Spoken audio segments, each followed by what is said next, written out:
Night came, and for a time Thibaut slept, but it seemed that the hungry beasts never slept. Always they stood just beyond the lattice, growling their hideous growls or laughing their hideous laughs. Through the narrow rift in the rocky roof above him, Thibaut could see a few stars, and once the moon crossed. At last daylight came again. Thibaut was very hungry and thirsty, for he had not eaten since the morning before, and only once upon the long march had he been permitted to drink.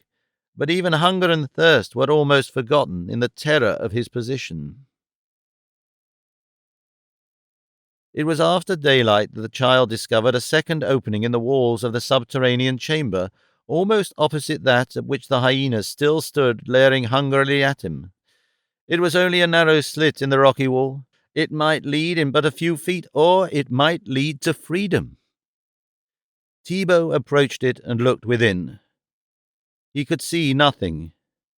He extended his arm into the blackness, but he dared not venture farther. Bukawai never would have left open a way of escape, Thibaut reasoned, so this passage must lead either nowhere or to some still more hideous danger.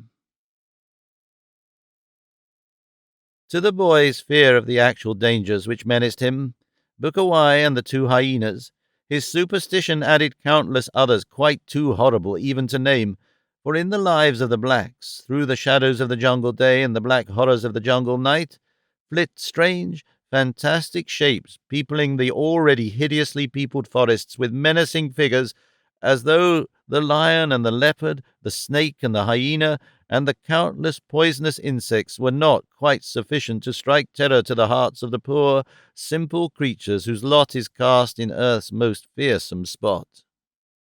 And so it was that little Thibaut cringed not only from real menaces, but from imaginary ones. He was afraid even to venture upon a road that might lead to escape, lest Bukawai had set to watch it some frightful demon of the jungle. But the real menaces suddenly drove the imaginary ones from the boy's mind, for with the coming of daylight the half-famished hyenas renewed their efforts to break down the frail barrier which kept them from their prey. Rearing upon their hind feet, they clawed and struck at the lattice. With wide eyes, Thibaut saw it sag and rock. Not for long, he knew, could it withstand the assaults of these two powerful and determined brutes. Already one corner had been forced past the rocky protuberance of the entranceway, which had held it in place. A shaggy forearm protruded into the chamber. Thibaut trembled as with ague, for he knew that the end was near. Backing against the farther wall, he stood, flattened out as far from the beasts as he could get. He saw the lattice give still more. He saw a savage, snarling head forced past it, and grinning jaws snapping and gaping toward him. In another instant the pitiful fabric would fall inward, and the two would be upon him, rending his flesh from his bones, gnawing the bones themselves, fighting for possession of his entrails. Bukawai came upon Mamaia outside the palisade of Mbonga the chief. At sight of him the woman drew back in revulsion, and then she flew at him, tooth and nail. But Bukawai, threatening her with a spear, held her at a safe distance. "Where is my baby?" she cried. "Where is my little Thibaut?" Bukawai opened his eyes in well-simulated amazement. "Your baby," he exclaimed. "What should I know of him, other than that I rescued him from the white god of the jungle and have not yet received my pay? I come for the goats and the sleeping mat and the piece of copper wire the length of a tall man's arm from the shoulder to the tips of his fingers." "Offal of a hyena!" shrieked Mamaia. "My child has been stolen, and you, rotting fragment of a man, have taken him. Return him to me, or I shall tear your eyes from your head and feed your heart to the wild hogs." Bukawai shrugged his shoulders. "What do I know about your child?" he asked. "I have not taken him. If he is stolen again, what should Bukawai know of the matter? Did Bukawai steal him before? No, the white jungle god stole him, and if he stole him once, he would steal him again. It is nothing to me. I returned him to you before, and I have come for my pay. If he is gone and you would have him returned, Bukawai will return him. For 10 fat goats, a new sleeping mat, and 2 pieces of copper wire the length of a tall man's arm from the shoulder to the tips of his fingers. And Bukawai will say nothing more about the goats and the sleeping mat and the copper wire which you were to pay for the first medicine. 10 fat goats, screamed Mamaia. I could not pay you 10 fat goats in as many years. 10 fat goats indeed? 10 fat goats, repeated Bukawai. 10 fat goats, the new sleeping mat, and 2 pieces of copper wire the length of— Mamaia stopped him with an impatient gesture. Wait, she cried. I have no goats. You waste your breath. Stay here while I go to my man. He has but 3 goats, yet something may be done. Wait. Bukawai sat down beneath a tree. He felt quite content, for he knew that he should have either payment or revenge. He did not fear harm at the hands of these people of another tribe, although he well knew that they must fear and hate him. His leprosy alone would prevent their laying hands upon him, while his reputation as a witch-doctor rendered him doubly immune from attack. He was planning upon compelling them to drive the 10 goats to the mouth of his cave when Mamaia returned. With her were 3 warriors, Umbonga the chief, Rabakega the village witch-doctor, and Ibeto, Tibo's father. They were not pretty men even under ordinary circumstances, and now, with their faces marked by anger, they might well have inspired terror in the heart of anyone. But if Bukawai felt any fear, he did not betray it. Instead, he greeted them with an insolent stare intended to awe them as they came and squatted in a semicircle before him. "Where is Ibeto's son?" asked Mbonga. "How should I know?" returned Bukawai. "Doubtless the white devil god has him. If I am paid, I will make strong medicine, and then we shall know where is Ibeto's son, and shall get him back again. It was my medicine which got him back the last time, for which I got no pay." "I have my own witch-doctor to make medicine," replied Mbonga with dignity. Bukawai sneered and rose to his feet. "Very well," he said. "Let him make his medicine and see if he can bring Ibeto's son back." He took a few steps away from them, and then he turned angrily back. "His medicine will not bring the child back. That I know, and I also know that when you find him it will be too late for any medicine to bring him back, for he will be dead. This have I just found out. The ghost of my father's sister but now came to me and told me." Now, Mbonga and Rabakiga might not take much stock in their own magic, and they might even be skeptical as to the magic of another, but there was always a chance of something being in it, especially if it were not their own. Was it not well known that old Bukawai had speech with demons themselves, and that 2 even lived with him in the forms of hyenas? Still, they must not exceed too hastily.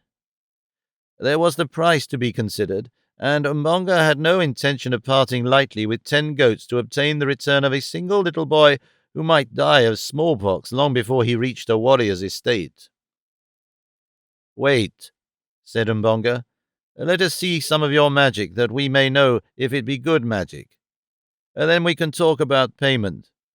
Rabakiga will make some magic too. We will see who makes the best magic. Sit down, Bukawai.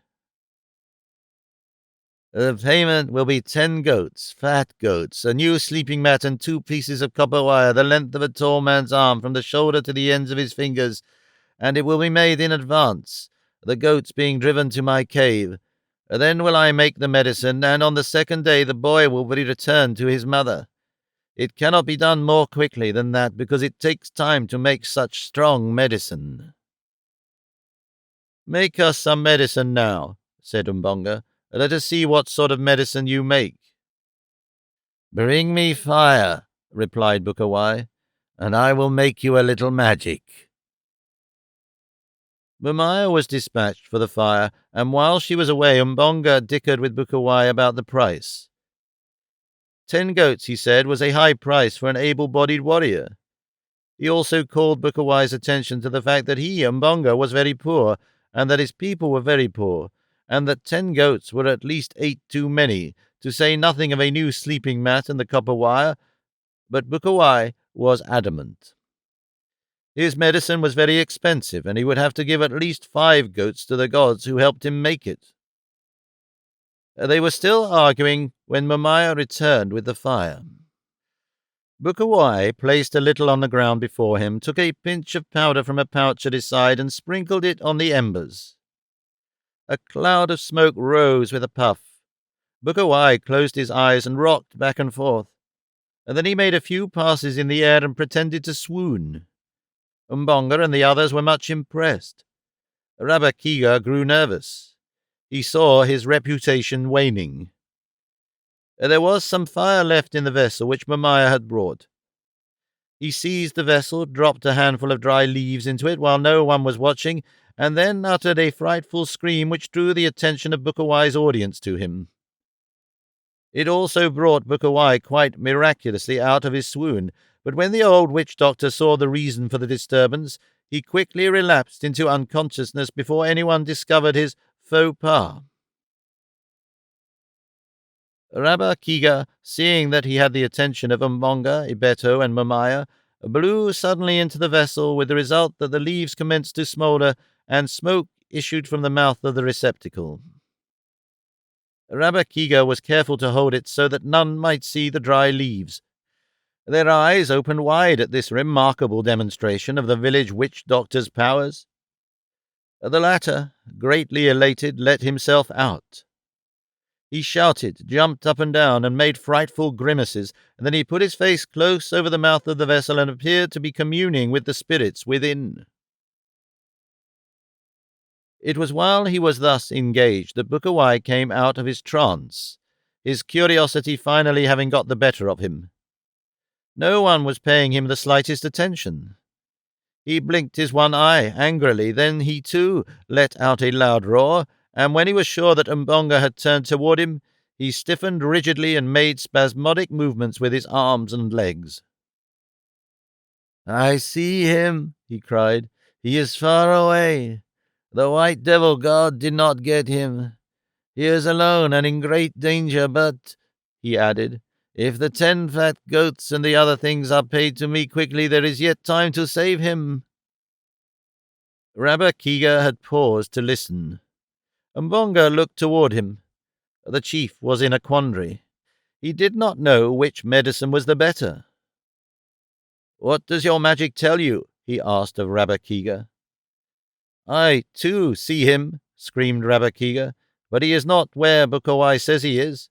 He is dead at the bottom of the river." At this, Momaya commenced to howl loudly.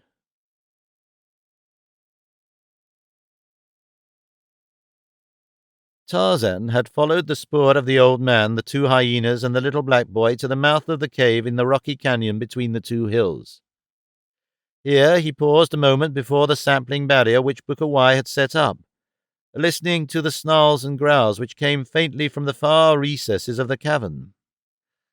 Presently, mingled with the beastly cries, there came faintly to the keen ears of the ape-man the agonized moan of a child.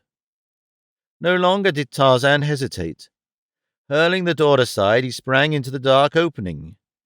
Narrow and black was the corridor, but long use of his eyes in the Stygian blackness of the jungle nights had given to the ape-man something of the nocturnal visionary powers of the wild things with which he had consorted since babyhood. He moved rapidly and yet with caution, for the place was dark, unfamiliar, and winding. As he advanced, he heard more and more loudly the savage snarls of the 2 hyenas, mingled with the scraping and scratching of their paws upon wood. The moans of a child grew in volume, and Tarzan recognized in them the voice of the little black boy he once had sought to adopt as his Baloo. There was no hysteria in the ape-man's advance. Too accustomed was he to the passing of life in the jungle to be greatly wrought even by the death of one whom he knew, but the lust for battle spurred him on. He was only a wild beast at heart, and his wild beast's heart beat high in anticipation of conflict. In the rocky chamber of the hill's centre, little Thibaut crouched low against the wall as far from the hunger-crazed beasts as he could drag himself. He saw the lattice giving to the frantic clawing of the hyenas. He knew that in a few minutes his little life would flicker out horribly beneath the rending yellow fangs of those loathsome creatures. Beneath the buffetings of the powerful bodies, the lattice sagged inward until, with a crash, it gave way, letting the carnivora in upon the boy. Thibaut cast one affrighted glance toward them, and then closed his eyes and buried his face in his arms, sobbing piteously. For a moment the hyenas paused, caution and cowardice holding them from their prey.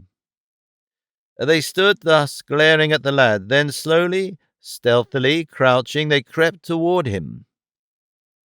It was thus that Tarzan came upon them, bursting into the chamber swiftly and silently, but not so silently that the keen-eared beast did not note his coming.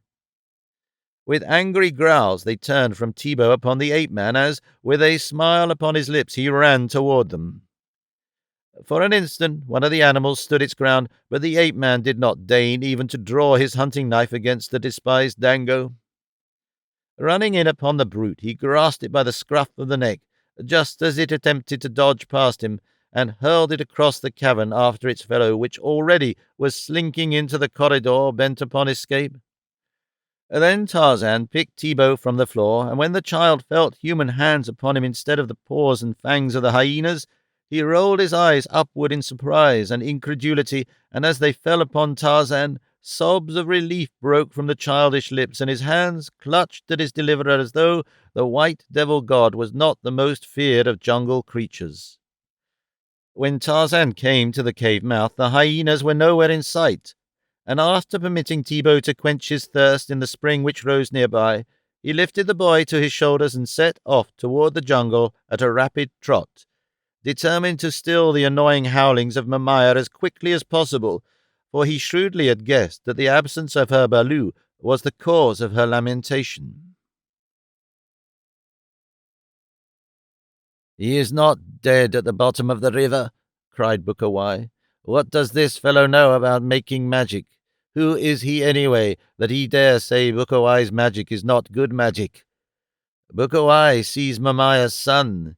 He is far away and alone in great danger. Hasten, then, with the 10 fat goats, But he got no further.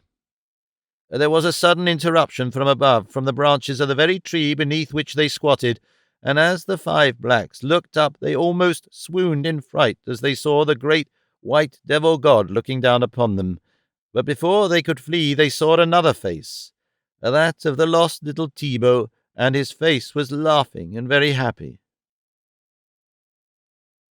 And then Tarzan dropped fearlessly among them, the boy still upon his back, and deposited him before his mother. Mamaia, Ebeto, Rabakiga, and Mbonga were all crowding around the lad, trying to question him at the same time. Suddenly Mamaia turned ferociously to fall upon Bukawai, for the boy had told her all that he had suffered at the hands of the cruel old man. But Bukawai was no longer there. He had required no recourse to black art to assure him that the vicinity of Mamaia would be no healthful place for him after Thibaut had told his story, and now he was running through the jungle as fast as his old legs would carry him toward the distant lair where he knew no black would dare pursue him. Tarzan, too, had vanished, as he had a way of doing, to the mystification of the blacks. And then Mamaia's eyes lighted upon Rabakiga. The village witch-doctor saw something in those eyes of hers which boded no good to him, and backed away. "So my Thibaut is dead at the bottom of the river, is he?" the woman shrieked. "And he's far away and alone in great danger, is he? Magic?"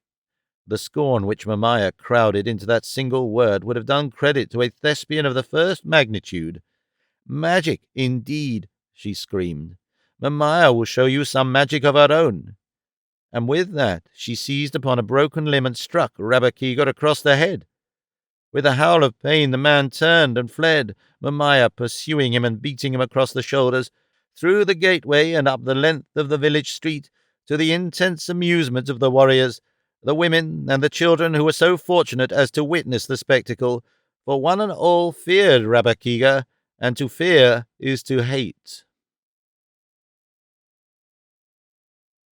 Thus it was that to his host of passive enemies, Tarzan of the Apes added that day 2 active foes, both of whom remained awake long into the night, planning means of revenge upon the white devil god, who had brought them into ridicule and disrepute. But with their most malevolent schemings was mingled a vein of real fear and awe that would not down. Young Lord Greystoke did not know that they planned against him, nor, knowing, would have cared. He slept as well that night as he did on any other night, and though there was no roof above him, and no doors to lock against intruders, he slept much better than his noble relative in England, who had eaten altogether too much lobster and drunk too much wine at dinner that night.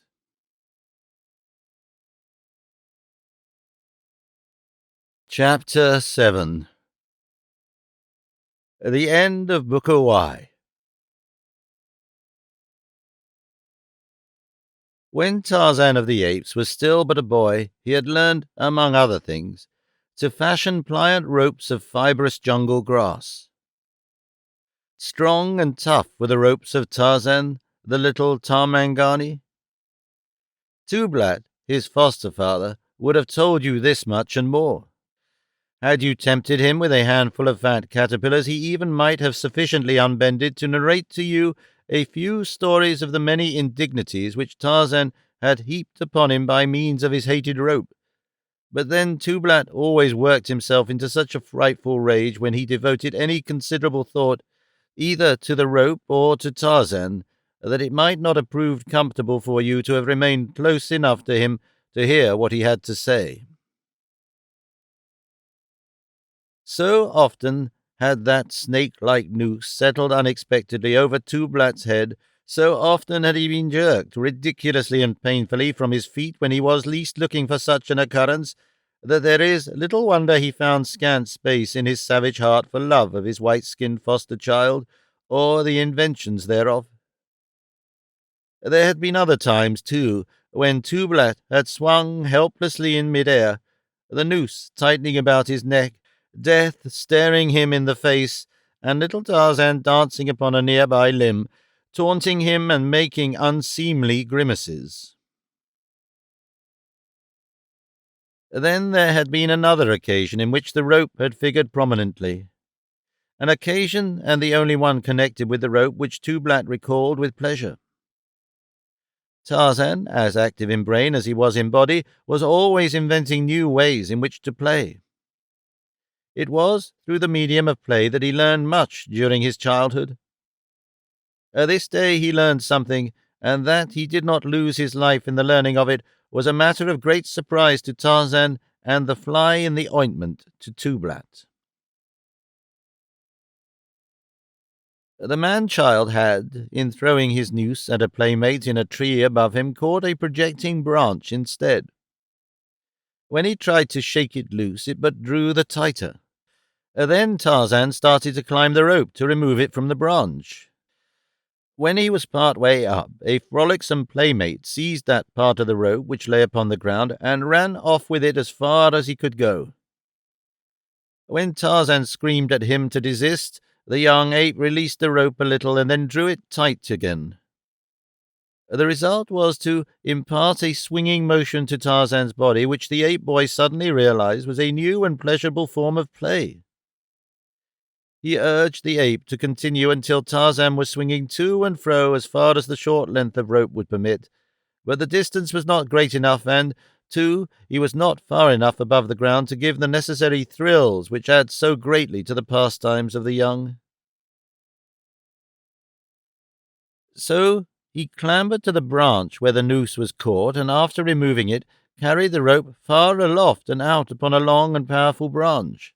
Here he again made it fast, and taking the loose end in his hand, clambered quickly down among the branches as far as the rope would permit him to go, and then he swung out upon the end of it, his lithe young body turning and twisting, a human bob upon a pendulum of grass, 30 feet above the ground.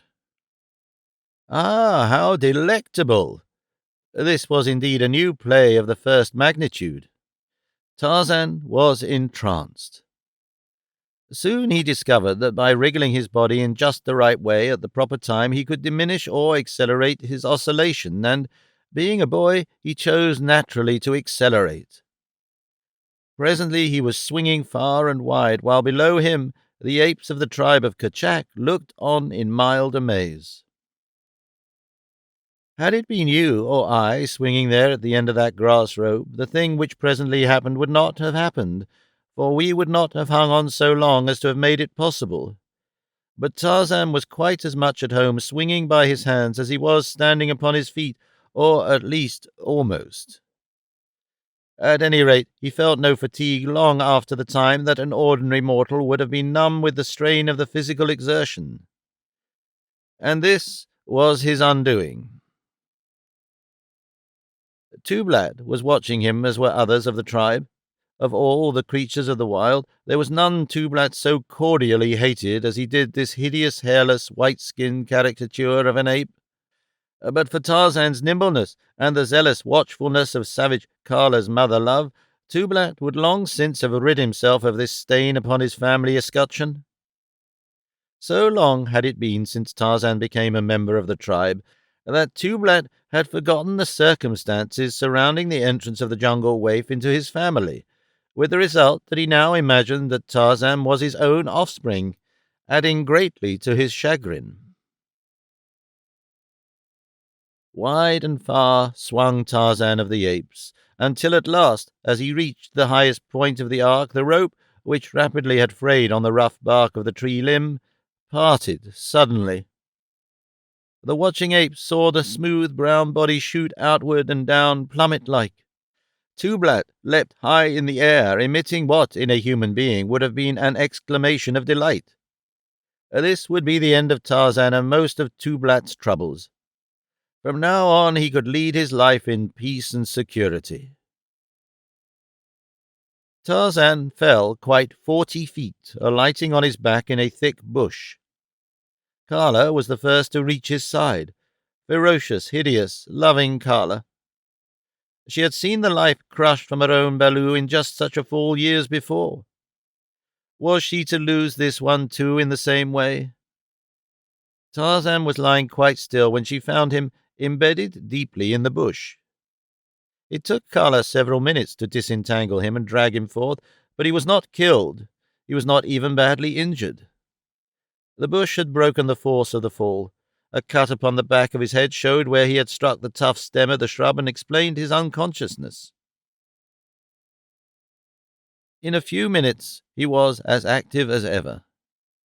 Tublat was furious.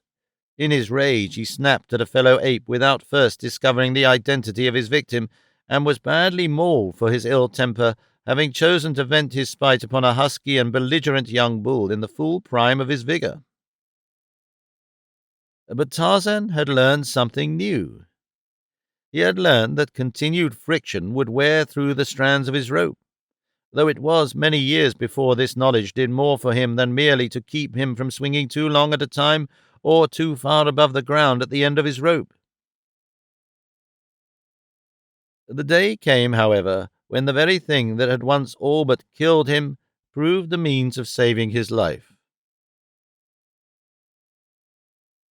He was no longer a child, but a mighty jungle male.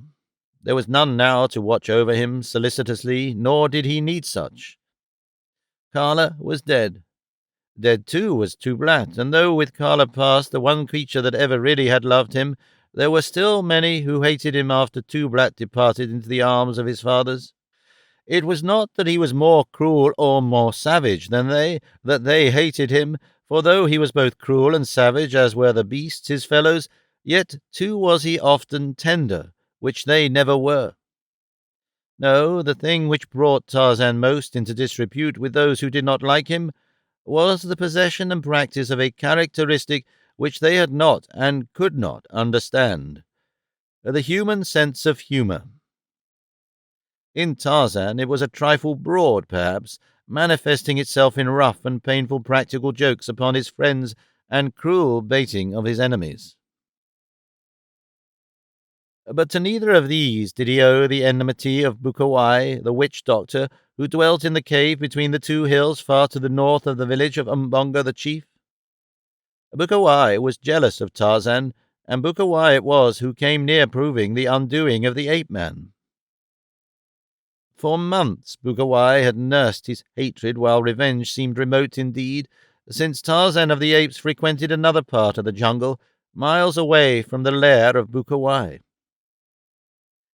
Only once had the Black Witch Doctor seen the Devil God, as he was most often called among the blacks, and upon that occasion Tarzan had robbed him of a fat fee, at the same time putting the lie in the mouth of Bukawai and making his medicine seem poor medicine. All this Bukawai never could forgive, though it seemed unlikely that the opportunity would come to be revenged. Yet it did come, and quite unexpectedly. Tarzan was hunting far to the north. He had wandered away from the tribe, as he did more and more often as he approached maturity, to hunt alone for a few days. As a child he had enjoyed romping and playing with the young apes, his companions, but now these playfellows of his had grown to surly, lowering bulls, or to touchy, suspicious mothers, jealously guarding helpless balus. So Tarzan found in his own man-mind a greater and a truer companionship than any or all of the apes of Kachak could afford him. This day, as Tarzan hunted, the sky slowly became overcast. Torn clouds, whipped to ragged streamers, fled low above the tree-tops.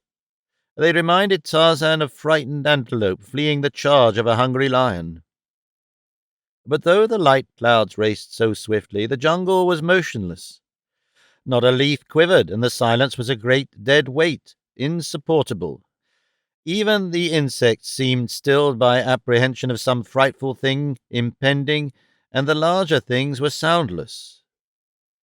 Such a forest, such a jungle might have stood there in the beginning of that unthinkably far-gone age before God peopled the world with life, when there were no sounds because there were no ears to hear. And over all lay a sickly, pallid ochre light through which the scourged clouds raced. Tarzan had seen all these conditions many times before, yet he never could escape a strange feeling at each recurrence of them. He knew no fear, but in the face of nature's manifestations of her cruel, immeasurable powers, he felt very small, and very lonely. Now he heard a low moaning far away. "The lions seek their prey," he murmured to himself, looking up once again at the swift flying clouds. The moaning rose to a great volume of sound. "They come," said Tarzan of the Apes, and sought the shelter of a thickly foliaged tree. Quite suddenly the trees bent their tops simultaneously, as though God had stretched a hand from the heavens and pressed his flat palm down upon the world. "They pass," whispered Tarzan. "The lions pass." Then came a vivid flash of lightning, followed by deafening thunder. "The lions have sprung," cried Tarzan, "and now they roar above the bodies of their kills." The trees were waving wildly in all directions now. A perfectly demoniacal wind threshed the jungle piteously. In the midst of it the rain came, not as it comes upon us of the Northlands, but in a sudden, choking, blinding deluge. The blood of the kill, thought Tarzan, huddling himself closer to the bole of the great tree beneath which he stood. He was close to the edge of the jungle, and at a little distance he had seen 2 hills before the storm broke, but now he could see nothing. It amused him to look out into the beating rain, searching for the 2 hills and imagining that the torrents from above had washed them away, yet he knew that presently the rain would cease, the sun would come out again, and all be as it was before, except where a few branches had fallen, and here and there some old and rotted patriarch had crashed back to enrich the soil upon which he had fatted for, maybe, centuries. All about him branches and leaves filled the air or fell to earth, torn away by the strength of the tornado and the weight of the water upon them. A gaunt corpse toppled and fell a few yards away, but Tarzan was protected from all these dangers by the wide-spreading branches of the sturdy young giant beneath which his jungle craft had guided him. Here there was but a single danger, and that a remote one. Yet it came. Without warning, the tree above him was riven by lightning, and when the rain ceased and the sun came out, Tarzan lay stretched as he had fallen, upon his face, amidst the wreckage of the jungle giant that should have shielded him. Bukawai came to the entrance of his cave after the rain and the storm had passed and looked out upon the scene. From his one eye Bukawai could see, but had he had a dozen eyes he could have found no beauty in the fresh sweetness of the revivified jungle, for to such things, in the chemistry of temperament, his brain failed to react. Nor, even had he a nose, which he had not for years, could he have found enjoyment or sweetness in the clean-washed air. At either side of the leper stood his sole and constant companions, the two hyenas, sniffing the air. Presently one of them uttered a low growl, and with flattened head started, sneaking and wary, toward the jungle. The other followed. Bukawai, his curiosity aroused, trailed after them, in his hand a heavy knobbed stick. The hyenas halted a few yards from the prostrate Tarzan, sniffing and growling. Then came Bukawai, and at first he could not believe the witness of his own eyes, but when he did, and saw that it was indeed the devil god, his rage knew no bounds, for he thought him dead, and himself cheated of the revenge he had so long dreamed upon. The hyenas approached the ape-man with bared fangs. Bukawai, with an inarticulate scream, rushed upon them, striking cruel and heavy blows with his knob stick, for there might still be life in the apparently lifeless form. The beasts, snapping and snarling, half turned upon their master and their tormentor, but long fear still held them from his putrid throat. They slunk away a few yards and squatted upon their haunches, hatred and baffled hunger gleaming from their savage eyes. Bukawai stooped and placed his ear above the ape-man's heart. It still beat. As well as his sloughed features could register pleasure, they did so, but it was not a pretty sight. At the ape-man's side lay his long grass rope. Quickly Bukawai bound the limp arms behind his prisoner's back. Then he raised him to one of his shoulders, for though Bukawai was old and diseased, he was still a strong man. The hyenas fell in behind as the witch-doctor set off toward the cave, and through the long black corridors they followed as Bukawai bore his victim into the bowels of the hills. Through subterranean chambers connected by winding passageways, Bukawai staggered with his load. At a sudden turning of the corridor, daylight flooded them, and Bukawai stepped out into a small circular basin in the hill, apparently the crater of an ancient volcano, one of those which never reached the dignity of a mountain and are little more than lava-rimmed pits close to the earth's surface. Steep walls rimmed the cavity. The only exit was through the passageway by which Bukawai had entered. A few stunted trees grew upon the rocky floor. 100 feet above could be seen the ragged lips of this cold, dead mouth of hell. Bukawai propped Tarzan against a tree and bound him there with his own grass rope, leaving his hands free but securing the knots in such a way that the ape-man could not reach them. The hyenas slunk to and fro, growling. Bukawai hated them, and they hated him. He knew that they but waited for the time when he should be helpless, or when their hatred should rise to such a height as to submerge their cringing fear of him.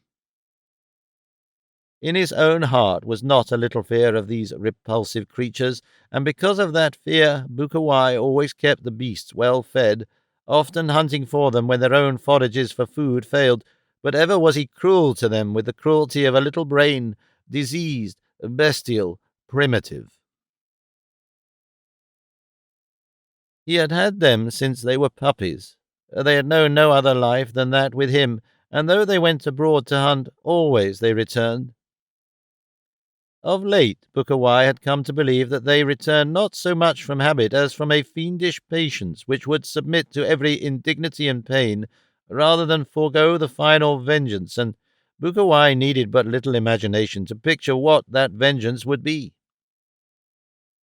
Today he would see for himself what his end would be, but another should impersonate Bukawai. When he had trussed Tarzan securely, Bukawai went back into the corridor, driving the hyenas ahead of him and pulling across the opening a lattice of laced branches, which shut the pit from the cave during the night, that Bukawai might sleep in security, for then the hyenas were penned in the crater that they might not sneak upon a sleeping Bukawai in the darkness. Bukawai returned to the outer cave mouth, filled a vessel with water at the spring which rose in the little canyon close at hand, and returned toward the pit. The hyenas stood before the lattice, looking hungrily toward Tarzan. They had been fed in this manner before. With his water, the witch-doctor approached Tarzan and threw a portion of the contents of the vessel in the ape-man's face. There was fluttering of the eyelids, and at the second application Tarzan opened his eyes and looked about. "Devil God!" cried Bukawai. "I am the great witch-doctor. My medicine is strong. Yours is weak. If it is not, why do you stay tied here like a goat that is bait for lions?" Tarzan understood nothing the witch-doctor said, therefore he did not reply, but only stared straight at Bukawai with cold and level gaze. The hyenas crept up behind him. He heard them growl, but he did not even turn his head. He was a beast with a man's brain. The beast in him refused to show fear in the face of a death which the man-mind already admitted to be inevitable. Bukawai, not yet ready to give his victim to the beasts, rushed upon the hyenas with his knobstick. There was a short scrimmage in which the brutes came off second best, as they always did. Tarzan watched it.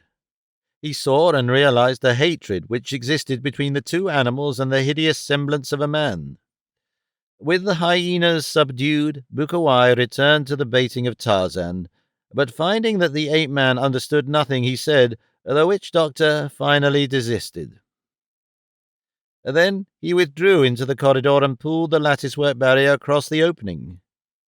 He went back into the cave and got a sleeping mat, which he brought to the opening that he might lie down and watch the spectacle of his revenge in comfort.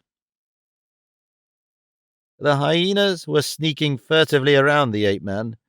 Tarzan strained at his bonds for a moment, but soon realized that the rope he had braided to hold Numa the lion would hold him quite as successfully.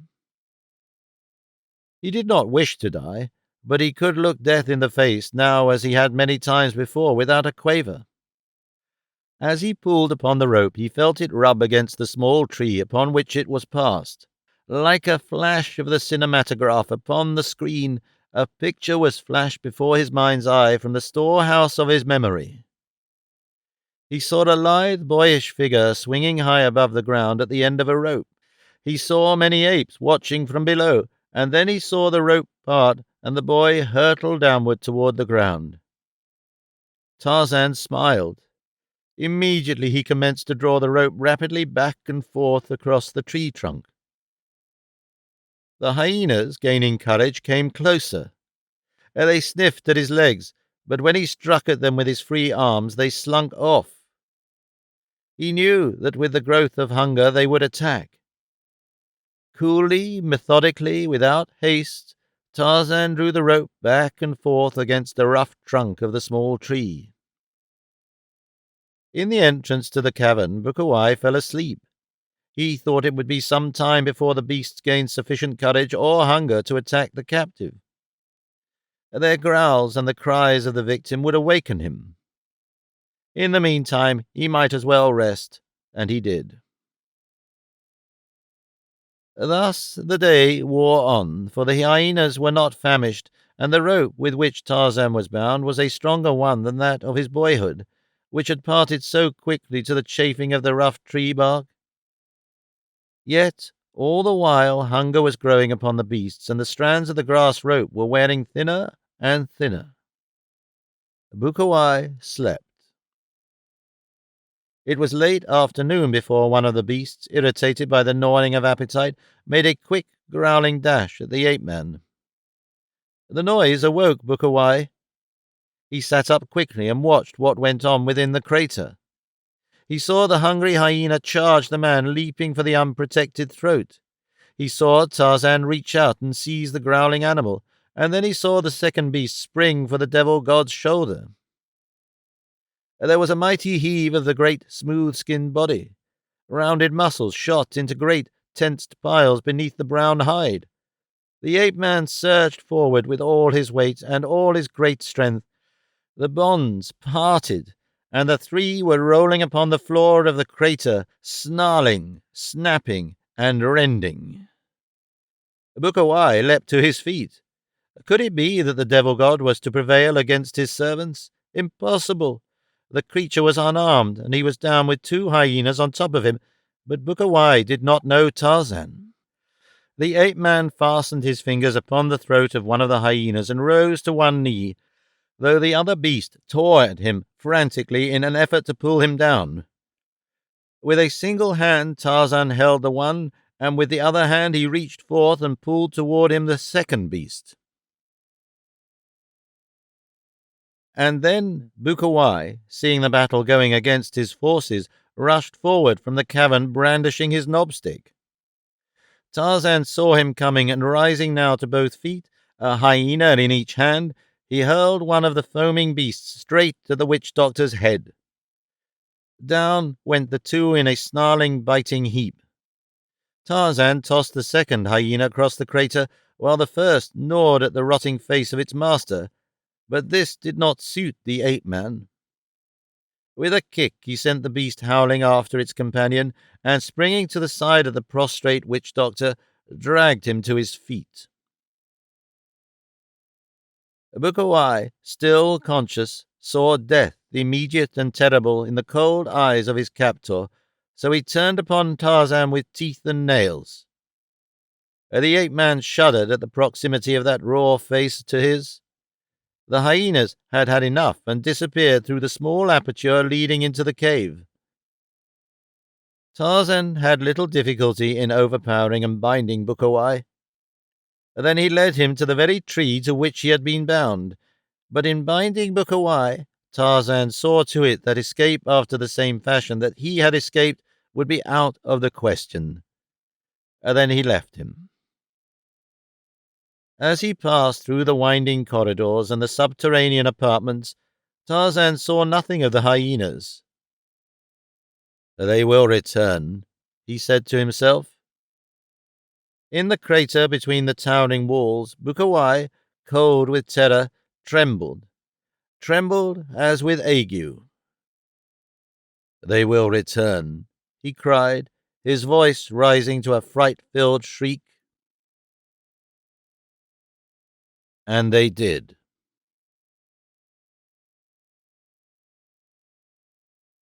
Chapter 8.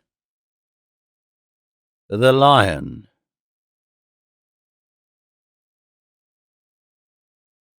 Numa the lion crouched behind a thorn bush close beside the drinking pool where the river eddied just below the bend.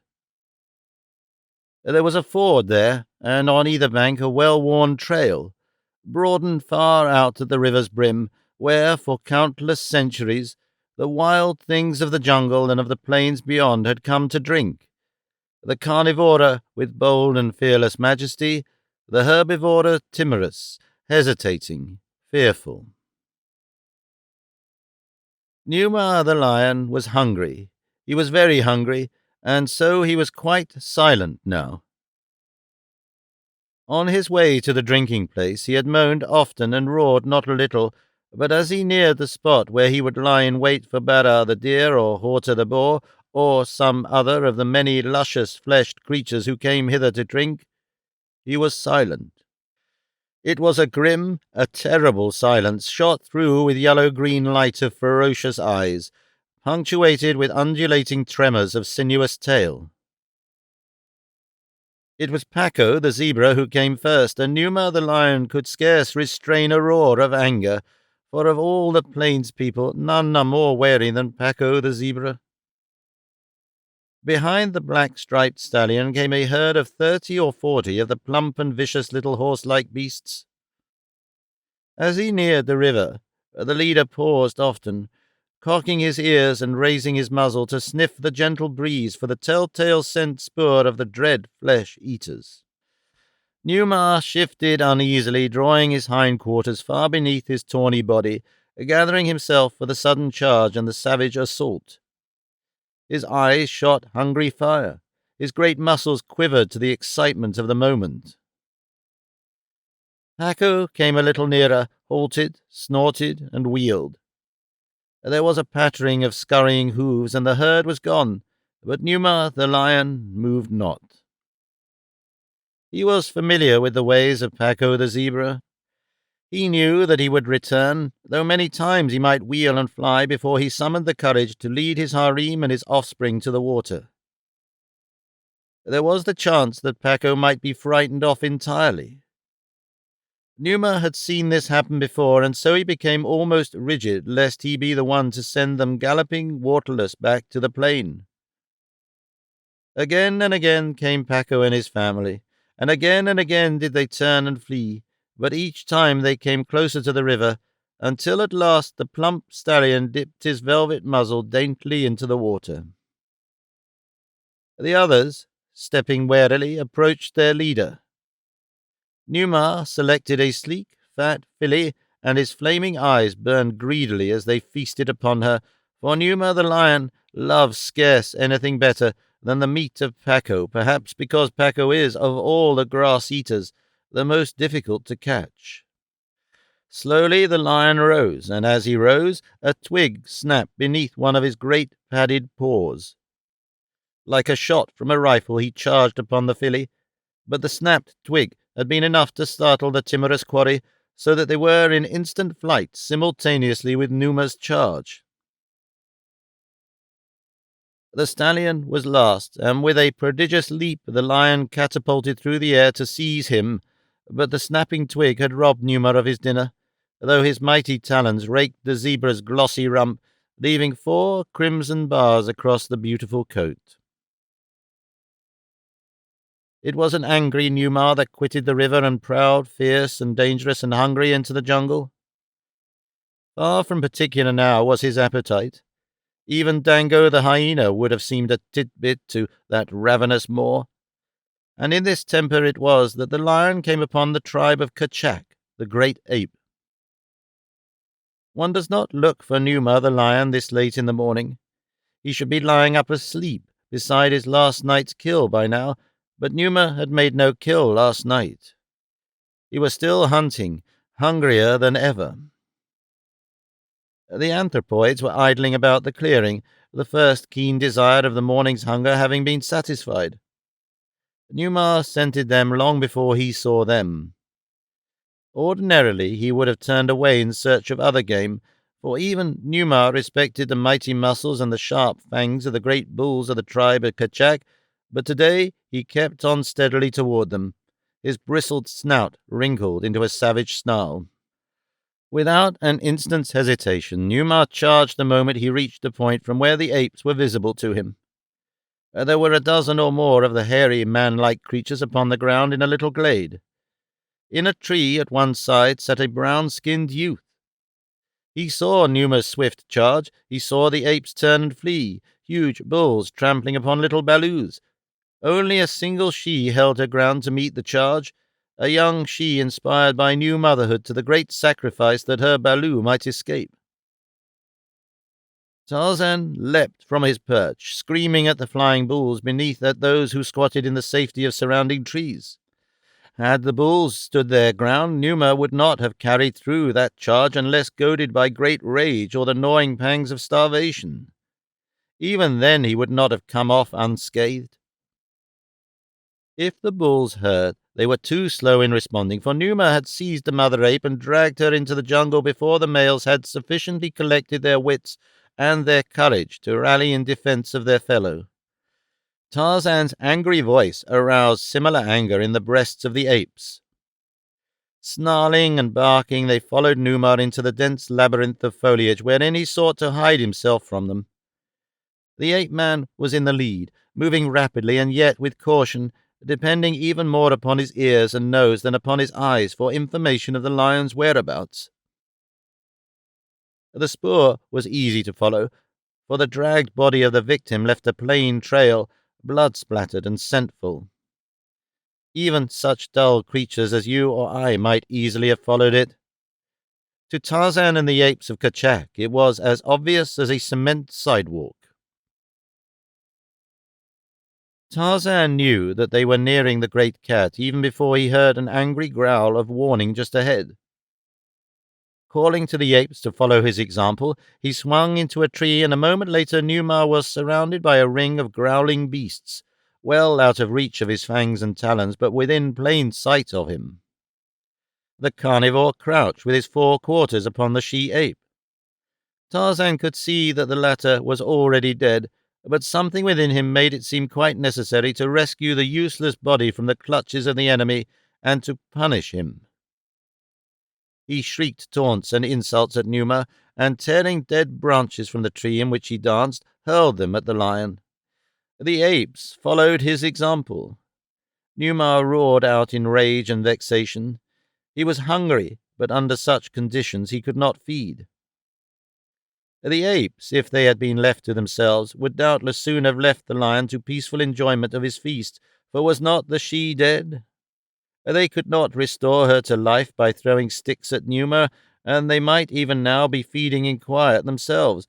But Tarzan was of a different mind. Numa must be punished and driven away.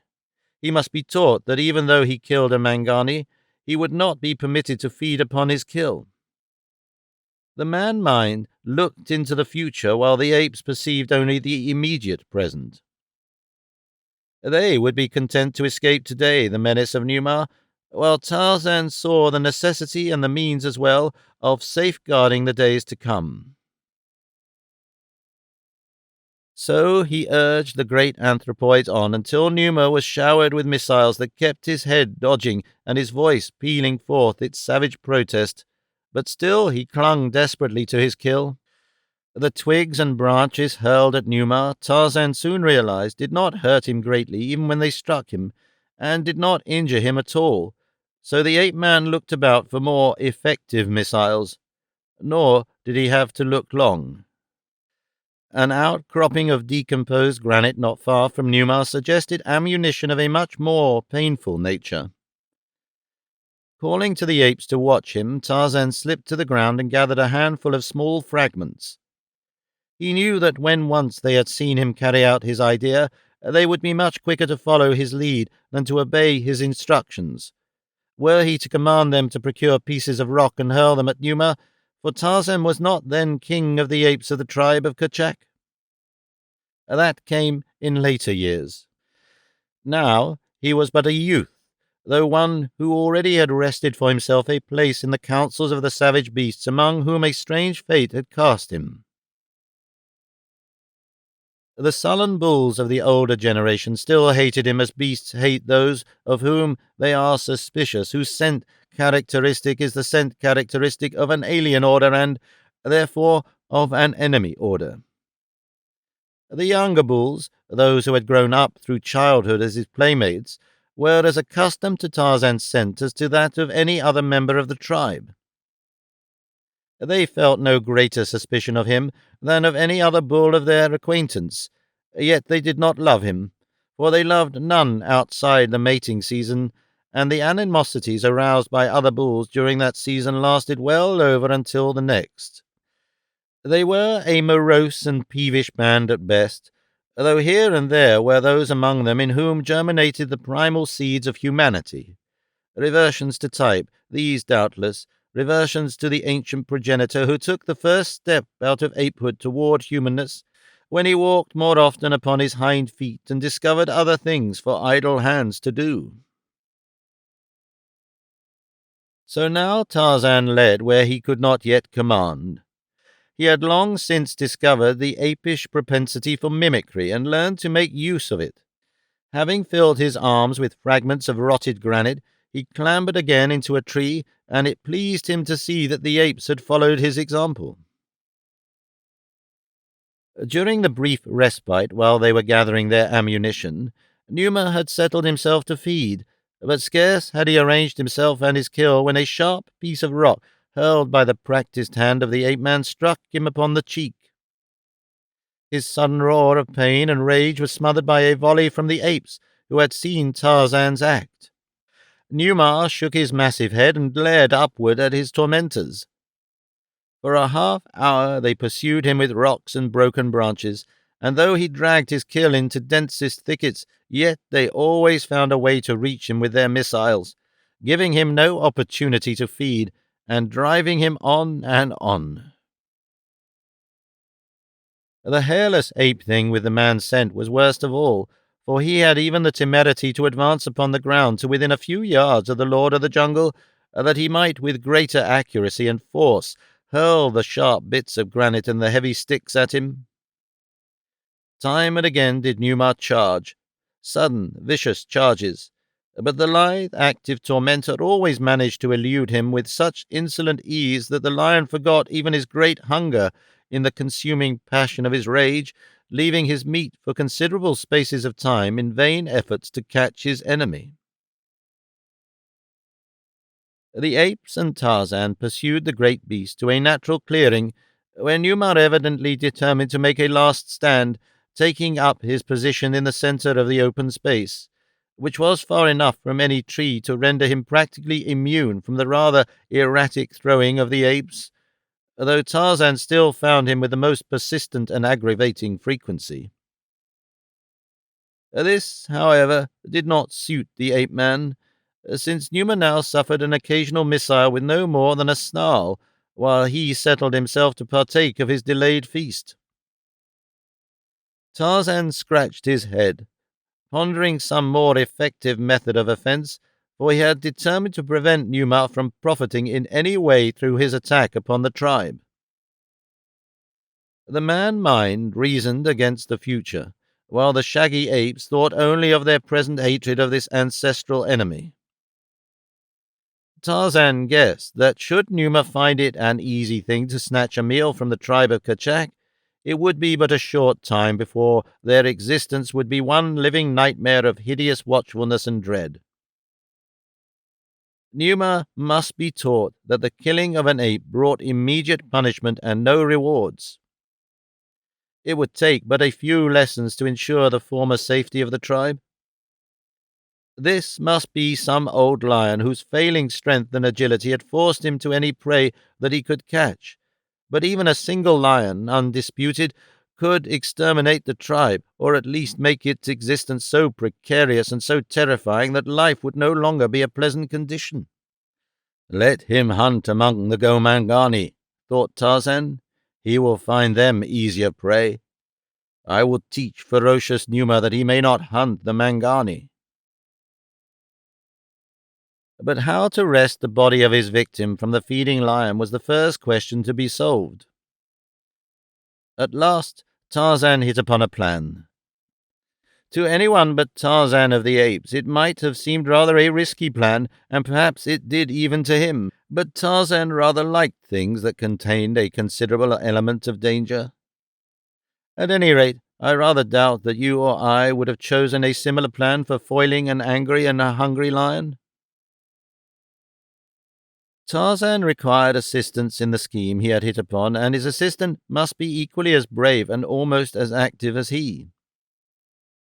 The ape-man's eyes fell upon Torg, the playmate of his childhood, the rival in his first love, and now of all the bulls of the tribe, the only one that might be thought to hold in his savage brain any such feeling toward Tarzan as we describe among ourselves as friendship.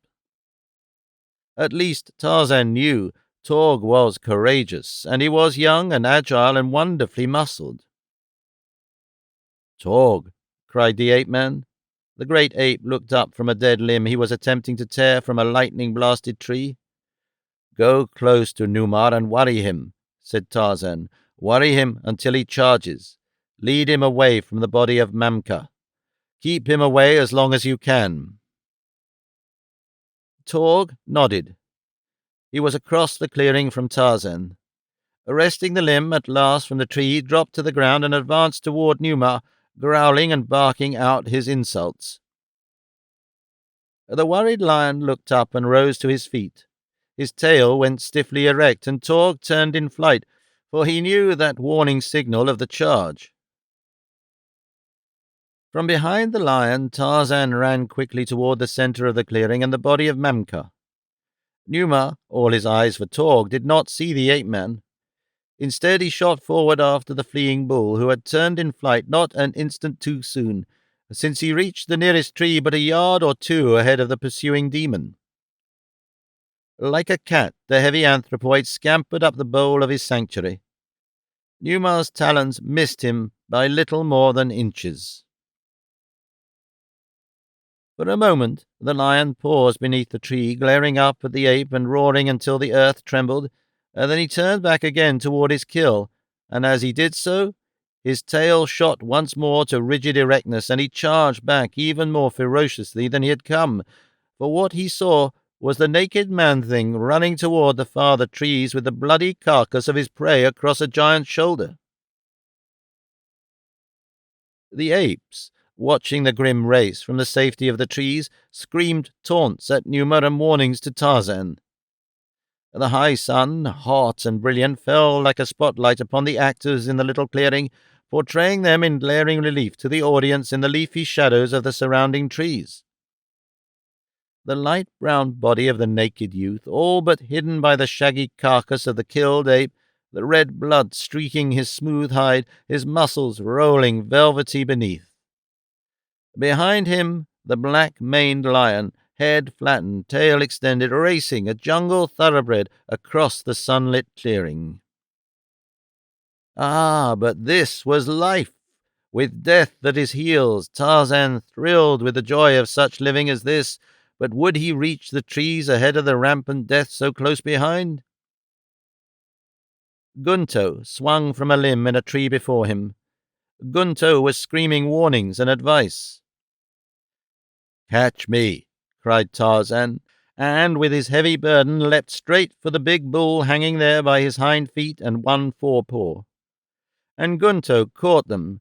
The big ape-man and the dead weight of the slain she-ape caught them with one great hairy paw and whirled them upward until Tarzan's fingers closed upon a nearby branch.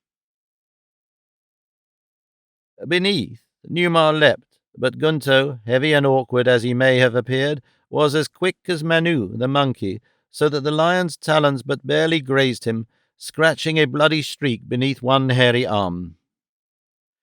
Tarzan carried Mamka's corpse to a high crotch where even Sheeta, the panther, could not get it. Numa paced angrily back and forth beneath the tree, roaring frightfully. He had been robbed of his kill and his revenge also. He was very savage indeed, but his despoilers were well out of his reach, and after hurling a few taunts and missiles at him, they swung away through the trees, fiercely reviling him. Tarzan thought much upon the little adventure of that day. He foresaw what might happen should the great carnivora of the jungle turn their serious attention upon the tribe of Kerchak, the great ape, but equally he thought upon the wild scramble of the apes for safety when Numa first charged among them. There is little humour in the jungle that is not grim and awful. The beasts have little or no conception of humour, but the young Englishman saw humour in many things which presented no humorous angle to his associates. Since earliest childhood he had been a searcher after fun, much to the sorrow of his fellow apes, and now he saw the humour of the frightened panic of the apes and the baffled rage of Numa, even in this grim jungle adventure which had robbed Mamka of life and jeopardized that of many members of the tribe. It was but a few weeks later that Sheeta the panther made a sudden rush among the tribe and snatched a little balu from a tree where it had been hidden while its mother sought food. Sheeta got away with his small prize unmolested. Tarzan was very wroth. He spoke to the bulls of the ease with which Numa and Sheeta in a single moon had slain 2 members of the tribe. "They will take us all for food," he cried. "We hunt as we will through the jungle, paying no heed to approaching enemies. Even Manu, the monkey, does not so. He keeps 2 or 3 always watching for enemies.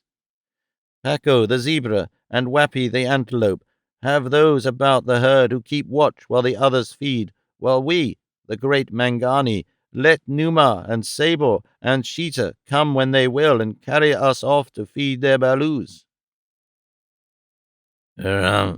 Said Numgo.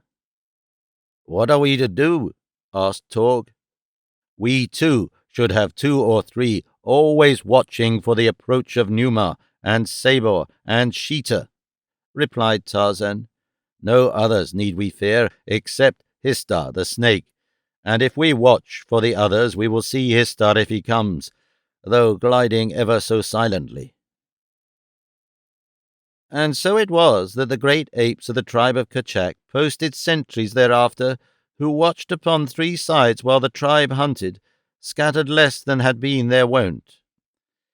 But Tarzan went abroad alone, for Tarzan was a man-thing and sought amusement and adventure and such humour as the grim and terrible jungle offers to those who know it and do not fear it, a weird humour shot with blazing eyes and dappled with crimson of lifeblood.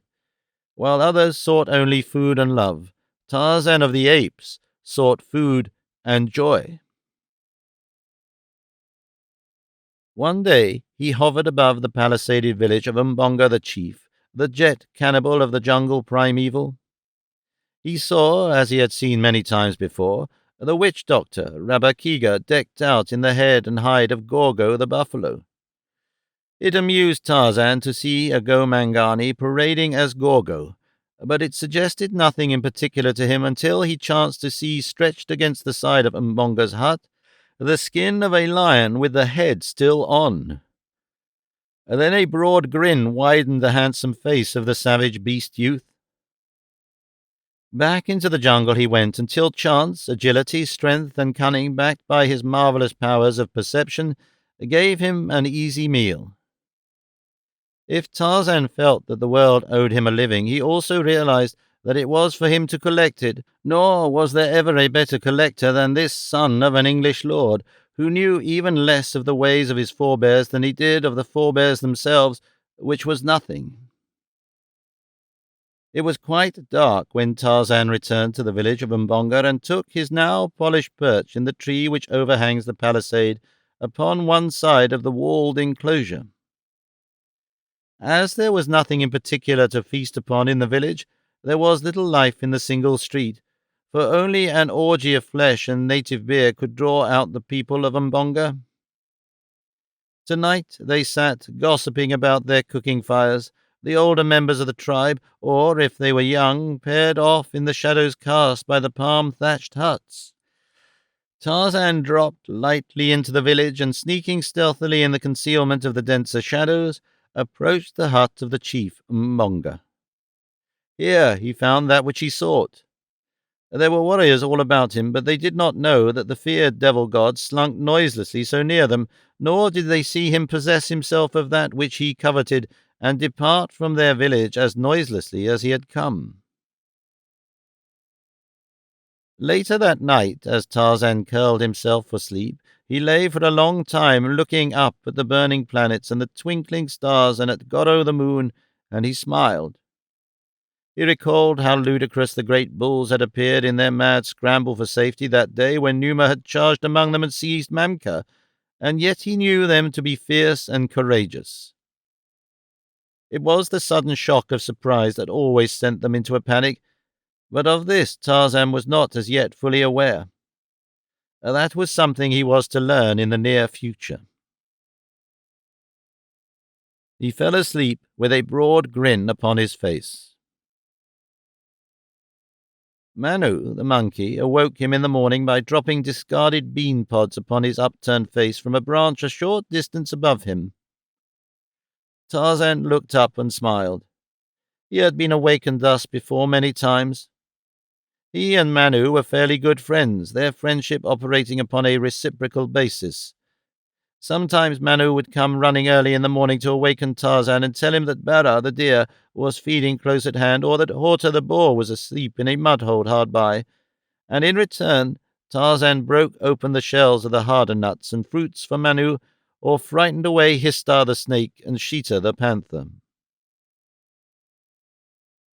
The sun had been up for some time, and the tribe had already wandered off in search of food.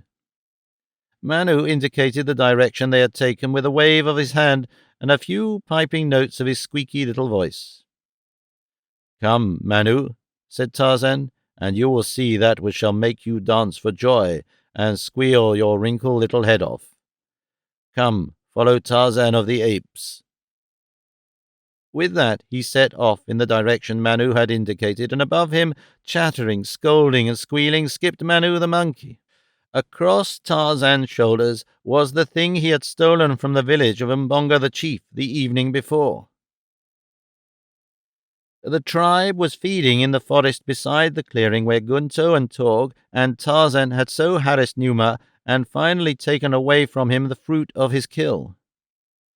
Some of them were in the clearing itself.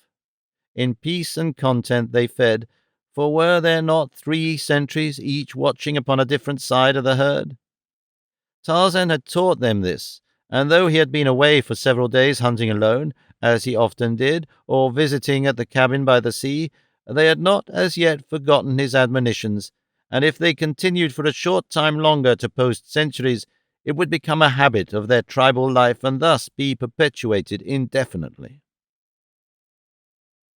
But Tarzan, who knew them better than they knew themselves, was confident that they had ceased to place the watchers about them the moment that he had left them, and now he planned not only to have a little fun at their expense, but to teach them a lesson in preparedness, which, by the way, is even a more vital issue in the jungle than in civilized places. That you and I exist today must be due to the preparedness of some shaggy anthropoid of the Oligocene. Of course, the apes of Kerchak were always prepared, after their own way. Tarzan had merely suggested a new and additional safeguard. Gunto was posted today to the north of the clearing. He squatted in the fork of a tree from where he might view the jungle for quite a distance about him. It was he who first discovered the enemy. A rustling in the undergrowth attracted his attention, and a moment later he had a partial view of a shaggy mane and tawny yellow back. Just a glimpse it was through the matted foliage beneath him, but it brought from Gunto's leathern lungs a shrill "Kriega," which is the ape for beware or danger. Instantly the tribe took up the cry until "Kriegas" rang through the jungle about the clearing as apes swung quickly to places of safety among the lower branches of the trees, and the great bulls hastened in the direction of Gunto. And then into the clearing strode Numa the lion. Majestic and mighty, and from a deep chest issued the moan and the cough and the rumbling roar that set stiff hairs to bristling from shaggy craniums down the length of mighty spines. Inside the clearing, Numa paused, and on the instant there fell upon him from the trees nearby a shower of broken rock and dead limbs torn from age-old trees. A dozen times he was hit, and then the apes ran down and gathered other rocks, pelting him unmercifully. Numa turned to flee, but his way was barred by a fusillade of sharp-cornered missiles, and then, upon the edge of the clearing, great Torg met him with a huge fragment of rock as large as a man's head, and down went the lord of the jungle beneath the stunning blow. With shrieks and roars and loud barkings, the great apes of the tribe of Kerchak rushed upon the fallen lion. Sticks and stones and yellow fangs menaced the still form. In another moment, before he could regain consciousness, Numa would be battered and torn until only a bloody mass of broken bones and matted hair remained of what had once been the most dreaded of jungle creatures. But even as the sticks and stones were raised above him and the great fangs bared to tear him, there descended like a plummet from the trees above a diminutive figure with long white whiskers and a wrinkled face. Square upon the body of Numar it alighted, and there it danced and screamed and shrieked out its challenge against the bulls of Kerchak. For an instant they paused, paralyzed by the wonder of the thing. It was Manu, the monkey, Manu, the little coward, and here he was daring the ferocity of the great Mangani, hopping about upon the carcass of Numa the lion and crying out that they must not strike it again. And when the bulls paused, Manu reached down and seized a tawny ear. With all his little might he tugged upon the heavy head until slowly it turned back, revealing the tousled black head and clean-cut profile of Tarzan of the Apes. Some of the older apes were for finishing what they had commenced, but Torg, sullen, mighty Torg, sprang quickly to the ape-man's side and, straddling the unconscious form, warned back those who would have struck his childhood playmate. And Tika, his mate, came too, taking her place with bared fangs at Torg's side. Others followed their example until at last Tarzan was surrounded by a ring of hairy champions who would permit no enemy to approach him. It was a surprised and chastened Tarzan who opened his eyes to consciousness a few minutes later. He looked about him at the surrounding apes, and slowly there returned to him a realization of what had occurred. Gradually, a broad grin illuminated his features. His bruises were many, and they hurt, but the good that had come from his adventure was worth all that it had cost. He had learned, for instance, that the apes of Kerchak had heeded his teaching, and he had learned that he had good friends among the sullen beasts whom he had thought without sentiment. He had discovered that Manu, the monkey, even little cowardly Manu, had risked his life in his defense. It made Tarzan very glad to know these things, but at the other lesson he had been taught, he reddened. He had always been a joker, the only joker in the grim and terrible company, but now, as he lay there half dead from his hurts, he almost swore a solemn oath forever to forego practical joking. Almost, but not quite.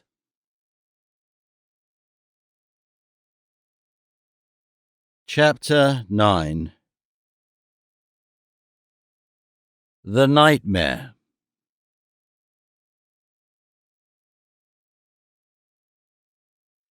The blacks of the village of Umbonga the chief were feasting, while above them in a large tree sat Tarzan of the Apes, grim, terrible, empty, and envious. Hunting had proved poor that day, for there are lean days as well as fat ones for even the greatest of the jungle hunters.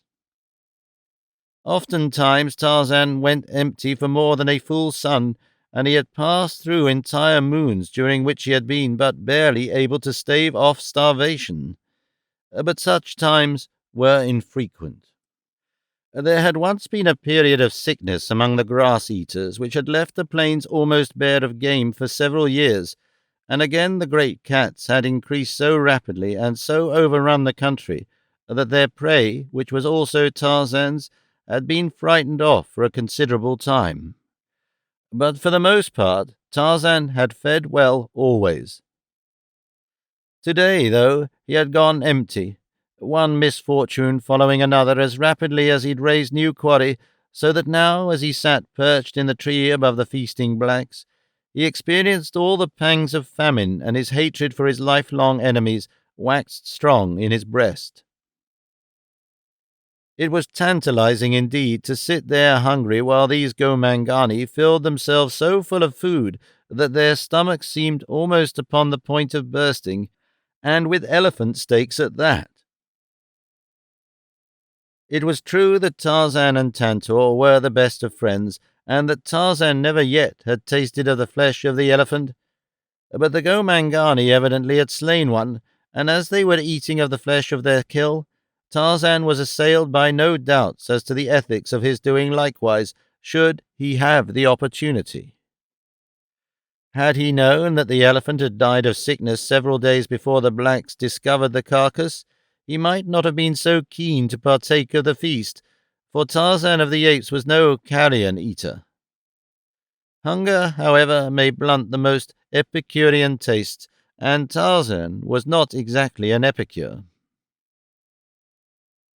What he was at this moment was a very hungry wild beast whom caution was holding in leash, for the great cooking pot in the center of the village was surrounded by black warriors, through whom not even Tarzan of the Apes might hope to pass unharmed. It would be necessary, therefore, for the watcher to remain there hungry until the blacks had gorged themselves to stupor, and then, if they had left any scraps, to make the best meal he could from such.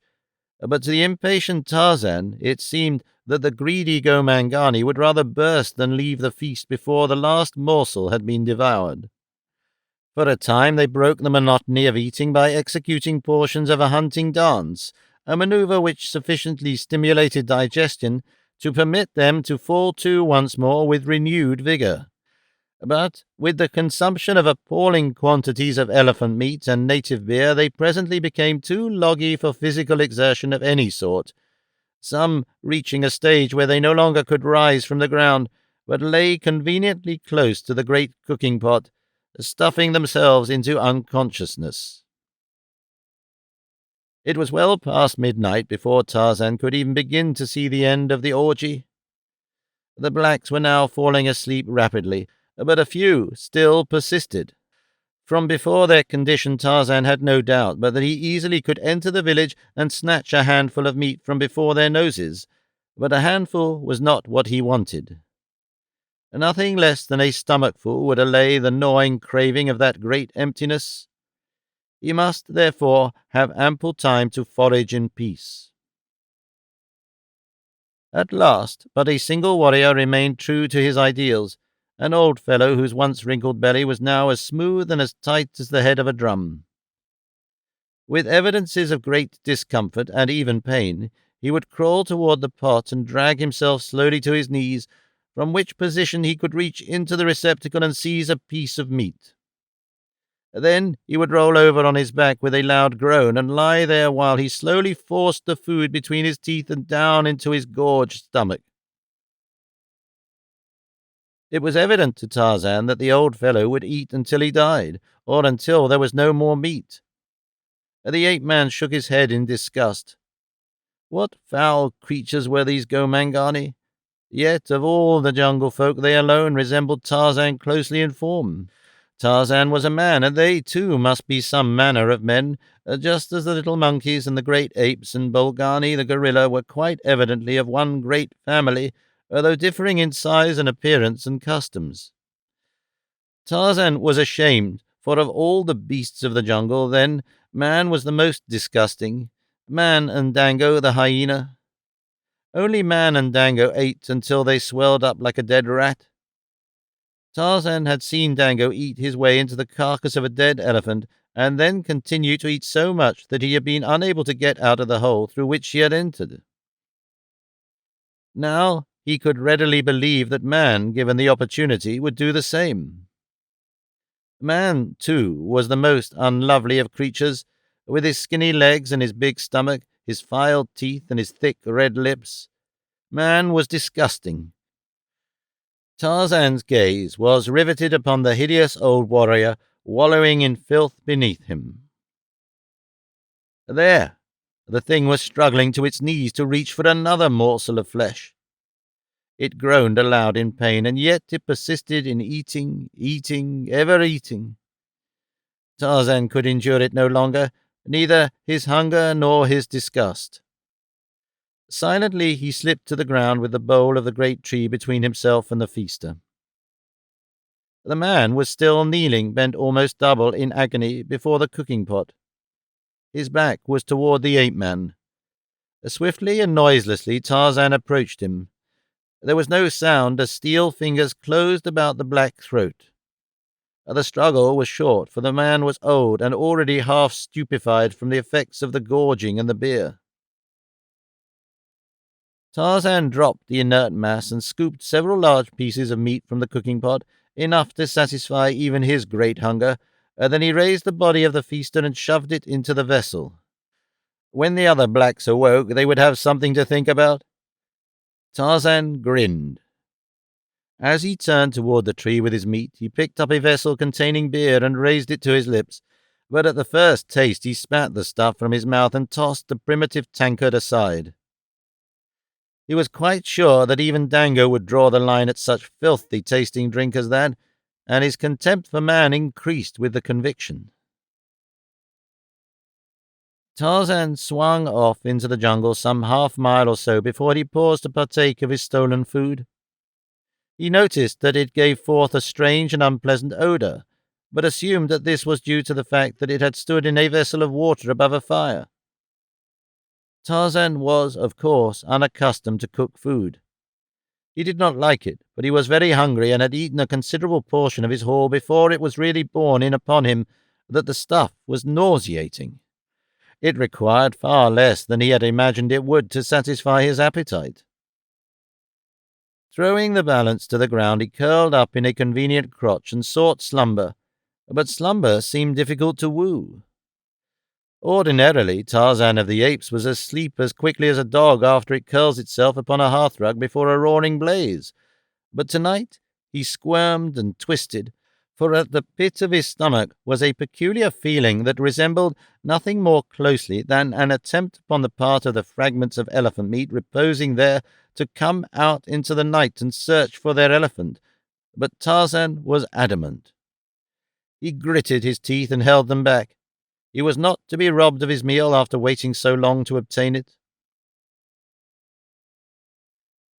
He had succeeded in dozing when the roaring of a lion awoke him.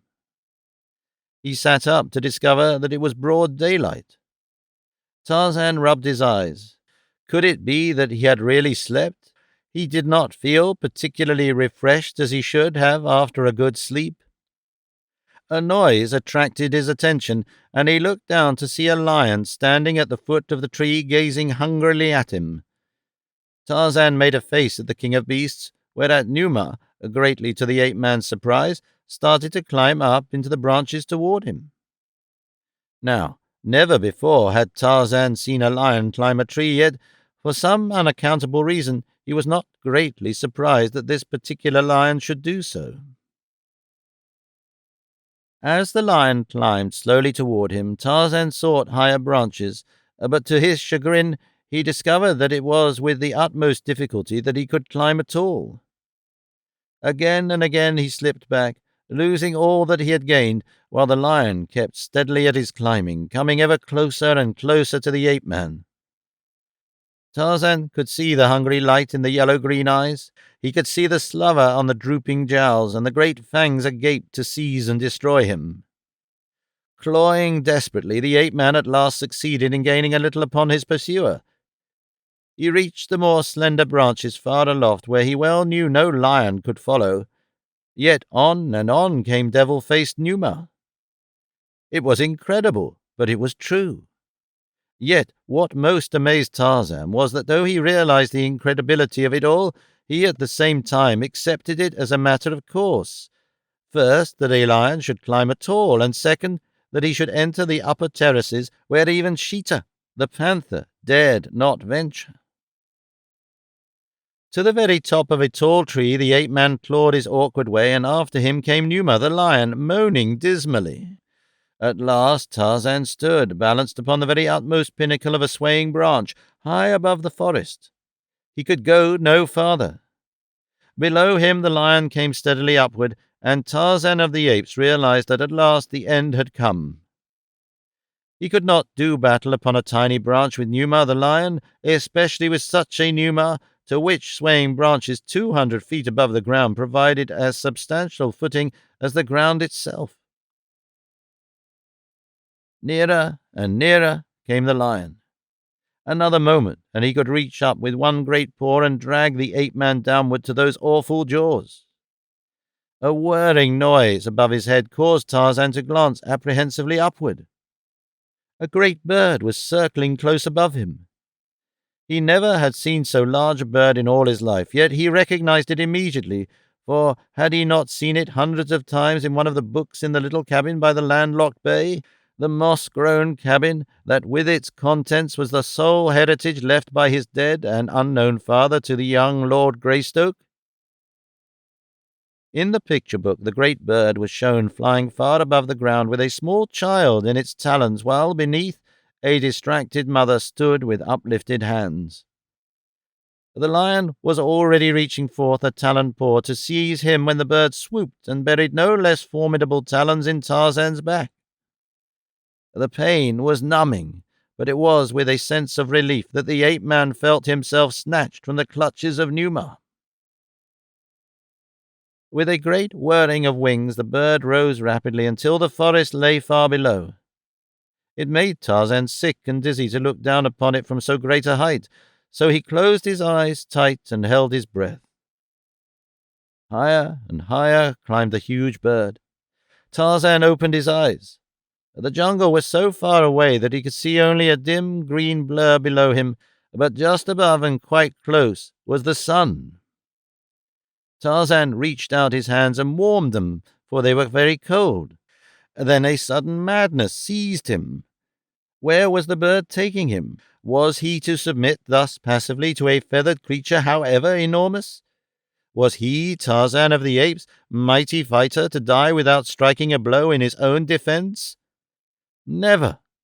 He snatched the hunting blade from his G-string and, thrusting upward, drove it once, twice, thrice into the breast above him. The mighty wings fluttered a few more times, spasmodically, the talons relaxed their hold, and Tarzan of the Apes fell hurtling downward toward the distant jungle. It seemed to the ape-man that he fell for many minutes before he crashed through the leafy verdure of the tree-tops. The smaller branches broke his fall, so that he came to rest for an instant upon the very branch upon which he had sought slumber the previous night. For an instant he toppled there in a frantic attempt to regain his equilibrium, but at last he rolled off, yet, clutching wildly, he succeeded in grasping the branch and hanging on. Once more he opened his eyes, which he had closed during the fall. Again it was night. With all his old agility he clambered back to the crotch from which he had toppled. Below him a lion roared, and looking downward, Tarzan could see the yellow-green eyes shining in the moonlight as they bored hungrily upward through the darkness of the jungle night toward him. The ape-man gasped for breath. Cold sweat stood out from every pore. There was a great sickness at the pit of Tarzan's stomach. Tarzan of the Apes had dreamed his first dream. For a long time he sat watching for Numa to climb into the tree after him, and listening for the sound of the great wings from above, for to Tarzan of the Apes his dream was a reality. He could not believe what he had seen, and yet, having seen even these incredible things, he could not disbelieve the evidence of his own perceptions. Never in all his life had Tarzan's senses deceived him badly, and so, naturally, he had great faith in them. Each perception which ever had been transmitted to Tarzan's brain had been, with varying accuracy, a true perception. He could not conceive of the possibility of apparently having passed through such a weird adventure in which there was no grain of truth. That a stomach disordered by decayed elephant flesh, a lion roaring in the jungle, a picture book, and sleep could have so truly portrayed all the clear-cut details of what he had seemingly experienced was quite beyond his knowledge. Yet he knew that Numa could not climb a tree, he knew that there existed in the jungle no such bird as he had seen, and he knew, too, that he could not have fallen a tiny fraction of the distance he had hurtled downward and lived. To say the least, he was a very puzzled Tarzan as he tried to compose himself once more for slumber. A very puzzled and a very nauseated Tarzan. As he thought deeply upon the strange occurrences of the night, he witnessed another remarkable happening. It was indeed quite preposterous, yet he saw it all with his own eyes.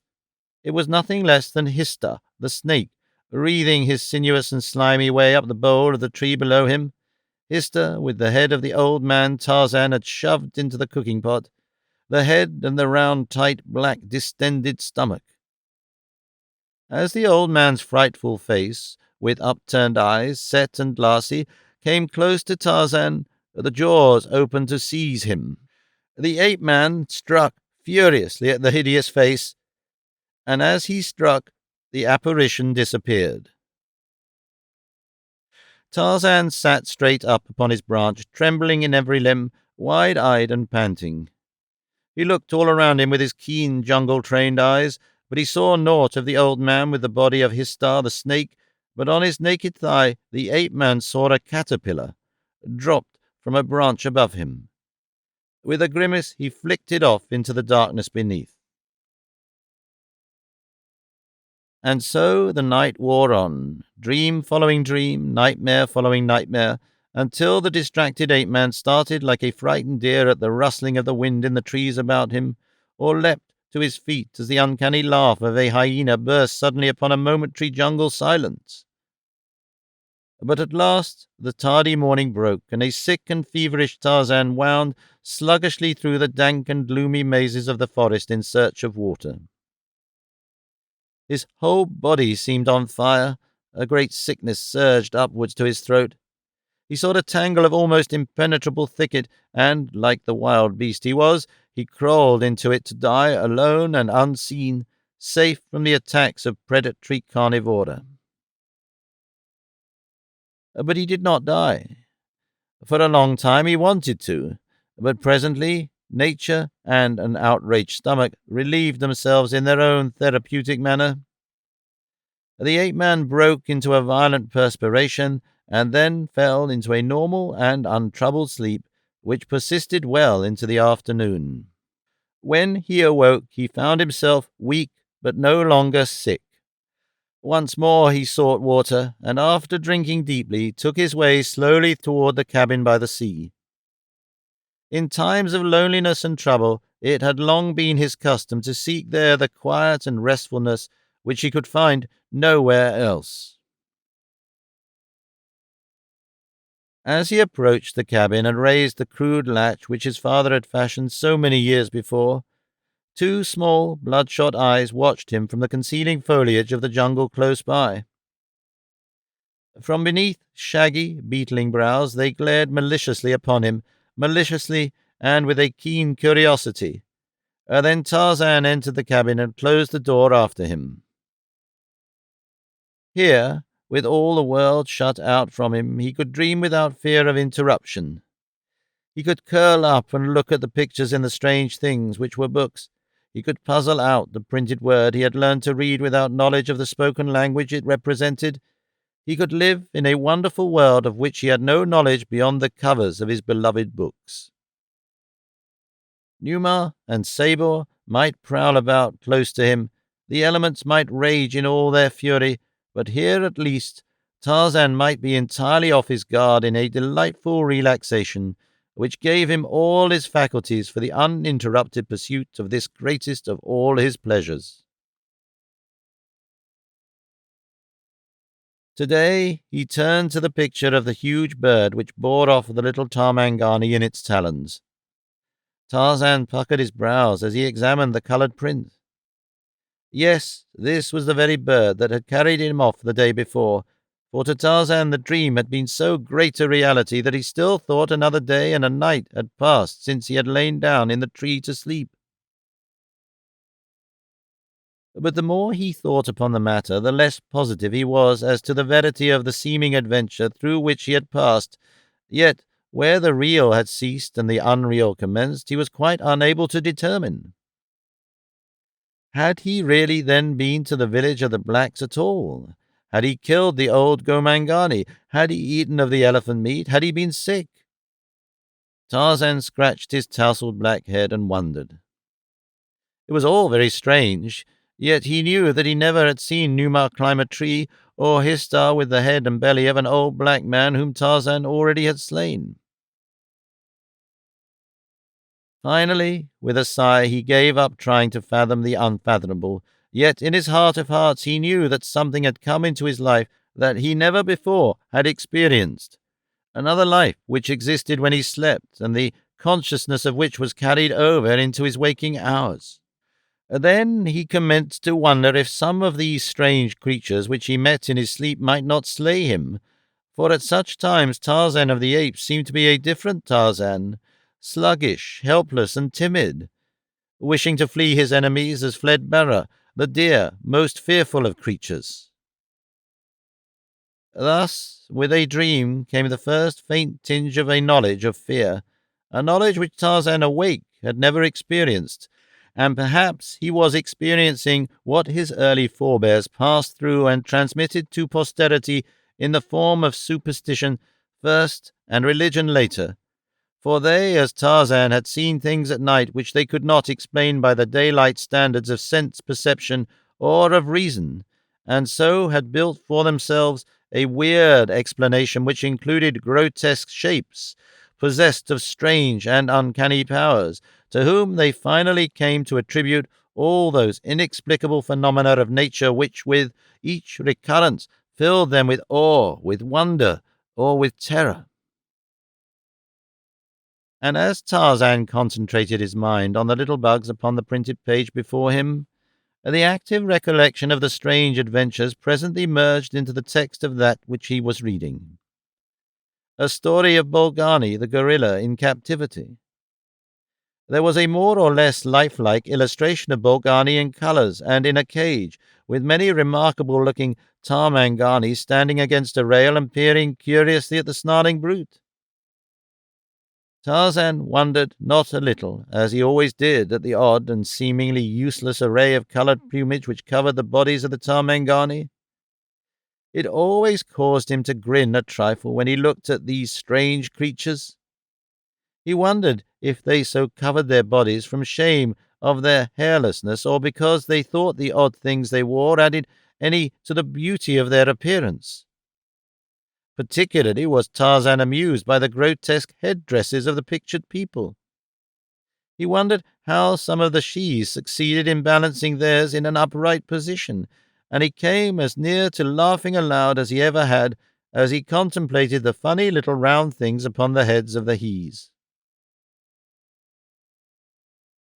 Slowly, the ape-man picked out the meaning of the various combinations of letters on the printed page, and as he read, the little bugs, for as such he always thought of the letters, commenced to run about in a most confusing manner, blurring his vision and befuddling his thoughts.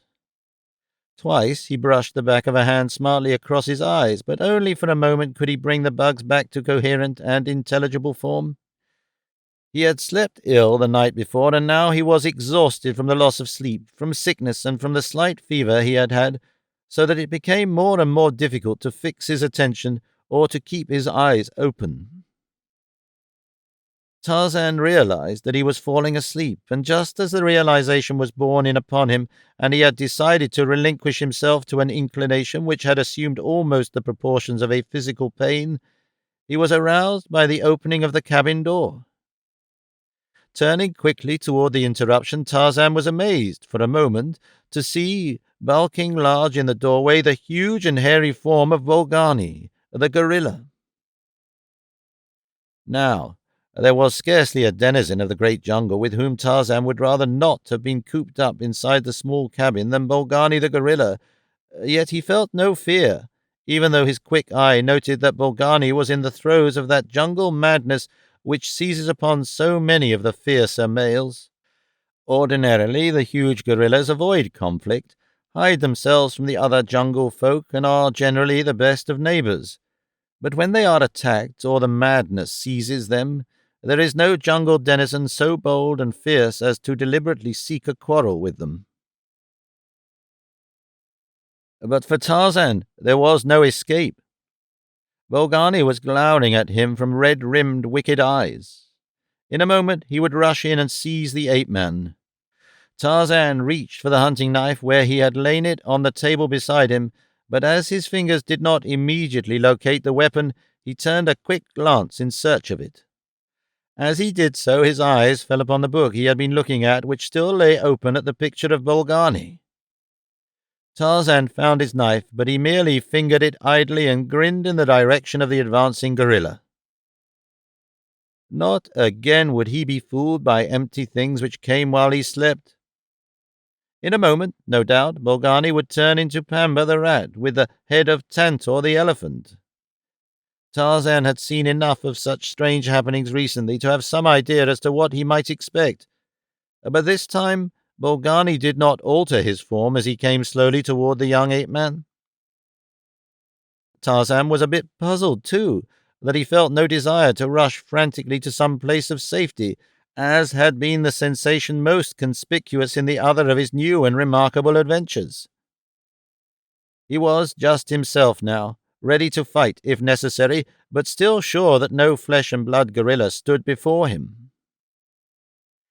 The thing should be fading away into thin air by now, thought Tarzan, or changing into something else. Yet it did not. Instead, it loomed clear-cut and real as Bolgani himself, the magnificent dark coat glistening with life and health in a bar of sunlight which shot across the cabin through the high window behind the young Lord Greystoke. This was quite the most realistic of his sleep adventures, thought Tarzan, as he passively awaited the next amusing incident. And then the gorilla charged. Two mighty, calloused hands seized upon the ape-man. Great fangs were bared close to his face. A hideous growl burst from the cavernous throat, and hot breath fanned Tarzan's cheek, and still he sat grinning at the apparition. Tarzan might be fooled once or twice, but not for so many times in succession. He knew that this Bolgani was no real Bolgani, for had he been, he never could have gained entrance to the cabin, since only Tarzan knew how to operate the latch.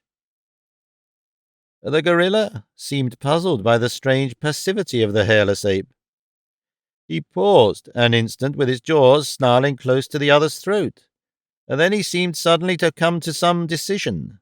Whirling the ape-man across a hairy shoulder, as easily as you or I might lift a babe in arms, Bolgani turned and dashed out into the open, racing toward the great trees. Now, indeed, was Tarzan sure that this was a sleep adventure, and so grinned largely as the giant gorilla bore him unresisting away. Presently, reasoned Tarzan, he would awaken and find himself back in the cabin where he had fallen asleep. He glanced back at the thought and saw the cabin door standing wide open. This would never do. Always had he been careful to close and latch it against wild intruders. Manu the monkey would make sad havoc there among Tarzan's treasures should he have access to the interior for even a few minutes. The question which arose in Tarzan's mind was a baffling one. Where did sleep adventures end and reality commence? How was he to be sure that the cabin door was not really open? Everything about him appeared quite normal. There were none of the grotesque exaggerations of his former sleep adventures. It would be better, then, to be upon the safe side and make sure that the cabin door was closed. It would do no harm, even if all that seemed to be happening were not happening at all. Tarzan essayed to slip from Bolgani's shoulder, but the great beast only growled ominously and gripped him tighter. With a mighty effort the ape-man wrenched himself loose, and as he slid to the ground, the dream gorilla turned ferociously upon him, seized him once more, and buried great fangs in a sleek brown shoulder. The grin of derision faded from Tarzan's lips as the pain and the hot blood aroused his fighting instincts. Asleep or awake, this thing was no longer a joke. Biting, tearing, and snarling, the two rolled over upon the ground. The gorilla was now frantic with insane rage. Again and again he loosed his hold upon the ape-man's shoulder in an attempt to seize the jugular, but Tarzan of the Apes had fought before with creatures who struck first for the vital vein, and each time he wriggled out of harm's way as he strove to get his fingers upon his adversary's throat. At last he succeeded. His great muscles tensed and knotted beneath his smooth hide as he forced with every ounce of his mighty strength to push the hairy torso from him. And as he choked Bolgani and strained him away, his other hand crept slowly upward between them until the point of the hunting knife rested over the savage heart. There was a quick movement of the steel-thewed wrist, and the blade plunged to its goal. Bolgani the gorilla voiced a single frightful shriek, tore himself loose from the grasp of the ape-man, rose to his feet, staggered a few steps, and then plunged to earth. There were a few spasmodic movements of the limbs, and the brute was still. Tarzan of the Apes stood looking down upon his kill, and as he stood there he ran his fingers through his thick black shock of hair. Presently he stooped and touched the dead body. Some of the red lifeblood of the gorilla crimsoned his fingers. He raised them to his nose and sniffed, and then he shook his head and turned toward the cabin. The door was still open. He closed it and fastened the latch. Returning toward the body of his kill, he again paused and scratched his head. If this was a sleep adventure, what then was reality? How was he to know the one from the other?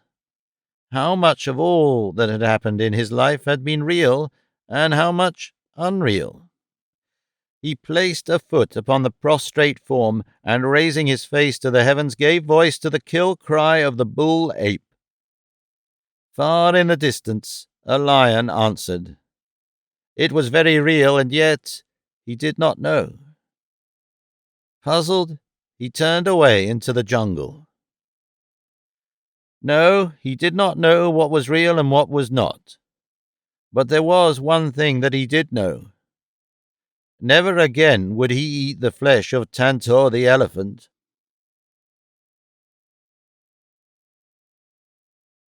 Chapter 10.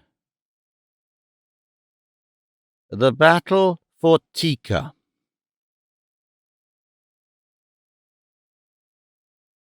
The day was perfect. A cool breeze tempered the heat of the equatorial sun. Peace had reigned within the tribe for weeks, and no alien enemy had trespassed upon its preserves from without. To the ape mind, all this was sufficient evidence that the future would be identical with the immediate past, that utopia would persist. The sentinels, now from habit become a fixed tribal custom, either relaxed their vigilance or entirely deserted their posts, as the whim seized them. The tribe was far scattered in search of food. Thus may peace and prosperity undermine the safety of most primitive community, even as it does that of the most cultured. Even the individuals became less watchful and alert, so that one might have thought Numa and Sabor and Sheeta entirely deleted from the scheme of things.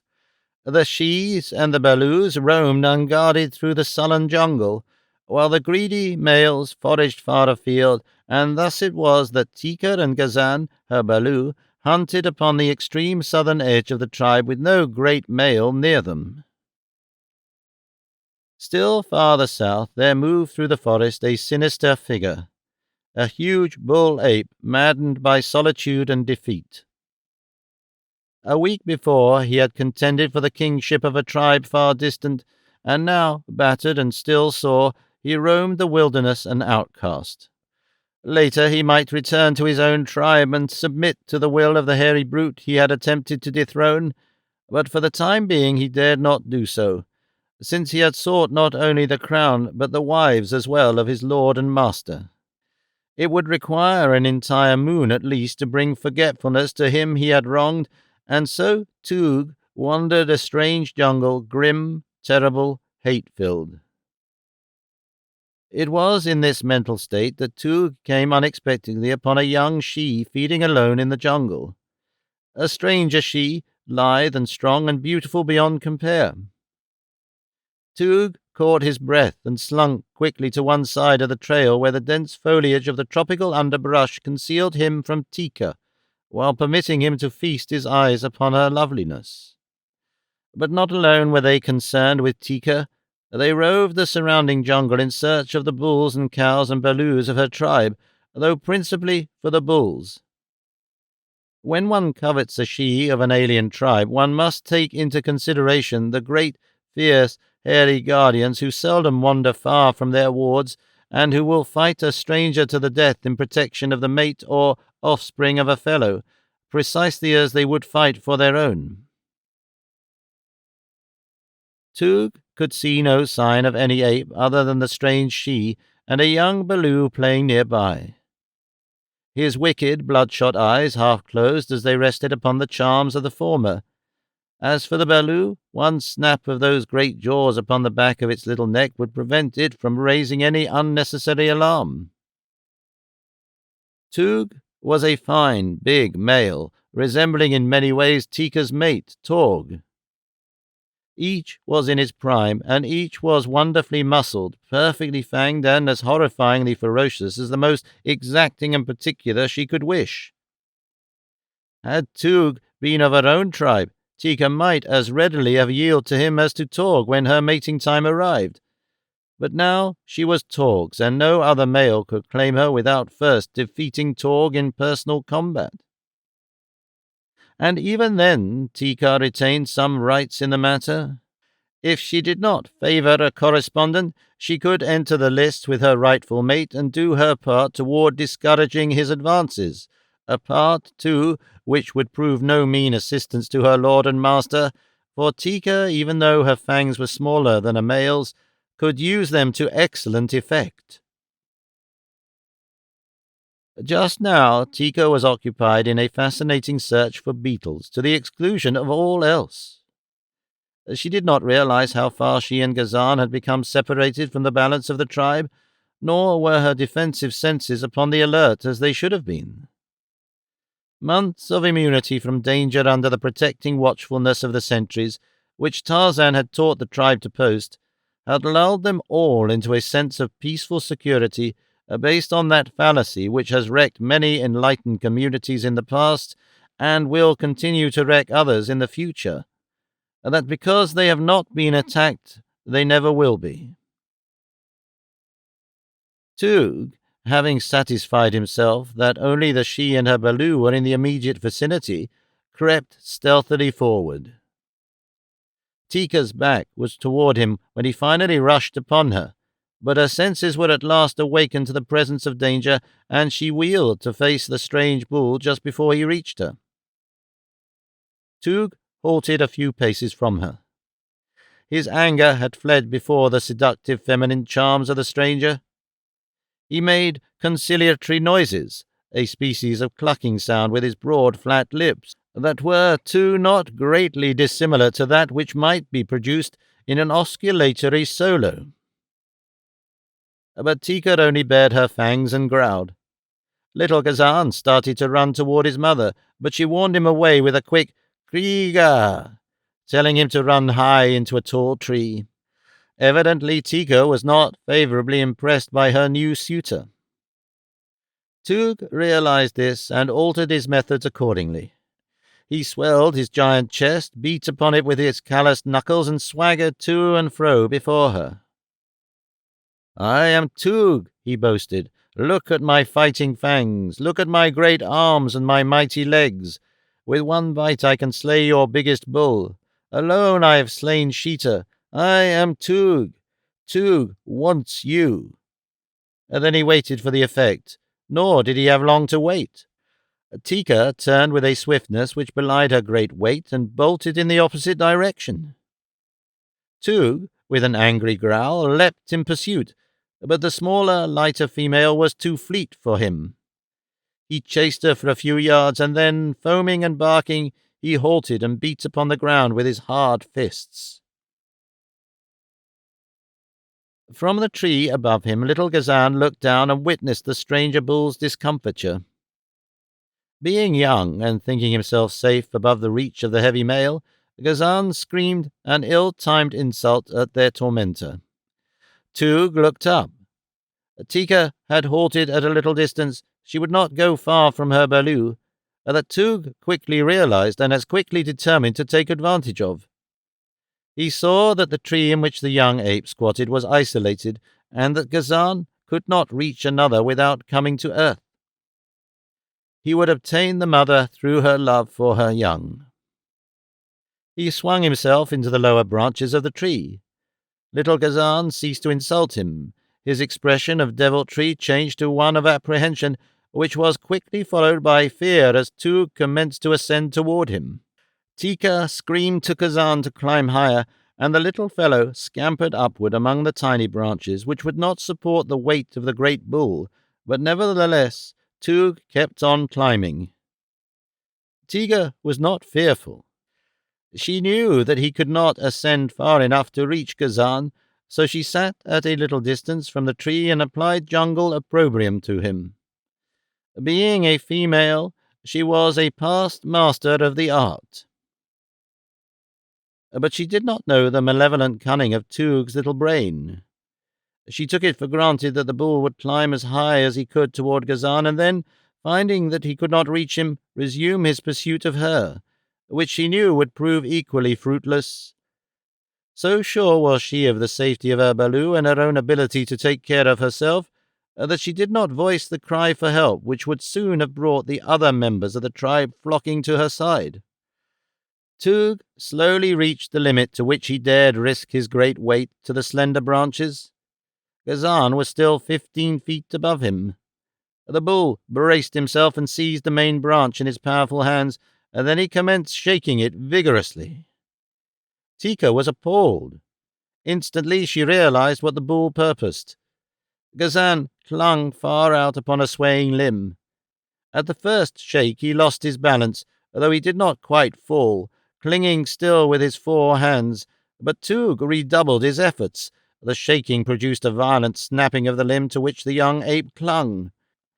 Tika saw all too plainly what the outcome must be, and forgetting her own danger in the depth of her mother-love, rushed forward to ascend the tree and give battle to the fearsome creature that menaced the life of her little one. But before ever she reached the bowl, Toog had succeeded, by violent shaking of the branch, to loosen Gazan's hold. With a cry, the little fellow plunged down through the foliage, clutching futilely for a new hold, and alighted with a sickening thud at his mother's feet, where he lay silent and motionless. Moaning, Tika stooped to lift the still form in her arms, but at the same instant Toog was upon her. Struggling and biting, she fought to free herself, but the giant muscles of the great bull were too much for her lesser strength. Toog struck and choked her repeatedly until finally, half unconscious, she lapsed into quasi-submission. Then the bull lifted her to his shoulder and turned back to the trail toward the south from whence he had come. Upon the ground lay the quiet form of little Gazan. He did not moan, he did not move. The sun rose slowly toward meridian. A mangy thing, lifting its nose to scent the jungle breeze, crept through the underbrush. It was Dango, the hyena. Presently its ugly muzzle broke through some nearby foliage, and its cruel eyes fastened upon Gazan. Early that morning, Tarzan of the Apes had gone to the cabin by the sea, where he passed many an hour at such times as the tribe was ranging in the vicinity. On the floor lay the skeleton of a man, all that remained of the former Lord Greystoke, lay as it had fallen some 20 years before, when Kerchak, the great ape, had thrown it lifeless there. Long since had the termites and the small rodents picked clean the sturdy English bones. For years Tarzan had seen it lying there, giving it no more attention than he gave the countless 1,000 bones that strewed his jungle haunts. On the bed another smaller skeleton reposed, and the youth ignored it as he ignored the other. How could he know that the one had been his father, the other his mother? The little pile of bones in the rude cradle, fashioned with such loving care by the former Lord Greystoke, meant nothing to him. That one day that little skull was to help prove his right to a proud title was as far beyond his ken as the satellites of the sons of Orion. To Tarzan they were bones, just bones. He did not need them, for there was no meat left upon them, and they were not in his way, for he knew no necessity for a bed, and the skeleton upon the floor he easily could step over. Today he was restless. He turned the pages first of one book and then of another. He glanced at pictures which he knew by heart and tossed the books aside. He rummaged for the 1,000th time in the cupboard. He took out a bag which contained several small round pieces of metal. He had played with them many times in the years gone by, but always he replaced them carefully in the bag, and the bag in the cupboard upon the very shelf where first he had discovered it. In strange ways did heredity manifest itself in the ape-man. Come of an orderly race, he himself was orderly without knowing why. The apes dropped things wherever their interest in them waned, in the tall grass or from the high-flung branches of the trees. What they dropped they sometimes found again by accident, but not so the ways of Tarzan. For his few belongings he had a place, and scrupulously he returned each thing to its proper place when he was done with it. The round pieces of metal in the little bag always interested him. Raised pictures were upon either side, the meaning of which he did not quite understand. The pieces were bright and shiny. It amused him to arrange them in various figures upon the table. Hundreds of times he had played thus. Today, while so engaged, he dropped a lovely yellow piece, an English sovereign, which rolled beneath the bed where lay all that was mortal of the once beautiful Lady Alice. True to form, Tarzan at once dropped to his hands and knees and searched beneath the bed for the lost gold piece. Strange as it might appear, he had never before looked beneath the bed. He found the gold piece, and something else he found too, a small wooden box with a loose cover. Bringing them both out, he returned the sovereign to its bag and the bag to its shelf within the cupboard. Then he investigated the box. It contained a quantity of cylindrical bits of metal, cone-shaped at one end and flat at the other, with a projecting rim. They were all quite green and dull, coated with years of verdigris. Tarzan removed a handful of them from the box and examined them. He rubbed one upon another and discovered that the green came off, leaving a shiny surface for 2/3 of their length and a dull grey over the cone-shaped end. Finding a bit of wood, he rubbed one of the cylinders rapidly and was rewarded by a lustrous sheen which pleased him. At his side hung a pocket pouch taken from the body of one of the numerous black warriors he had slain. Into this pouch he had put a handful of the new playthings, thinking to polish them at his leisure. Then he replaced the box beneath the bed, and finding nothing more to amuse him, left the cabin and started back in the direction of the tribe. Shortly before he reached them, he heard a great commotion ahead of him. The loud screams of shes and balus, the savage, angry barking and growling of the great bulls. Instantly he increased his speed, for the cries that came to his ears warned him that something was amiss with his fellows. While Tarzan had been occupied with his own devices in the cabin of his dead sire, Torg, Tika's mighty mate, had been hunting a mile to the north of the tribe. At last, his belly filled, he had turned lazily back toward the clearing where he had last seen the tribe, and presently commenced passing its members scattered alone or in twos or threes. Nowhere did he see Tika or Gazan, and soon he began inquiring of the other apes where they might be, but none had seen them recently. Now the lower orders are not highly imaginative. They do not, as you and I, paint vivid mental pictures of things which might have occurred, and so Torg did not now apprehend that any misfortune had overtaken his mate and their offspring. He merely knew that he wished to find Tika, that he might lie down in the shade and have her scratch his back while his breakfast digested. But though he called to her and searched for her, and asked each whom he met, he could find no trace of Tika nor of Gazan either. He was beginning to become peeved, and had about made up his mind to chastise Tika for wandering so far afield when he wanted her. He was moving south along a game trail, his calloused soles and knuckles giving forth to no sound, when he came upon Dango at the opposite side of a small clearing. The eater of carrion did not see Torg, for all his eyes were for something which lay in the grass beneath a tree, something upon which he was sneaking with the cautious stealth of his breed. Torg, always cautious himself, as it behooves one to be who fares up and down the jungle and desires to survive, swung noiselessly into a tree where he could have a better view of the clearing. He did not fear Dango, but he wanted to see what it was that Dango stalked. In a way, possibly, he was actuated as much by curiosity as by caution. And when Torg reached a place in the branches from which he could have an unobstructed view of the clearing, he saw Dango already sniffing at something directly beneath him, something which Torg instantly recognized as the lifeless form of his little Gazan. With a cry so frightful, so bestial, that it momentarily paralyzed the startled Dango, the great ape launched his mighty bulk upon the surprised hyena. With a cry and a snarl, Dango crushed to earth, turned to tear at his assailant, but as effectively might a sparrow turn upon a hawk. Torg's great, gnarled fingers closed upon the hyena's throat and back. His jaws snapped once on the mangy neck, crushing the vertebrae, and then he hurled the dead body contemptuously aside. Again he raised his voice in the call of the bull ape to its mate, but there was no reply. And then he leaned down to sniff at the body of Gazan.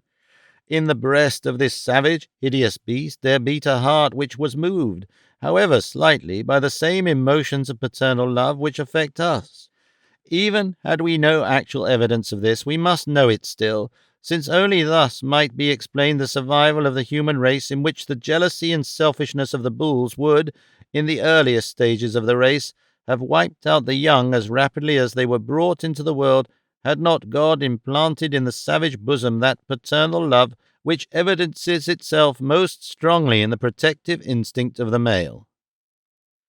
In Torg, the protective instinct was not alone highly developed, but affection for his offspring as well, for Torg was an unusually intelligent specimen of these great man-like apes, which the natives of the Gobi speak of in whispers, but which no white man ever had seen or, if seeing, lived to tell of until Tarzan of the Apes came among them. And so Torg felt sorry as any other father might feel sorrow at the loss of a little child. To you, little Gazan might have seemed a hideous and repulsive creature, but to Torg and Tika he was as beautiful and as cute as is your little Mary or Johnny or Elizabeth Ann to you. And he was their firstborn, their only Baloo, and he, three things which might make a young ape the apple of any fond father's eyes. For a moment Torg sniffed at the quiet little form. With his muzzle and his tongue he smoothed and caressed the rumpled coat. From his savage lips broke a low moan, but quickly upon the heels of sorrow came the overmastering desire for revenge. Leaping to his feet, he screamed out a volley of "Kriegars," punctuated from time to time by the blood-freezing cry of an angry, challenging bull, a rage-mad bull with the blood-lust strong upon him. Answering his cries came the cries of the tribe as they swung through the trees toward him. It was these that Tarzan heard on his return from his cabin, and in reply to them he raised his own voice and hurried forward with increased speed until he fairly flew through the middle terraces of the forest.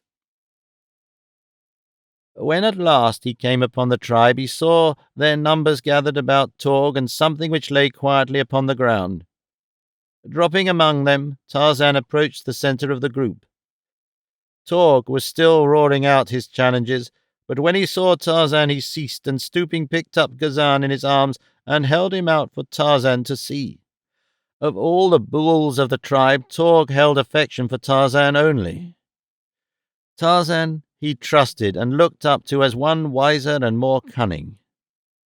To Tarzan he came now, to the playmate of his Baloo days, the companion of innumerable battles of his maturity.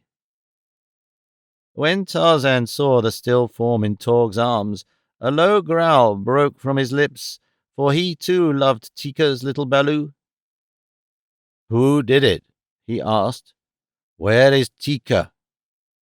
"I do not know," replied Torg. "I found him lying here with Dango about to feed upon him, but it was not Dango that did it. There are no fang marks upon him."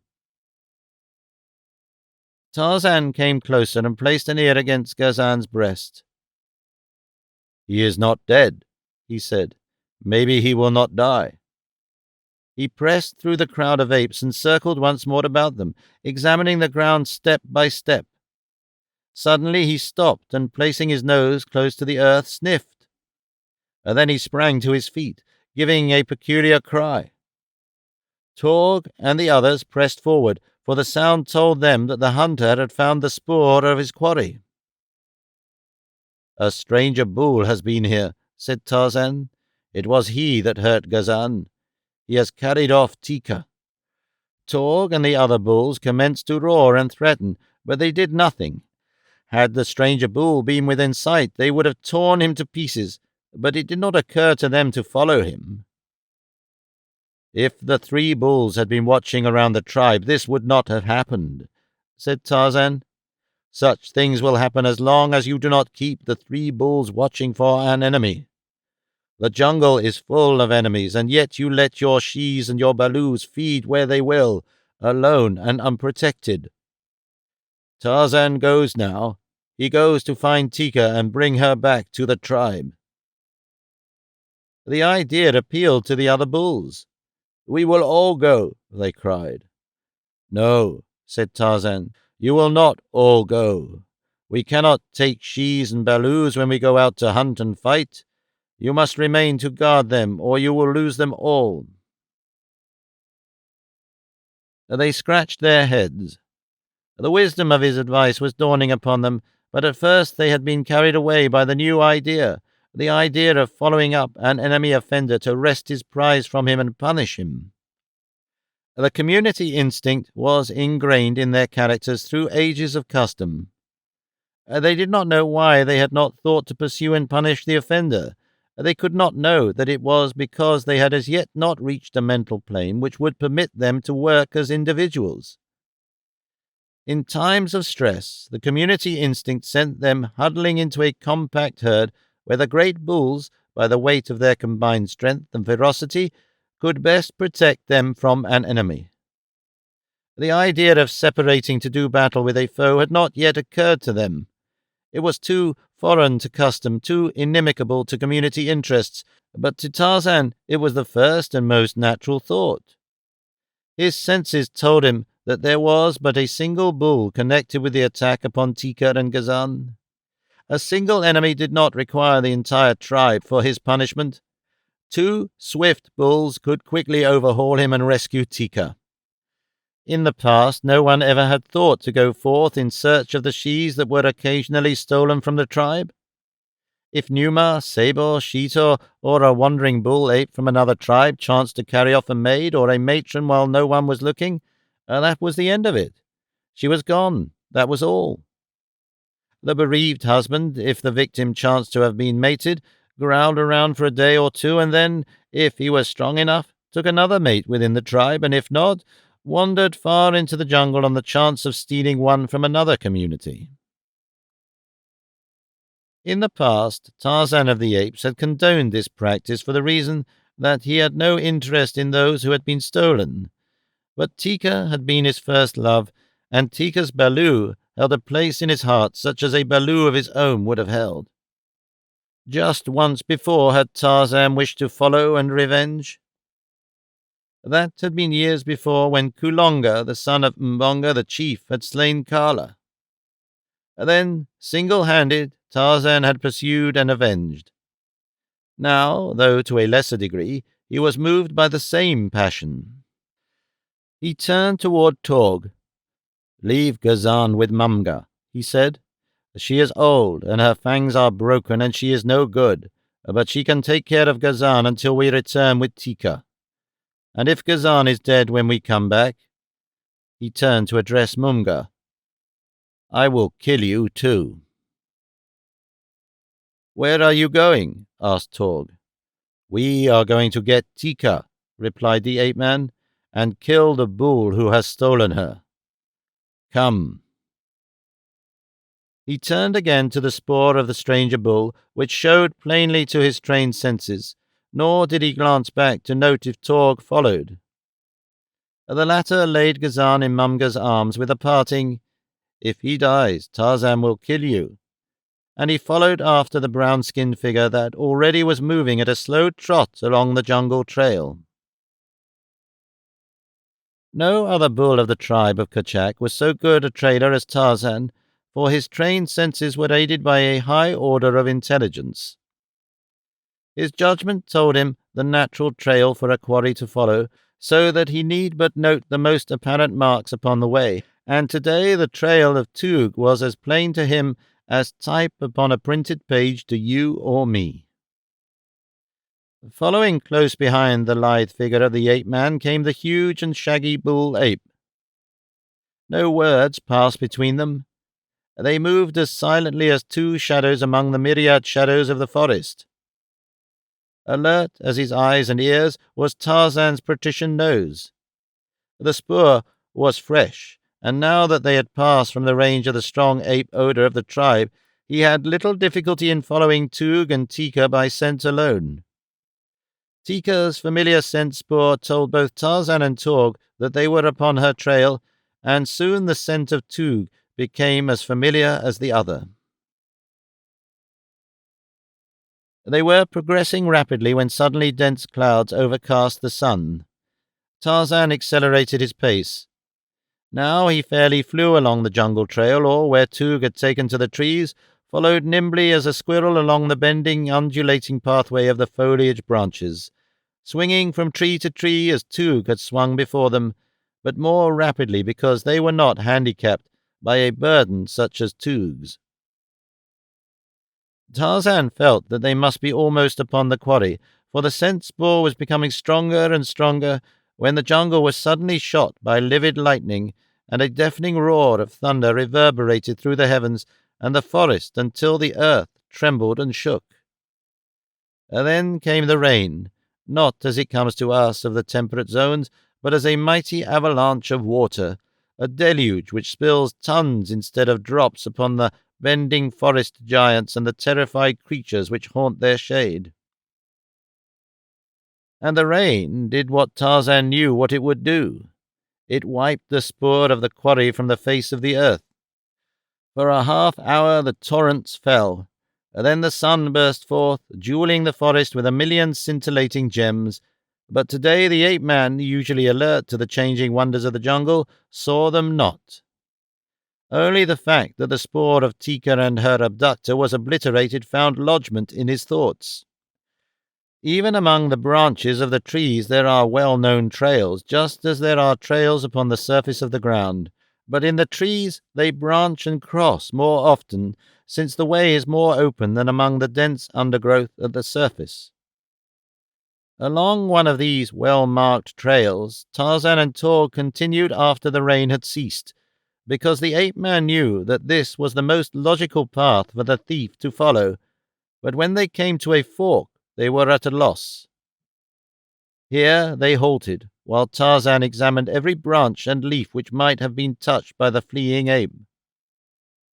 He sniffed at the bole of the tree, and with his keen eyes he sought to find upon the bark some sign of the way the quarry had taken. It was slow work, and all the time, Tarzan knew, the bull of the alien tribe was forging steadily away from them, gaining precious minutes that might carry him to safety before they could catch up with him.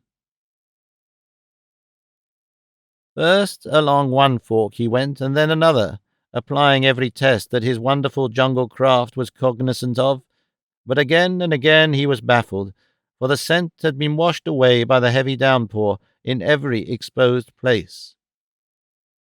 For a half-hour Tarzan and Torg searched, until at last, upon the bottom of a broad leaf, Tarzan's keen nose caught the faint trace of the scent spoor of Toog, where the leaf had brushed a hairy shoulder as the great ape passed through the foliage. Once again the two took up the trail, but it was slow work now, and there were many discouraging delays when the spoor seemed lost beyond recovery. To you or me there would have been no spoor, even before the coming of the rain, except possibly where Toog had come to earth and followed a game trail. In such places the imprint of a huge hand-like foot and the knuckles of one great hand were sometimes plain enough for an ordinary mortal to read. Tarzan knew from these and other indications that the ape was yet carrying Tika.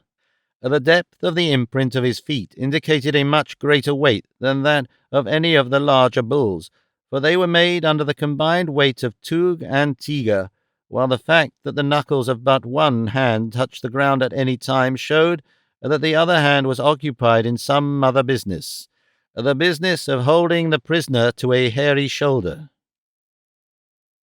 Tarzan could follow in sheltered places the changing of the burden from one shoulder to another, as indicated by the deepening of the foot imprint upon the side of the load, and the changing of the knuckle imprints from one side of the trail to the other. There were stretches along the surface paths where the ape had gone for considerable distances entirely erect upon his hind feet, walking as a man walks, but the same might have been true of any of the great anthropoids of the same species, for, unlike the chimpanzee and the gorilla, they walk without the aid of their hands quite as readily as with.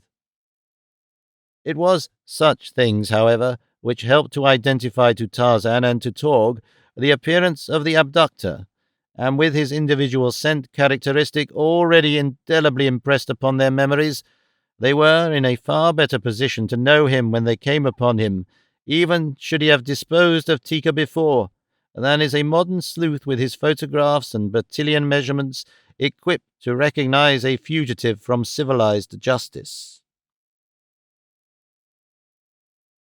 But with all their high-strung and delicately attuned perceptive faculties, the two bulls of the tribe of Kachak were often sore pressed to follow the trail at all, and at best were so delayed that in the afternoon of the second day they still had not overhauled the fugitive.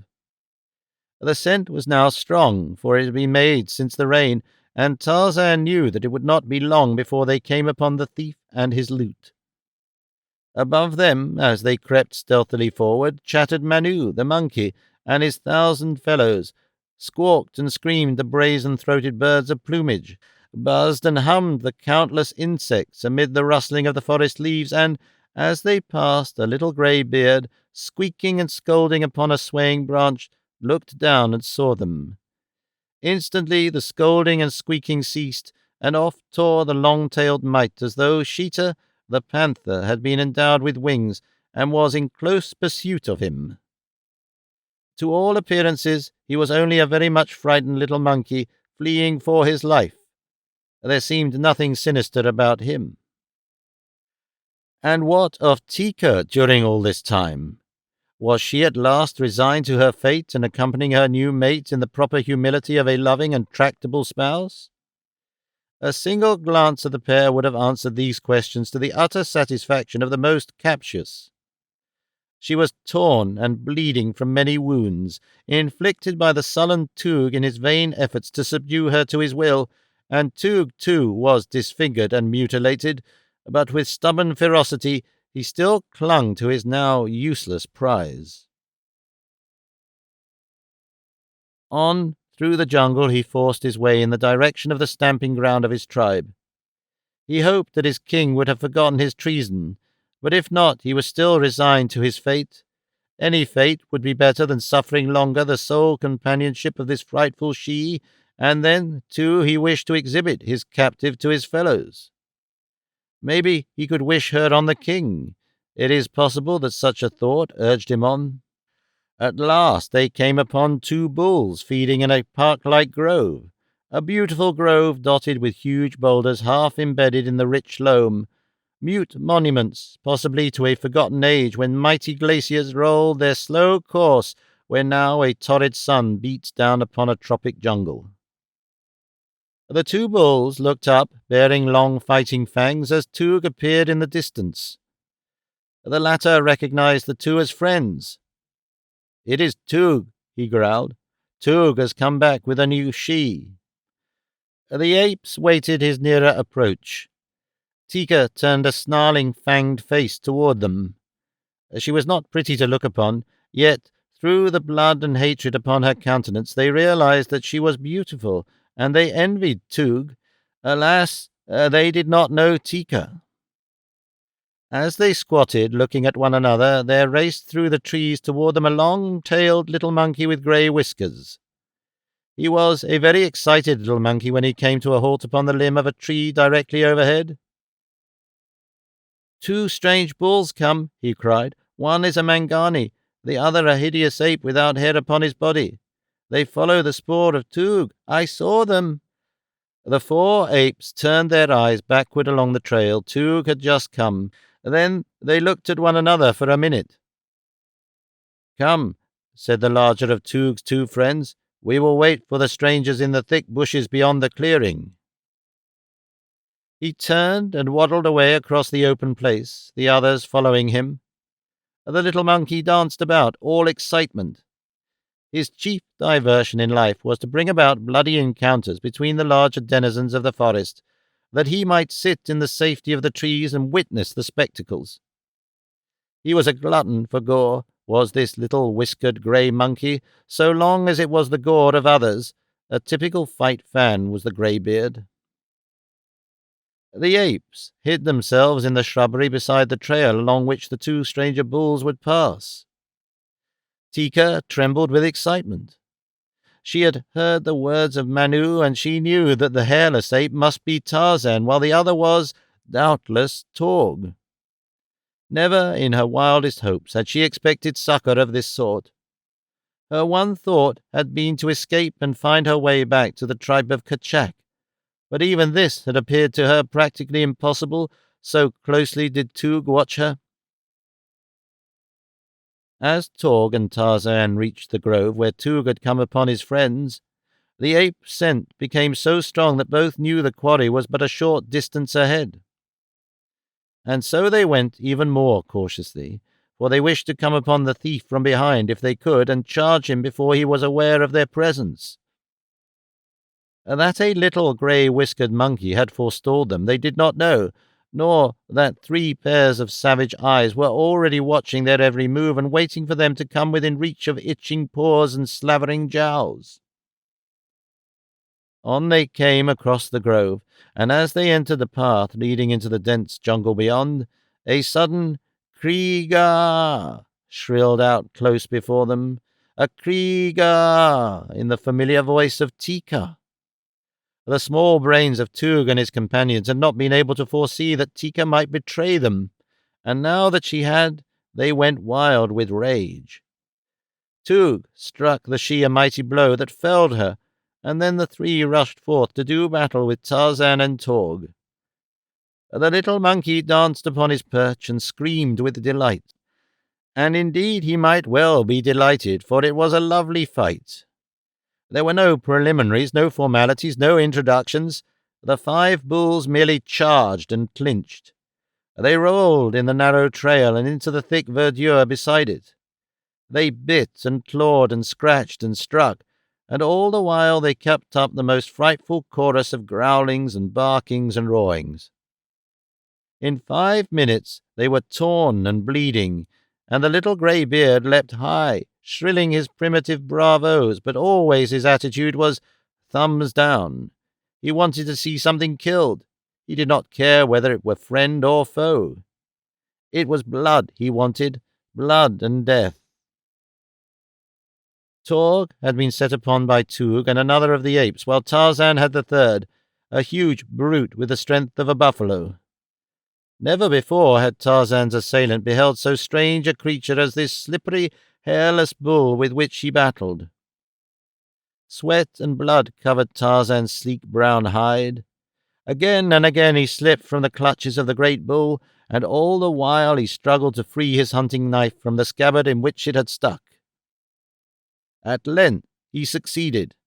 A brown hand shot out and clutched a hairy throat. Another flew upward, clutching the sharp blade.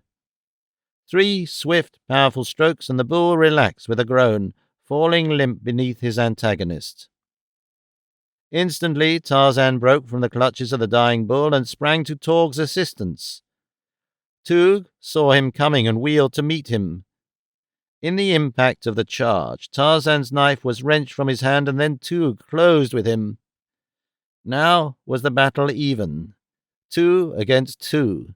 While on the verge, Tika, now recovered from the blow that had felled her, slunk, waiting for an opportunity to aid. She saw Tarzan's knife and picked it up. She never had used it, but knew how Tarzan used it. Always had she been afraid of the thing which dealt death to the mightiest of the jungle people with the ease that Tantor's great tusks deal death to Tantor's enemies. She saw Tarzan's pocket pouch torn from his side, and with the curiosity of an ape that even danger and excitement cannot entirely dispel, she picked this up too. Now the bulls were standing, the clinches had been broken. Blood streamed down their sides, their faces were crimsoned with it. Little Greybeard was so fascinated that at last he had even forgotten to scream and dance, but sat rigid with delight in the enjoyment of the spectacle. Back across the grove, Tarzan and Torg forced their adversaries. Tika followed slowly. She scarce knew what to do. She was lame and sore and exhausted from the frightful ordeal through which she had passed, and she had the confidence of her sex in the prowess of her mate and the other bull of her tribe. They would not need the help of a she in their battle with these two strangers. The roars and screams of the fighters reverberated through the jungle, awakening the echoes in the distant hills. From the throat of Tarzan's antagonist had come a score of "Kriegars," and now from behind came the reply he had awaited. Into the grove, barking and growling, came a score of huge bull apes, the fighting men of Toog's tribe. Tika saw them first and screamed a warning to Tarzan and Torg, and then she fled past the fighters toward the opposite side of the clearing, fear for a moment claiming her. Nor can one censure her after the frightful ordeal from which she was still suffering. Down upon them came the great apes. In a moment, Tarzan and Torg would be torn to shreds that would later form the pièce de résistance of the savage orgy of a dum-dum. Tika turned to glance back. She saw the impending fate of her defenders, and there sprung to life in her savage bosom the spark of martyrdom that some common forebear had transmitted alike to Tika the wild ape and the glorious women of a higher order who have invited death for their men. With a shrill scream she ran toward the battlers, who were rolling in a great mass at the foot of one of the huge boulders which dotted the grove. But what could she do? The knife she held she could not use to advantage because of her lesser strength. She had seen Tarzan throw missiles, and she had learned this with many other things from her childhood playmate. She sought for something to throw, and at last her fingers touched upon the hard objects in the pouch that had been torn from the ape-man. Tearing the receptacle open, she gathered a handful of shiny cylinders, heavy for their size, they seemed to her, and good missiles. With all her strength she hurled them at the apes battling in front of the granite boulder. The result surprised Tika quite as much as it did the apes. There was a loud explosion which deafened the fighters and a puff of acrid smoke. Never before had one there heard such a frightful noise.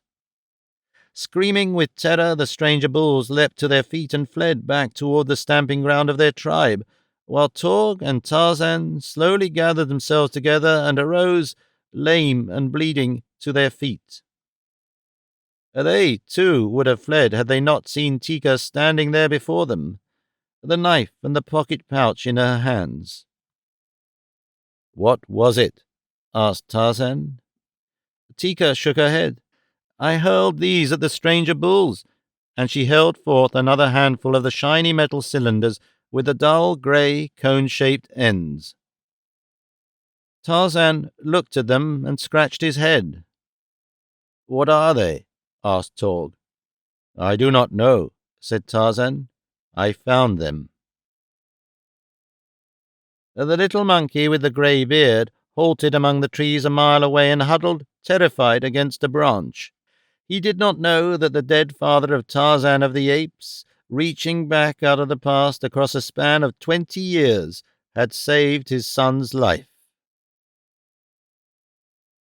Nor did Tarzan, Lord Greystoke, know it either.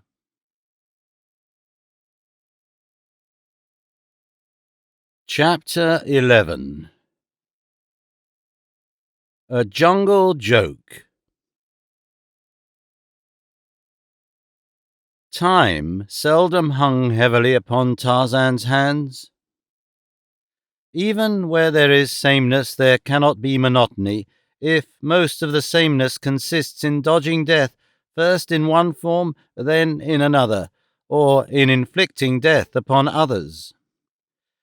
There is a spice to such an existence, but even this Tarzan of the Apes varied in activities of his own invention. He was full grown now, with the grace of a Greek god and the thews of a bull, and by all the tenets of apedom should have been sullen, morose, and brooding, but he was not. His spirits seemed not to age at all. He was still a playful child, much to the discomfiture of his fellow apes. They could not understand him or his ways, for with maturity they quickly forgot their youth and its pastimes. Nor could Tarzan quite understand them. It seemed strange to him that a few moons since he had roped Torg about an ankle and dragged him screaming through the tall jungle grasses, and then rolled and tumbled in good-natured mimic battle when the young ape had freed himself, and that today, when he had come up behind the same Torg and pulled him over backward upon the turf, instead of the playful young ape, a great snarling beast had whirled and leaped for his throat. Easily Tarzan eluded the charge, and quickly Torg's anger vanished, though it was not replaced with playfulness. Yet the ape-man realized that Torg was not amused, nor was he amusing. The big bull-ape seemed to have lost whatever sense of humor he once may have possessed. With a grunt of disappointment, young Lord Greystoke turned to other fields of endeavour. A strand of black hair fell across one eye.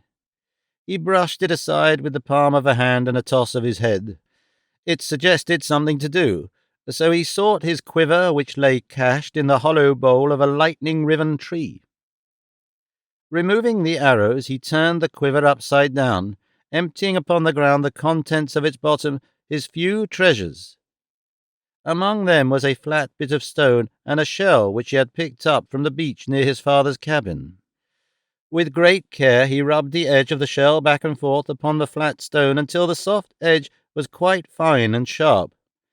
He worked much as a barber does who hones a razor, and with every evidence of similar practice. But his proficiency was the result of years of painstaking effort. Unaided, he had worked out a method of his own for putting an edge upon the shell.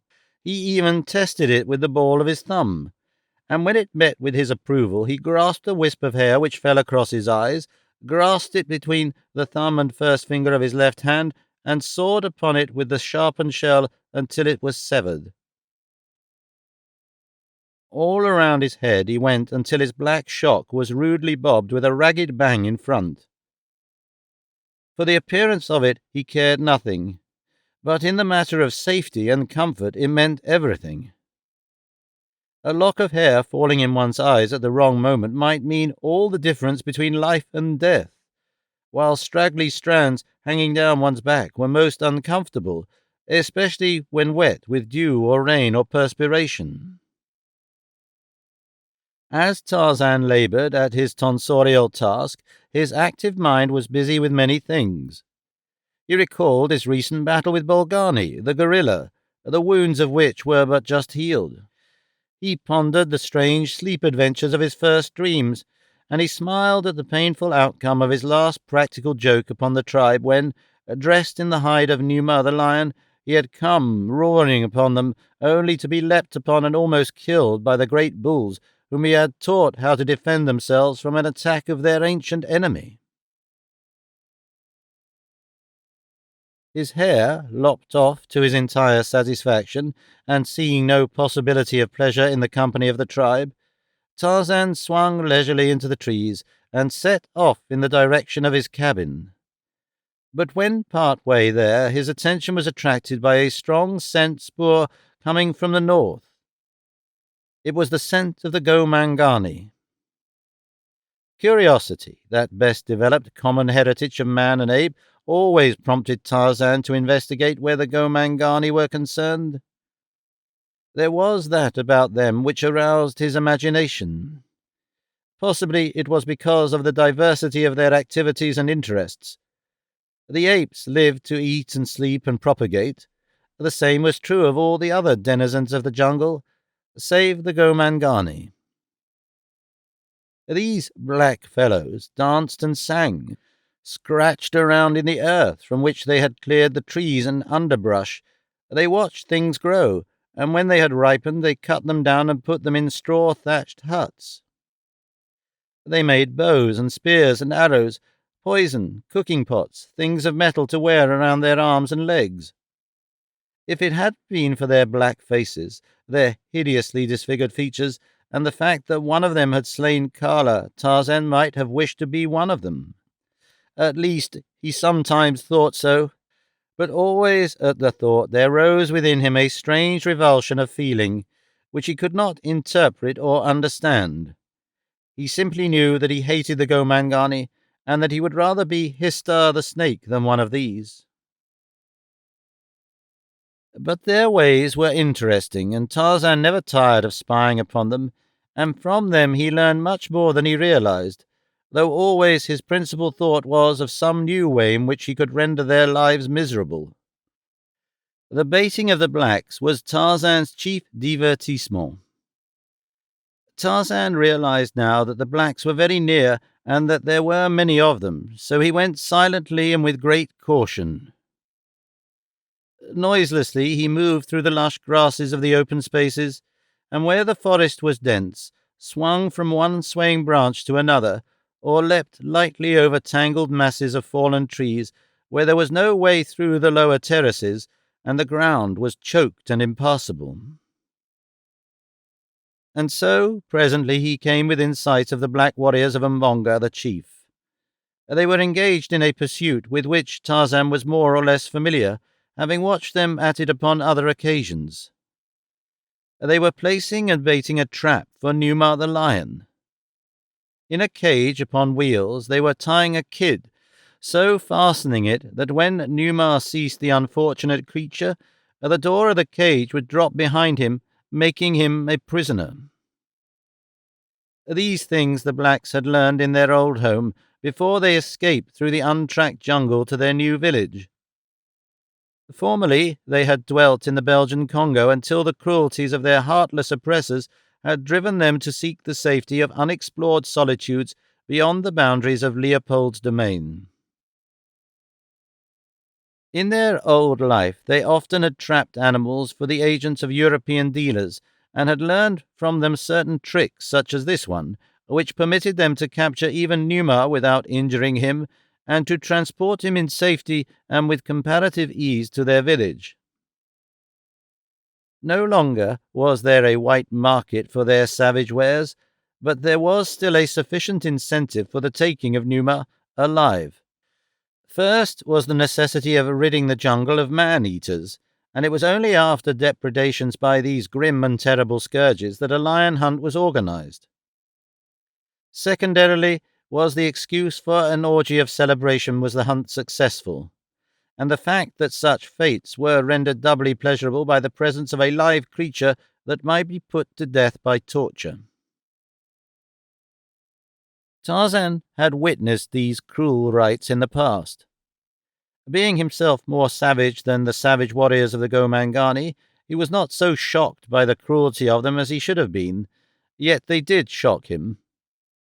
He could not understand the strange feeling of revulsion which possessed him at such times. He had no love for Numa the lion, yet he bristled with rage when the blacks inflicted upon his enemy such indignities and cruelties as only the mind of the one creature moulded in the image of God can conceive. Upon 2 occasions he had freed Numa from the trap before the blacks had returned to discover the success or failure of their venture. He would do the same today. That he decided immediately he realized the nature of their intentions. Leaving the trap in the center of a broad elephant trail near the drinking hole, the warriors turned back toward their village. On the morrow they would come again. Tarzan looked after them, upon his lips an unconscious sneer, the heritage of unguessed caste. He saw them file along the broad trail, beneath the overhanging verdure of leafy branch and looped and festooned creepers, brushing ebon shoulders against gorgeous blooms which inscrutable nature had seen fit to lavish most profusely farthest from the eye of man. As Tarzan watched, through narrowed lids, the last of the warriors disappear beyond a turn in the trail, his expression altered to the urge of a newborn thought. A slow, grim smile touched his lips. He looked down upon the frightened, bleating kid, advertising in its fear and its innocence, its presence and its helplessness. Dropping to the ground, Tarzan approached the trap and entered. Without disturbing the fibre cord, which was adjusted to drop the door at the proper time, he loosened the living bait, tucked it under an arm, and stepped out of the cage. With his hunting knife he quieted the frightened animal, severing its jugular, and then he dragged it, bleeding, along the trail down to the drinking hole, the half-smile persisting upon his ordinarily grave face. At the water's edge, the ape-man stooped, with hunting knife and quick, strong fingers, deftly removed the dead kid's viscera. Scraping a hole in the mud, he buried these parts which he did not eat, and swinging the body to his shoulder, took to the trees. For a short distance he pursued his way in the wake of the black warriors, coming down presently to bury the meat of his kill where it would be safe from the depredations of Dango the hyena, or the other meat-eating beasts and birds of the jungle. He was hungry. Had he been all beast, he would have eaten, but his man-mind could entertain urges even more potent than those of the belly, and now he was concerned with an idea which kept a smile upon his lips and his eyes sparkling in anticipation. An idea it was which permitted him to forget that he was hungry. The meat safely cached, Tarzan trotted along the elephant trail after the Gomangani. 2 or 3 miles from the cage he overtook them, and then he swung into the trees and followed above and behind them, waiting his chance. Among the blacks was Rubber Kiga, the witch doctor. Tarzan hated them all, but Rubber Kiga he especially hated. As the blacks filed along the winding path, Rubber Kiga, being lazy, dropped behind. This Tarzan noted, and it filled him with satisfaction. His being radiated a grim and terrible content. Like an angel of death, he hovered above the unsuspecting black. Rubber Kiga, knowing that the village was but a short distance ahead, sat down to rest. Rest well, O Rubber Kiga. It is thy last opportunity. Tarzan crept stealthily among the branches of the tree above the well-fed, self-satisfied witch-doctor. He made no noise that the dull ears of man could hear above the soughing of the gentle jungle breeze among the undulating foliage of the upper terraces, and when he came close above the black man he halted, well concealed by leafy branch and heavy creeper. Rubber Kiga sat with his back against the bole of a tree, facing Tarzan. The position was not such as the waiting beast of prey desired, and so, with the infinite patience of the wild hunter, the ape-man crouched, motionless, and silent as a graven image until the fruit should be ripe for the plucking. A poisonous insect buzzed angrily out of space. It loitered, circling close to Tarzan's face. The ape-man saw and recognized it. The virus of its sting spelled death for lesser things than he. For him it would mean days of anguish. He did not move. His glittering eyes remained fixed upon Rubber Kiga after acknowledging the presence of the winged torture by a single glance. He heard and followed the movements of the insect with his keen ears, and then he felt it alight upon his forehead. No muscle twitched, for the muscles of such as he are the servants of the brain. Down across his face crept the horrid thing, over nose and lips and chin. Upon his throat it paused, and turning, retraced its steps. Tarzan watched Rubber Kiga. Now not even his eyes moved. So motionless he crouched that only death might counterpart his movelessness. The insect crawled upward over the nut-brown cheek and stopped with its antennae, brushing the lashes of his lower lid. You or I would have started back, closing our eyes and striking at the thing, but you and I are the slaves, not the masters of our nerves. Had the thing crawled upon the eyeball of the ape-man, it is believable that he could yet have remained wide-eyed and rigid, but it did not. For a moment it loitered there close to the lower lid, then it rose and buzzed away. Down toward Rubber Keegar it buzzed, and the black man heard it, saw it, struck at it, and was stung upon the cheek before he killed it. Then he rose with a howl of pain and anger, and as he turned up the trail toward the village of Umbonga the chief, his broad black back was exposed to the silent thing waiting above him. And as Rubber Keegar turned, a lithe figure shot outward and downward from the tree above upon his broad shoulders. The impact of the springing creature carried Rubber Keegar to the ground. He felt strong jaws close upon his neck, and when he tried to scream, steel fingers throttled his throat. The powerful black warrior struggled to free himself, but he was as a child in the grip of his adversary.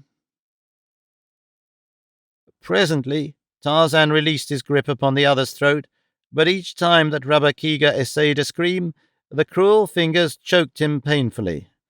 At last the warrior desisted. Then Tarzan half rose and kneeled upon his victim's back, and when Rubber Keegar struggled to arise, the ape-man pushed his face down into the dirt of the trail. With a bit of the rope that had secured the kid, Tarzan made Rubber Keegar's wrists secure behind his back, and then he rose and jerked his prisoner to his feet, faced him back along the trail, and pushed him on ahead. Not until he came to his feet did Rubber Keegar obtain a square look at his assailant. When he saw that it was the white devil god, his heart sank within him, and his knees trembled, but as he walked along the trail ahead of his captor, and was neither injured nor molested, his spirit slowly rose, so that he took heart again. Possibly the devil god did not intend to kill him after all. Had he not had little Tibo in his power for days without harming him? Had he not spared Mamaya, Tibo's mother, when he easily might have slain her? And then they came upon the cage which Rubber Keegar, with the other black warriors of the village of Umbonga the chief, had placed and baited for Numa. Rubber Keegar saw that the bait was gone, though there was no lion within the cage, nor was the door dropped. He saw, and he was filled with wonder, not unmixed with apprehension. It entered his dull brain that in some way this combination of circumstances had a connection with his presence there as the prisoner of the white devil god. Nor was he wrong. Tarzan pushed him roughly into the cage, and in another moment Rubber Keegar understood. Cold sweat broke from every pore of his body. He trembled as with the ague, for the ape-man was binding him securely in the very spot the kid had previously occupied. The witch-doctor pleaded, first for his life, and then for a death less cruel. But he might as well have saved his pleas for Numa, since already they were directed toward a wild beast who understood no word of what he said. But his constant jabbering not only annoyed Tarzan, who worked in silence, but suggested that later the black might raise his voice in cries for succor. So he stepped out of the cage, gathered a handful of grass and a small stick, and returning, jammed the grass into Rubber Keegar's mouth, laid the stick crosswise between his teeth, and fastened it there with the thong from Rubber Keegar's loincloth. Now could the witch-doctor but roll his eyes and sweat. Thus Tarzan left him. The ape-man went first to the spot where he had cached the body of the kid. Digging it up, he ascended into a tree and proceeded to satisfy his hunger. What remained he again buried. Then he swung away through the trees to the waterhole, and going to the spot where fresh, cold water bubbled from between two rocks, he drank deeply. The other beasts might wade in and drink stagnant water, but not Tarzan of the Apes. In such matters he was fastidious. From his hands he washed every trace of the repugnant scent of the Gomangani, and from his face the blood of the kid. Rising, he stretched himself, not unlike some huge, lazy cat, climbed into a nearby tree, and fell asleep. When he awoke, it was dark, though a faint luminosity still tinged the western heavens. A lion moaned and coughed as it strode through the jungle toward water. It was approaching the drinking hole. Tarzan grinned sleepily, changed his position, and fell asleep again. When the blacks of Mbonga the chief reached their village, they discovered that Rabakiga was not among them. When several hours had elapsed, they decided that something had happened to him, and it was the hope of the majority of the tribe that whatever had happened to him might prove fatal. They did not love the witch doctor. Love and fear are seldom playmates, but a warrior is a warrior, and so Mbonga organized a searching party. That his own grief was not unassuageable might have been gathered from the fact that he remained at home and went to sleep. The young warriors whom he sent out remained steadfast to their purpose for fully half an hour when, unfortunately for Rabakiga, upon so slight a thing may the fate of a man rest, a honey-bird attracted the attention of the searchers and led them off for the delicious store it previously had marked down for betrayal, and Rabakiga's doom was sealed. When the searchers returned empty-handed, Mbonga was wroth, but when he saw the great store of honey they brought with them, his rage subsided. Already Tubuto, young, agile, and evil-minded, with the face hideously painted, was practicing the black art upon a sick infant in the fond hope of succeeding to the office and perquisites of Rabakiga. Tonight the women of the old witch doctor would moan and howl. Tomorrow he would be forgotten. Such is life, such is fame, such is power. In the center of the world's highest civilization, or in the depths of the black primeval jungle. Always, everywhere, man is man, nor has he altered greatly beneath his veneer since he scurried into a hole between two rocks to escape the Tyrannosaurus 6 million years ago. The morning following the disappearance of Rabakiga, the warriors set out with Mbonga the chief to examine the trap they had set for Numa. Long before they reached the cage, they heard the roaring of a great lion and guessed that they had made a successful bag. So it was with shouts of joy that they approached the spot where they should find their captive. Yes, there he was, a great magnificent specimen, a huge black-maned lion. The warriors were frantic with delight. They leapt into the air and uttered savage cries, hoarse victory cries, and then they came closer, and the cries died upon their lips, and their eyes went wide, so that the whites showed all around their irises, and their pendulous lower lips drooped with their drooping jaws. They drew back in terror at the sight within the cage. The mauled and mutilated corpse of what had yesterday been Rabakiga, the witch doctor. The captured lion had been too angry and frightened to feed upon the body of his kill, but he had vented upon it much of his rage until it was a frightful thing to behold. From his perch in a nearby tree, Tarzan of the Apes, Lord Greystoke, looked down upon the black warriors and grinned. Once again his self-pride in his ability as a practical joker asserted itself. It had lain dormant for some time following the painful mauling he had received that time he leapt among the apes of Kachak, clothed in the skin of Numa. But this joke was a decided success. After a few moments of terror, the blacks came closer to the cage, rage taking the place of fear, rage and curiosity. How had Rabakiga happened to be in the cage? Where was the kid? There was no sign nor remnant of the original bait. They looked closely, and they saw, to their horror, that the corpse of their erstwhile fellow was bound with the very cord with which they had secured the kid. Who could have done this thing? They looked at one another. Tuboto was the first to speak. He had come hopefully out with the expedition that morning. Somewhere he might find evidence of the death of Rabakiga. Now he found it and he was the first to find an explanation. "The white devil god," he whispered. "It is the work of the white devil god." No one contradicted Tuboto, for, indeed, who else could it have been but the great hairless ape they all so feared?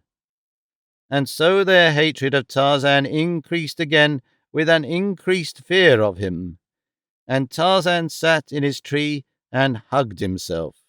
No one there felt sorrow because of the death of Rabakiga, but each of the blacks experienced a personal fear of the ingenious mind which might discover for any of them a death equally horrible to that which the witch-doctor had suffered. It was a subdued and thoughtful company which dragged the captive lion along the broad elephant path back to the village of Mbonga the chief. And it was with a sigh of relief that they finally rolled it into the village and closed the gates behind them.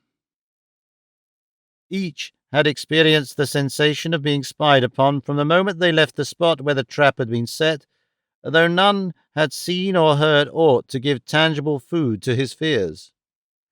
At the sight of the body within the cage with the lion, the women and the children of the village set up a most frightful lamentation, working themselves into a joyous hysteria which far transcended the happy misery derived by their more civilized prototypes, who make a business of dividing their time between the movies and the neighborhood funerals of friends and strangers, especially strangers.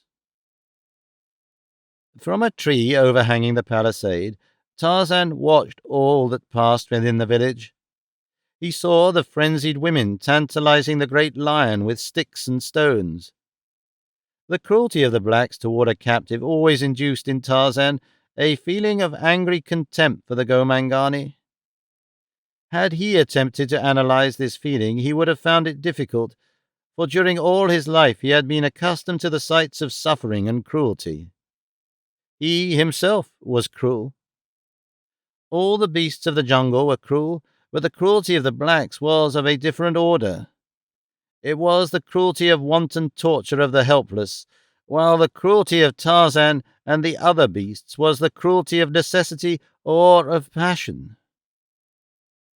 Perhaps, had he known it, he might have credited this feeling of repugnance at the sight of unnecessary suffering to heredity, to the germ of British love of fair play which had been bequeathed to him by his father and his mother, but of course he did not know, since he still believed that his mother had been Kala, the great ape.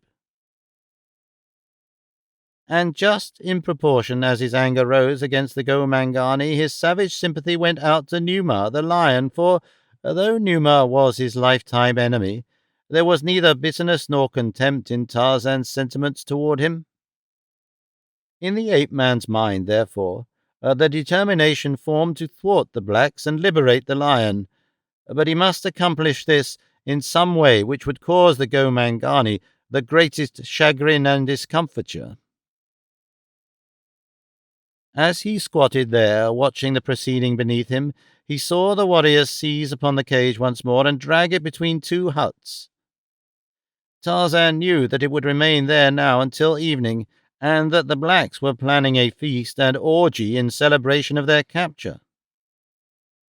When he saw that two warriors were placed beside the cage, and that these drove off the women and children and young men who would have eventually tortured Numa to death, he knew that the lion would be safe until he was needed for the evening's entertainment, when he would be more cruelly and scientifically tortured for the edification of the entire tribe.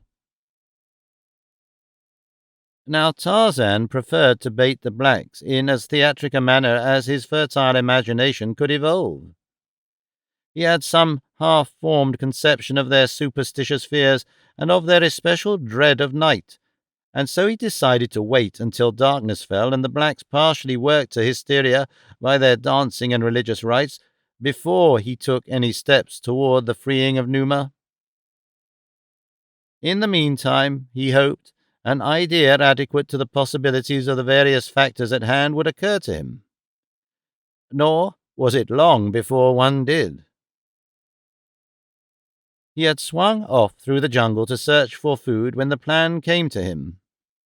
At first it made him smile a little and then look dubious, for he still retained a vivid memory of the dire results that had followed the carrying out of a very wonderful idea along almost identical lines. Yet he did not abandon his intention, and a moment later, food temporarily forgotten, he was swinging through the middle terraces in rapid flight toward the stamping ground of the tribe of Kerchak, the great ape.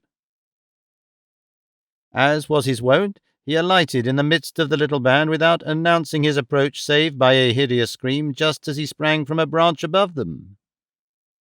Fortunate are the apes of Kerchak that their kind is not subject to heart failure, for the methods of Tarzan subjected them to one severe shock after another, nor could they ever accustom themselves to the ape-man's peculiar style of humor. Now, when they saw who it was, they merely snarled and grumbled angrily for a moment, and then resumed their feeding or their napping, which he had interrupted, and he, having had his little joke, made his way to the hollow tree where he kept his treasures hid from the inquisitive eyes and fingers of his fellows and the mischievous little Manus. Here he withdrew a closely rolled hide, the hide of Numa with the head on, a clever bit of primitive curing and mounting, which had once been the property of the witch doctor Rabakiga, until Tarzan had stolen it from the village. With this he made his way back through the jungle toward the village of the blacks, stopping to hunt and feed upon the way, and, in the afternoon, even napping for an hour, so that it was already dusk when he entered the great tree which overhung the palisade and gave him a view of the entire village. He saw that Numa was still alive, and that the guards were even dozing beside the cage.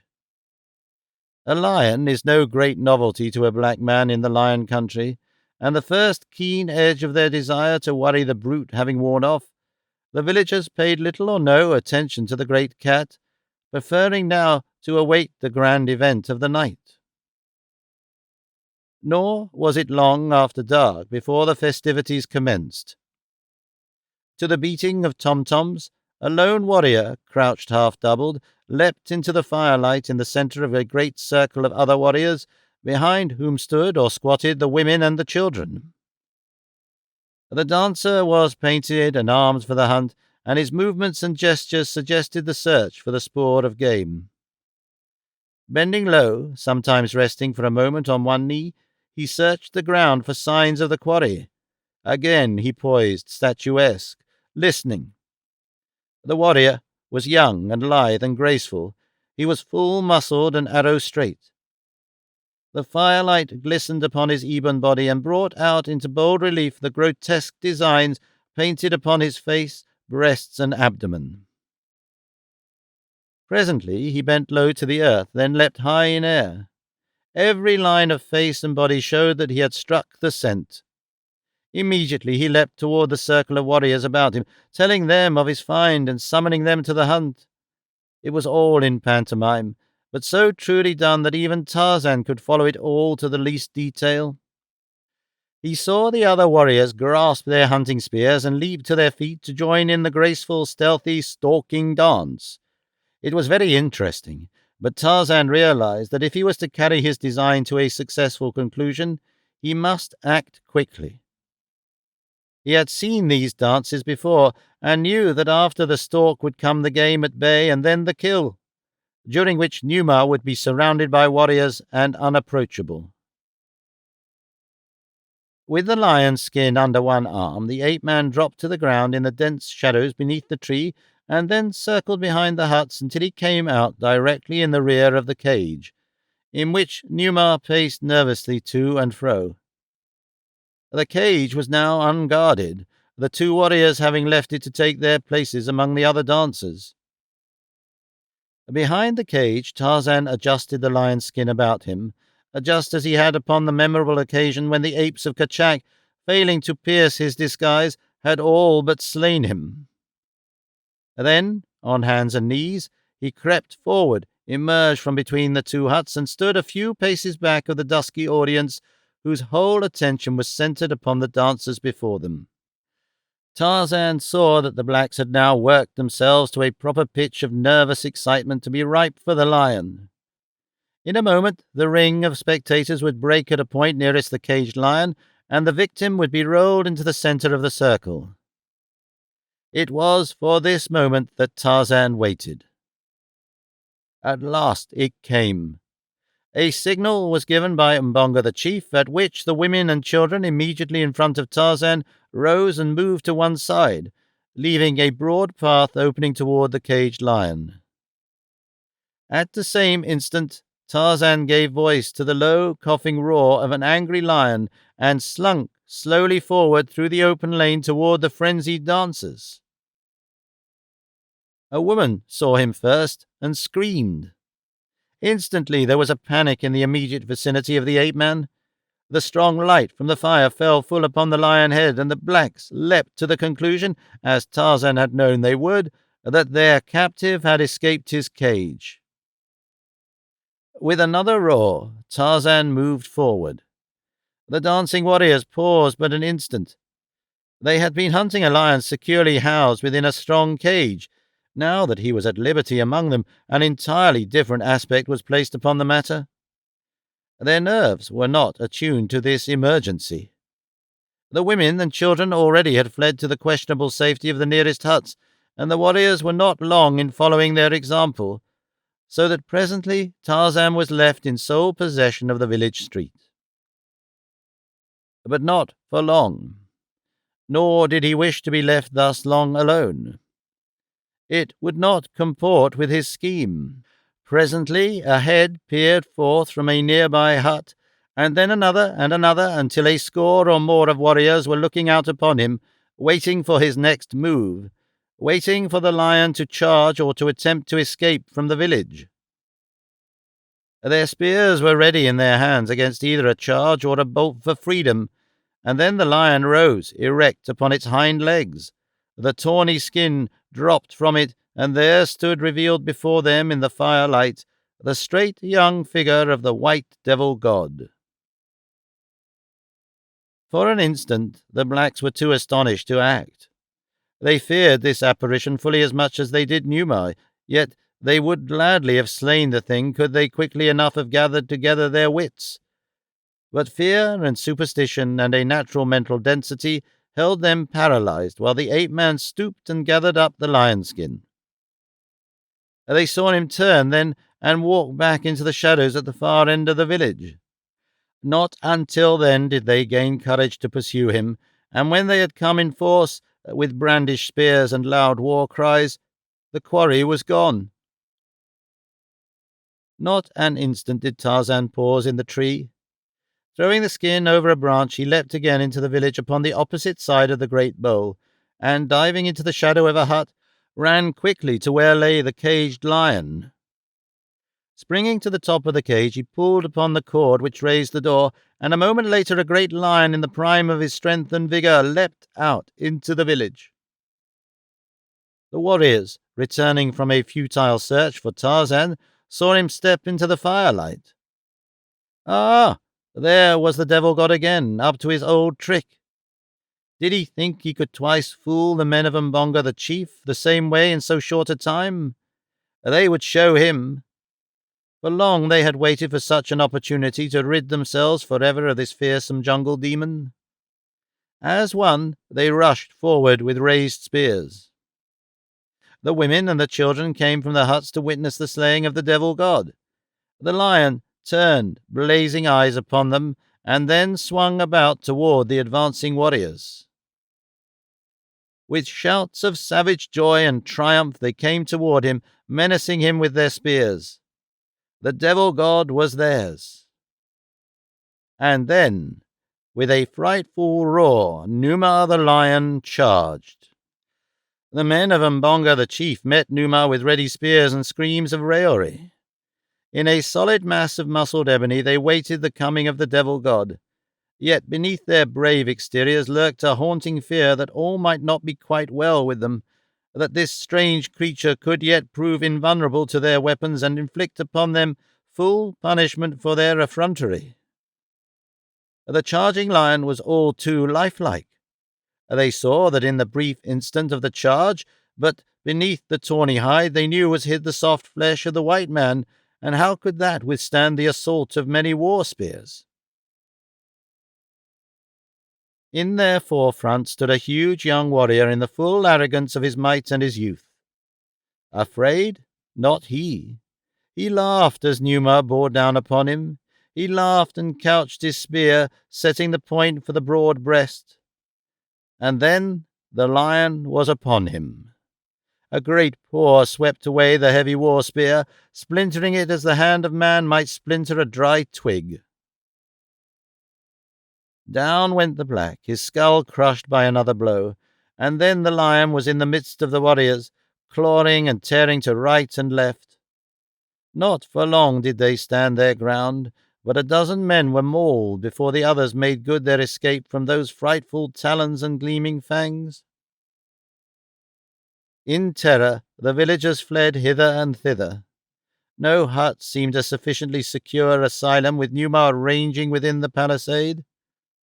From one to another fled the frightened blacks, while in the centre of the village Numa stood glaring and growling above his kills. At last a tribesman flung wide the gates of the village and sought safety amid the branches of the forest trees beyond. Like sheep, his fellows followed him, until the lion and his dead remained alone in the village. From the nearer trees the men of Mbonga saw the lion lower his great head and seize one of his victims by the shoulder, and then with slow and stately tread move down the village street, past the open gates and on into the jungle. They saw and shuddered, and from another tree Tarzan of the apes saw and smiled. A full hour elapsed after the lion had disappeared with his feast before the blacks ventured down from the trees and returned to their village. Wide eyes rolled from side to side, and naked flesh contracted more to the chill of fear than to the chill of the jungle night. "It was he all the time," murmured one. "It was the devil god." "He changed himself from a lion to a man and back again into a lion," whispered another. "And he dragged Muizar into the forest and is eating him," said a third, shuddering. "We are no longer safe here," wailed a fourth. "Let us take our belongings and search for another village site far from the haunts of the wicked devil god." But with morning came renewed courage, so that the experience of the preceding evening had little other effect than to increase their fear of Tarzan and strengthen their belief in his supernatural origin. And thus waxed the fame and the power of the ape-man in the mysterious haunts of the savage jungle where he ranged, mightiest of beasts because of the man-mind which directed his giant muscles and his flawless courage.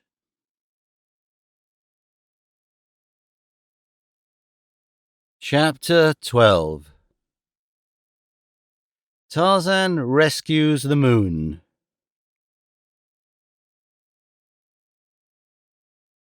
The moon shone down out of a cloudless sky. A huge, swollen moon that seemed so close to earth that one might wonder that she did not brush the crooning tree-tops. It was night, and Tarzan was abroad in the jungle. Tarzan the ape-man, mighty fighter, mighty hunter. Why he swung through the dark shadows of the sombre forest he could not have told you. It was not that he was hungry.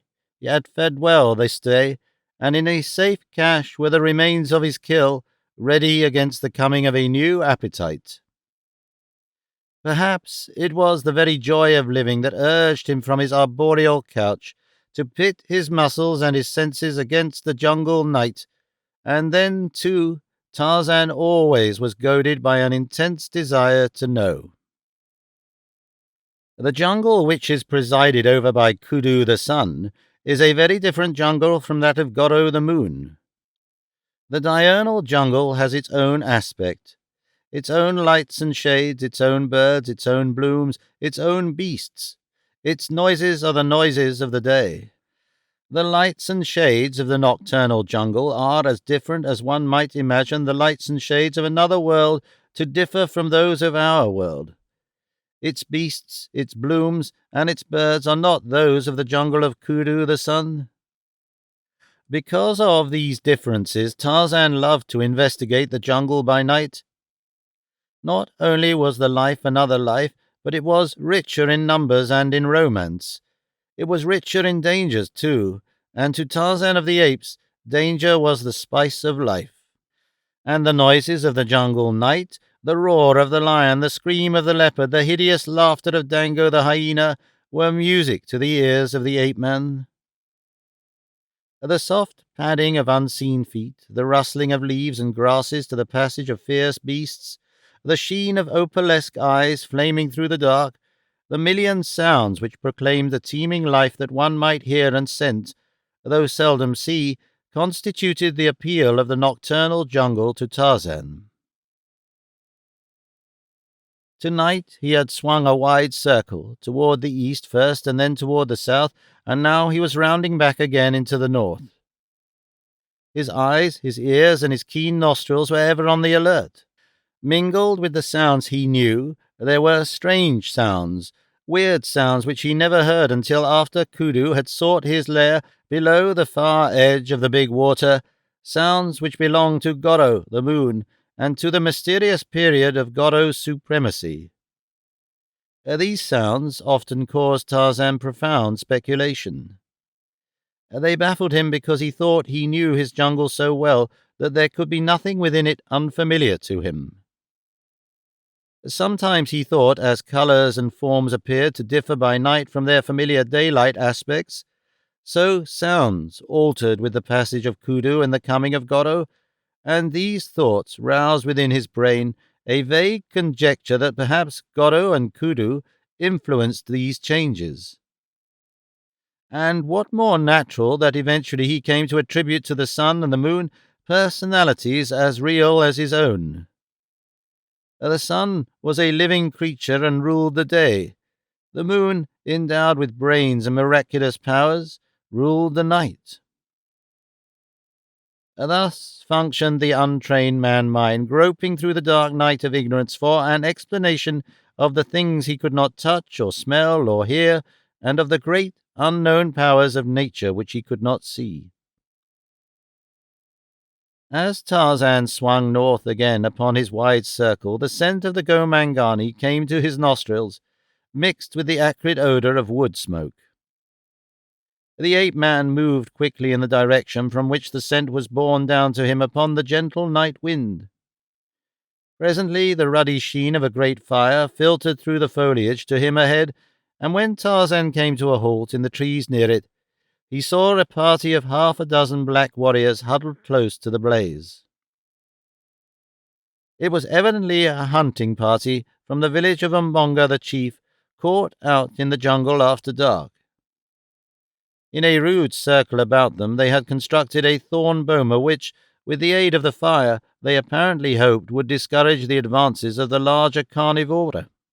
That hope was not conviction was evidenced by the very palpable terror in which they crouched, wide-eyed and trembling, for already Numa and Saber were moaning through the jungle toward them. There were other creatures, too, in the shadows beyond the firelight. Tarzan could see their yellow eyes flaming there. The blacks saw them and shivered. Then one arose and, grasping a burning branch from the fire, hurled it at the eyes, which immediately disappeared. The black sat down again. Tarzan watched and saw that it was several minutes before the eyes began to reappear in 2s and 4s. Then came Numa, the lion, and Sabor, his mate. The other eyes scattered to right and left before the menacing growls of the great cats, and then the huge orbs of the man-eaters flamed alone out of the darkness. Some of the blacks threw themselves upon their faces and moaned, but he who before had hurled the burning branch now hurled another straight at the faces of the hungry lions, and they, too, disappeared, as had the lesser lights before them. Tarzan was much interested. He saw a new reason for the nightly fires maintained by the blacks, a reason in addition to those connected with warmth and light and cooking. The beasts of the jungle feared fire, and so fire was, in a measure, a protection from them. Tarzan himself knew a certain awe of fire, Once he had, in investigating an abandoned fire in the village of the blacks, picked up a live coal. Since then, he had maintained a respectful distance from such fires as he had seen. One experience had sufficed. For a few minutes after the black hurled the firebrand, no eyes appeared, though Tarzan could hear the soft padding of feet all about him. And then flashed once more the twin fire spots that marked the return of the Lord of the Jungle, and a moment later, upon a slightly lower level, there appeared those of Sabor, his mate. For some time they remained fixed and unwavering, a constellation of fierce stars in the jungle night. And then the male lion advanced slowly toward the boma, where all but a single black still crouched in trembling terror. When this lone guardian saw that Numa was again approaching, he threw another firebrand, and, as before, Numa retreated, and with him Sabor the lioness, but not so far this time, nor for so long. Almost instantly they turned and began circling the boma, their eyes turning constantly toward the firelight, while low, throaty growls evidenced their increasing displeasure. Beyond the lions glowed the flaming eyes of the lesser satellites, until the black jungle was shot all around the black men's camp with little spots of fire. Again and again the black warrior hurled his puny brands at the two big cats, but Tarzan noticed that Numa paid little or no attention to them after the first few retreats. The ape-man knew by Numa's voice that the lion was hungry, and surmised that he had made up his mind to feed upon Gomangani, but would he dare a closer approach to the dreaded flames? Even as the thought was passing in Tarzan's mind, Numa stopped his restless pacing and faced the boma. For a moment he stood motionless except for the quick, nervous up-curving of his tail, and then he walked deliberately forward, while Sabor moved restlessly to and fro from where he had left her. The black man called to his comrades that the lion was coming, but they were too far gone in fear to do more than huddle closer together and moan more loudly than before. Seizing a blazing branch, the man cast it straight into the face of the lion. There was an angry roar, followed by a swift charge. With a single bound, the savage beast cleared the boma wall as, with almost equal agility, the warrior cleared it upon the opposite side and, chancing the dangers lurking in the darkness, bolted for the nearest tree. Numa was out of the boma almost as soon as he was inside it, but as he went back over the low thorn wall, he took a screaming negro with him. Dragging his victim along the ground, he walked back towards Saber, the lioness, who joined him, and the two continued into the blackness, their savage growls mingling with the piercing shrieks of the doomed and terrified man. At a little distance from the blaze, the lions halted. There ensued a short succession of unusually vicious growls and roars, during which the cries and moans of the black man ceased forever. Presently Numa reappeared in the firelight. He made a second trip into the boma, and the former grisly tragedy was reenacted with another howling victim. Tarzan rose and stretched lazily. The entertainment was beginning to bore him. He yawned and turned upon his way toward the clearing where the tribe would be sleeping in the encircling trees. Yet even when he had found his familiar crotch and curled himself for slumber, he felt no desire to sleep. For a long time he lay awake, thinking and dreaming. He looked up into the heavens and watched the moon and the stars. He wondered what they were and what power kept them from falling. His was an inquisitive mind. Always he had been full of questions concerning all that passed around him, but there never had been one to answer his questions. In childhood he had wanted to know, and, denied almost all knowledge, he still, in manhood, was filled with the great, unsatisfied curiosity of a child. He was never quite content merely to perceive that things happened. He desired to know why they happened. He wanted to know what made things go. The secret of life interested him immensely. The miracle of death he could not quite fathom. Upon innumerable occasions he had investigated the internal mechanism of his kills, and once or twice he had opened the chest cavity of victims in time to see the heart still pumping. He had learned from experience that a knife thrust through this organ brought immediate death 9 times out of 10, while he might stab an antagonist innumerable times in other places without even disabling him.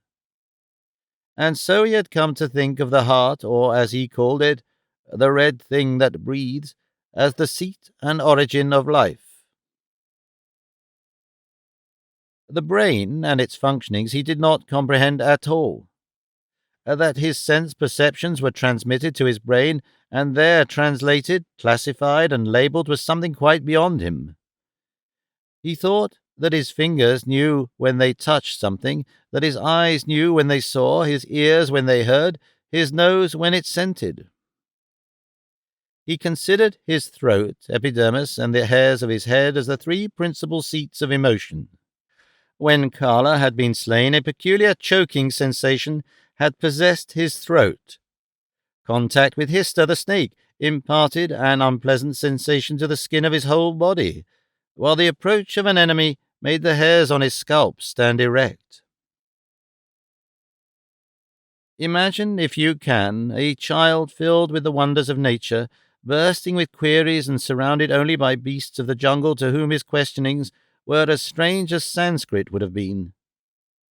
If he asked Gunto what made it rain, the big old ape would but gaze at him in dumb astonishment for an instant, and then return to his interesting and edifying search for fleas. And when he questioned Mumga, who was very old and should have been very wise, but wasn't, as to the reason for the closing of certain flowers after Kudu had deserted the sky, and the opening of others during the night, he was surprised to discover that Mumga had never noticed these interesting facts, though she could tell to an inch just where the fattest grubworm should be hiding. To Tarzan, these things were wonders. They appealed to his intellect and to his imagination. He saw the flowers close and open. He saw certain blooms which turned their faces always toward the sun. He saw leaves which moved when there was no breeze. He saw vines crawl like living things up the boles and over the branches of great trees, and to Tarzan of the Apes the flowers and the vines and the trees were living creatures. He often talked to them as he talked to Goro the moon and Kudu the sun, and always was he disappointed that they did not reply. He asked them questions, but they could not answer, though he knew that the whispering of the leaves was the language of the leaves. They talked with one another. The wind he attributed to the trees and grasses. He thought that they swayed themselves to and fro, creating the wind. In no other way could he account for this phenomenon. The rain he finally attributed to the stars, the moon, and the sun, but his hypothesis was entirely unlovely and unpoetical. Tonight, as Tarzan lay thinking, there sprang to his fertile imagination an explanation of the stars and the moon. He became quite excited about it. Torg was sleeping in a nearby crotch. Tarzan swung over beside him. "Torg," he cried. Instantly the great bull was awake and bristling, sensing danger from the nocturnal summons. "Look, Torg," exclaimed Tarzan, pointing toward the stars. "See the eyes of Numar and Sabor, of Sheeta and Dango? They wait around Goro to leap in upon him for their kill. See the eyes and the nose and the mouth of Goro. And the light that shines upon his face is the light of the great fire he has built to frighten away Numar and Sabor and Dango and Sheeta. All about him are the eyes, Torg. You can see them, but they do not come very close to the fire. There are few eyes close to Goro. They fear the fire. It is the fire that saves Goro from Numar. Do you see them, Torg? Some night Numar will be very hungry and very angry. Then he will leap over the thorn bushes which encircle Goro, and we will have no more light after Kudu seeks his lair. The night will be black with the blackness that comes when Goro is lazy and sleeps late into the night, or when he wanders through the skies by day, forgetting the jungle and its people. Torg looked stupidly at the heavens and then at Tarzan. A meteor fell, blazing a flaming way through the sky. "Look!" cried Tarzan. "Goro has thrown a burning branch at Numa." Torg grumbled. "Numa is down below," he said. "Numa does not hunt above the trees." But he looked curiously and a little fearfully at the bright stars above him, as though he saw them for the first time, and doubtless it was the first time that Torg ever had seen the stars, though they had been in the sky above him every night of his life. To Torg they were as the gorgeous jungle blooms. He could not eat them, and so he ignored them. Torg fidgeted and was nervous. For a long time he lay sleepless, watching the stars, the flaming eyes of the beasts of prey surrounding Goro the moon, Goro, by whose light the apes danced to the beating of their earthen drums. If Goro should be eaten by Numa, there could be no more dum-dums. Torg was overwhelmed by the thought. He glanced at Tarzan half fearfully. Why was his friend so different from the others of the tribe? No one else whom Torg ever had known had had such queer thoughts as Tarzan. The ape scratched his head and wondered, dimly, if Tarzan was a safe companion, and then he recalled slowly and by a laborious mental process that Tarzan had served him better than any other of the apes, even the strong and wise bulls of the tribe. Tarzan it was who had freed him from the blacks at the very time that Torg had thought Tarzan wanted Tika. It was Tarzan who had saved Torg's little Baloo from death. It was Tarzan who had conceived and carried out the plan to pursue Tika's abductor and rescue the stolen one. Tarzan had fought and bled in Torg's service so many times that Torg, although only a brutal ape, had impressed upon his mind a fierce loyalty which nothing now could swerve. His friendship for Tarzan had become a habit, a tradition almost, which would endure while Torg endured. He never showed any outward demonstration of affection. He growled at Tarzan as he growled at the other bulls who came too close while he was feeding. But he would have died for Tarzan. He knew it, and Tarzan knew it, but of such things apes do not speak. Their vocabulary for the finer instincts consisting more of actions than words. But now Torg was worried, and he fell asleep again, still thinking of the strange words of his fellow. The following day he thought of them again, and without any intention of disloyalty he mentioned to Gunto what Tarzan had suggested about the eyes surrounding Goro, and the possibility that sooner or later Numa would charge the moon and devour him. To the apes, all large things in nature are male, and so Goro, being the largest creature in the heavens by night, was to them a bull. Gunto bit a sliver from a horny finger and recalled the fact that Tarzan had once said that the trees talked to one another, and Gozan recounted having seen the ape-man dancing alone in the moonlight with Sheeta the panther. They did not know that Tarzan had roped the savage beast and tied him to a tree before he came to earth, and leapt about before the rearing cat to tantalize him. Others told of seeing Tarzan ride upon the back of Tantor, the elephant, of his bringing the black boy Tibo to the tribe, and of mysterious things with which he communed in the strange lair by the sea. They had never understood his books, and after he had shown them to one or two of the tribe and discovered that even the pictures carried no impression to their brains, he had desisted. "Tarzan is not an ape," said Gunto. "He will bring Numa to eat us, as he is bringing him to eat Goro. We should kill him." Immediately Torg bristled. "Kill Tarzan? First you will kill Torg," he said, and lumbered away to search for food. But others joined the plotters. They thought of many things which Tarzan had done, things which apes did not do and could not understand. Again Gunto voiced the opinion that the Tarmangani, the white ape, should be slain, and the others, filled with terror about the stories they had heard, and thinking Tarzan was planning to slay Goro, greeted the proposal with growls of accord. Among them was Tika, listening with all her ears, but her voice was not raised in furtherance of the plan. Instead, she bristled, showing her fangs, and afterwards she went away in search of Tarzan. But she could not find him, as he was roaming far afield in search of meat.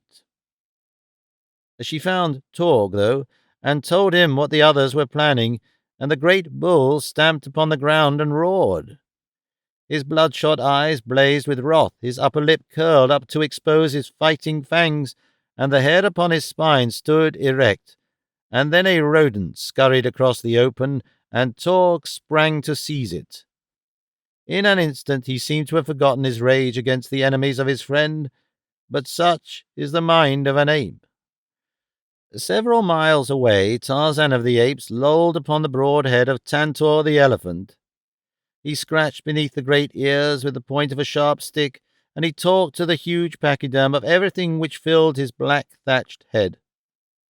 Little or nothing of what he said did Tantor understand, but Tantor is a good listener. Swaying from side to side, he stood there enjoying the companionship of his friend, the friend he loved, and absorbing the delicious sensations of the scratching. Numa, the lion, caught the scent of man, and warily stalked it until he came within sight of his prey upon the head of the mighty tusker. Then he turned, growling and muttering, away in search of more propitious hunting grounds.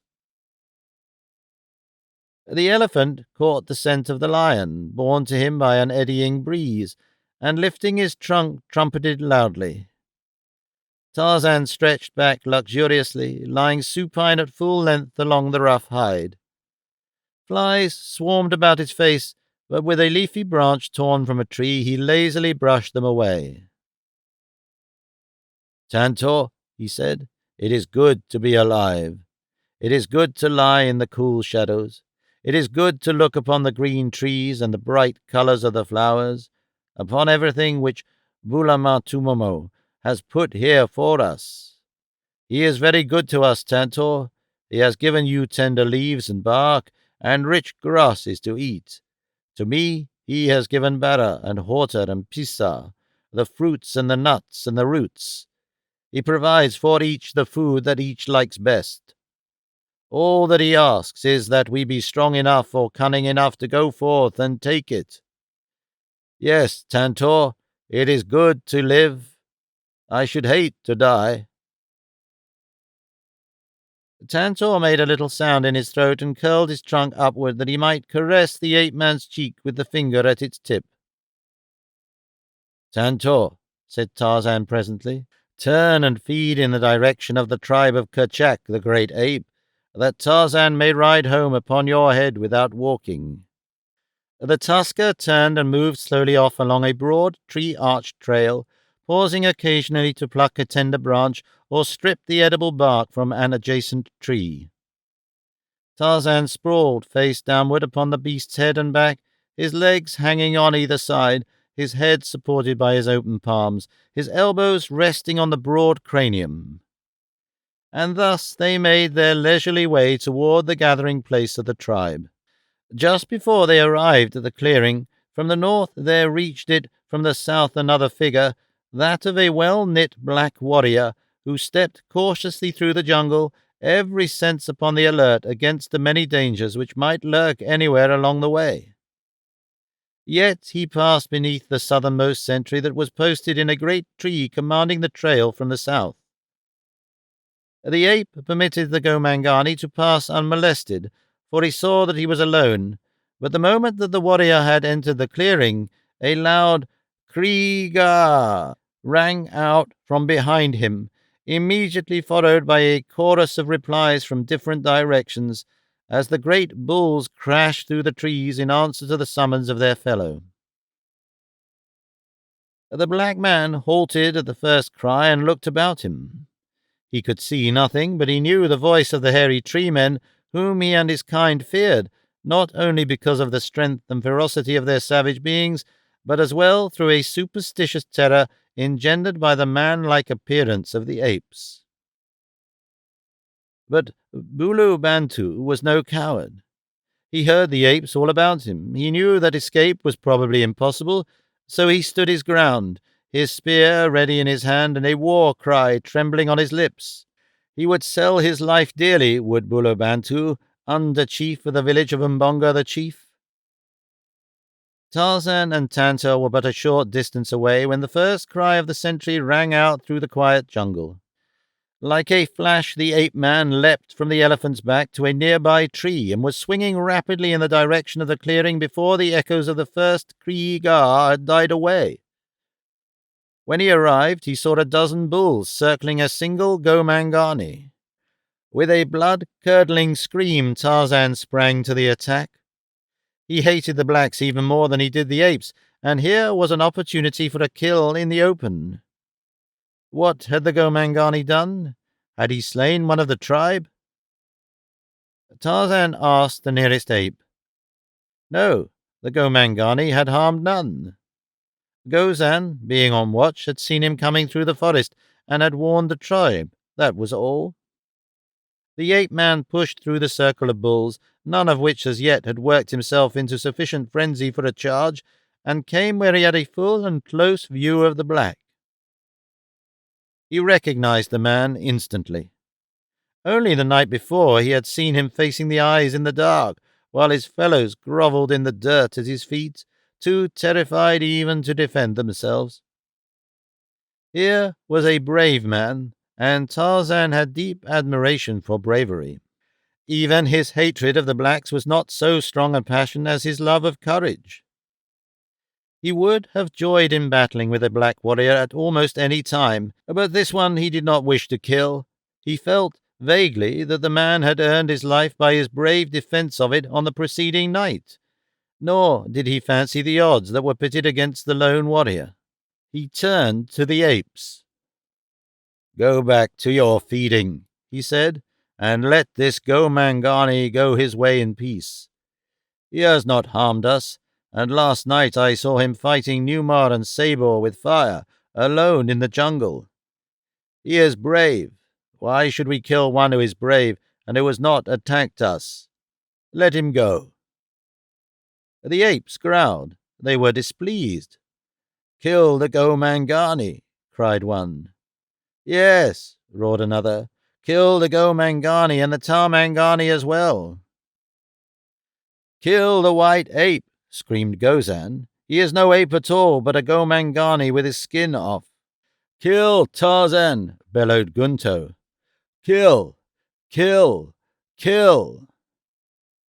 The bulls were now indeed working themselves into the frenzy of slaughter, but against Tarzan rather than the black man. A shaggy form charged through them, hurling those it came in contact with to one side as a strong man might scatter children. It was Torg, great, savage Torg. "Who says kill Tarzan?" he demanded. "Who kills Tarzan must kill Torg too. Who can kill Torg? Torg will tear your insides from you and feed them to Dango." "He can kill you all," replied Gunto. "There are many of us and few of you." And he was right. Tarzan knew that he was right. Torg knew it, but neither would admit such a possibility. It is not the way of bull apes. "I am Tarzan," cried the ape-man. "I am Tarzan, mighty hunter, mighty fighter. In all the jungle none so great as Tarzan." Then, one by one, the opposing bulls recounted their virtues and their prowess. And all the time the combatants came closer and closer to one another. Thus do the bulls work themselves to the proper pitch before engaging in battle. Gunto came, stiff-legged, close to Tarzan and sniffed at him with bared fangs. Tarzan rumbled forth a low, menacing growl. They might repeat these tactics a dozen times, but sooner or later one bull would close with another, and then the whole hideous pack would be tearing and rending at their prey. Bulubantu, the black man, had stood wide-eyed in wonder from the moment he had seen Tarzan approaching through the apes. He had heard much of this devil god who ran with the hairy tree people, but never before had he seen him in full daylight. He knew him well enough from the description of those who had seen him, and from the glimpses he had had of the marauder upon several occasions when the ape-man had entered the village of Mbonga the chief by night, in the perpetration of one of his numerous ghastly jokes. Bulubantu could not, of course, understand anything which passed between Tarzan and the apes, but he saw that the ape-man and one of the larger bulls were in argument with the others. He saw that these two were standing with their back toward him, and between him and the balance of the tribe, and he guessed, though it seemed improbable, that they might be defending him. He knew that Tarzan had once spared the life of Mbonga the chief, and that he had succored Tibo and Tibo's mother Momaya. So it was not impossible that he would help Bulubantu, but how could he accomplish it, Bulubantu could not guess. Nor, as a matter of fact, could Tarzan, for the odds against him were too great. Gunto and the others were slowly forcing Tarzan and Torg back toward Bulubantu. The ape-man thought of his words with Tantor just a short time before. "Yes, Tantor, it is good to live. I should hate to die." And now he knew that he was about to die, for the temper of the great bulls was mounting rapidly against him. Always had many of them hated him, and all were suspicious of him. They knew he was different. Tarzan knew it too, but he was glad that he was. He was a man. That he had learned from his picture books, and he was very proud of the distinction. Presently, though, he would be a dead man. Gunto was preparing to charge. Tarzan knew the signs. He knew that the balance of the bulls would charge with Gunto, and then it would soon be over. Something moved among the verdure at the opposite side of the clearing. Tarzan saw it just as Gunto, with the terrifying cry of a challenging ape, sprang forward. Tarzan voiced a peculiar call and then crouched to meet the assault. Torg crouched too, and Bulubantu, assured now that these two were fighting upon his side, couched his spear and sprang between them to receive the first charge of the enemy. Simultaneously, a huge bulk broke into the clearing from the jungle behind the charging bulls. The trumpeting of a mad tusker rose shrill above the cries of the anthropoids as Tantor the elephant dashed swiftly across the clearing to the aid of his friend. Gunto never closed upon the ape-man, nor did a fang enter flesh upon either side. The terrific reverberation of Tantor's challenge sent the bulls scurrying to the trees, jabbering and scolding. Torg raced off with them. Only Tarzan and Bulubantu remained. The latter stood his ground because he saw that the devil god did not run, and because the black had the courage to face a certain and horrible death beside one who had quite evidently dared death for him. But it was a surprised Gomangani who saw the mighty elephant come to a sudden halt in front of the ape-man and caress him with his long, sinuous trunk. Tarzan turned toward the black man. "Go," he said in the language of the apes, and pointed in the direction of the village of Mbonga. Bulubantu understood the gesture, if not the word, nor did he lose time in obeying. Tarzan stood watching him until he had disappeared. He knew that the apes would not follow. And then he said to the elephant, "Pick me up," and the tusker swung him lightly to his head. "Tarzan goes to his lair by the big water," shouted the ape-man to the apes in the trees. "All of you are more foolish than Manu, except Torg and Tika. Torg and Tika may come to see Tarzan, but the others must keep away. Tarzan is done with the tribe of Kerchak." He prodded Tantor with a calloused toe, and the big beast swung off across the clearing, the apes watching them until they were swallowed up by the jungle. Before the night fell, Torg killed Gunto, picking a quarrel with him over his attack upon Tarzan. For a moon, the tribe saw nothing of Tarzan of the Apes. Many of them probably never gave him a thought, but there were those who missed him more than Tarzan imagined. Torg and Tika often wished that he was back, and Torg determined a dozen times to go and visit Tarzan in his seaside lair, but first one thing and then another interfered. One night, when Torg lay sleepless looking up at the starry heavens, he recalled the strange things that Tarzan once had suggested to him, that the bright spots were the eyes of the meat-eaters waiting in the dark of the jungle sky to leap upon Goro the moon and devour him. The more he thought about this matter, the more perturbed he became. And then a strange thing happened. Even as Torg looked at Goro, he saw a portion of one edge disappear, precisely as though something was gnawing upon it. Larger and larger became the hole in the side of Goro. With a scream, Torg leapt to his feet. His frenzied "Kriegers" brought the terrified tribe screaming and chattering toward him. "Look!" cried Torg, pointing at the moon. "Look, it is as Tarzan said. Numa has sprung through the fires and is devouring Goro.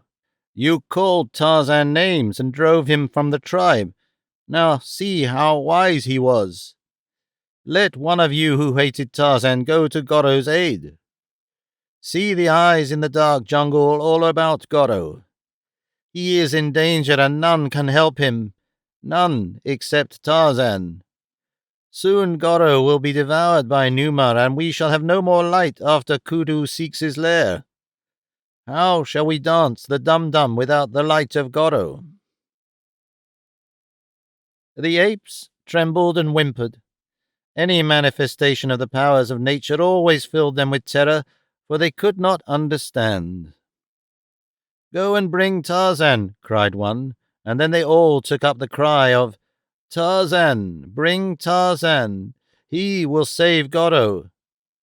But who was to travel the dark jungle by night to fetch him? "I will go," volunteered Torg, and an instant later he was off through the Stygian gloom toward the little landlocked harbor by the sea. And as the tribe waited, they watched the slow devouring of the moon. Already Numa had eaten out a great semicircular piece. At that rate, Goro would be entirely gone before Kudu came again. The apes trembled at the thought of perpetual darkness by night. They could not sleep. Restlessly they moved here and there among the branches of trees, watching Numa of the skies at his deadly feast, and listening for the coming of Torg with Tarzan. Goro was nearly gone when the apes heard the sounds of the approach through the trees of the two they awaited, and presently Tarzan, followed by Torg, swung into a nearby tree. The ape-man wasted no time in idle words. In his hand was his long bow, and at his back hung a quiver full of arrows, poisoned arrows that he had stolen from the village of the blacks, just as he had stolen the bow. Up into a great tree he clambered, higher and higher, until he stood swaying upon a small limb which bent low beneath his weight. Here he had a clear and unobstructed view of the heavens. He saw Goro and the inroads which the hungry Numa had made into his shining surface. Raising his face to the moon, Tarzan shrilled forth his hideous challenge. Faintly and from afar came the roar of an answering lion. The apes shivered. Numa of the skies had answered Tarzan.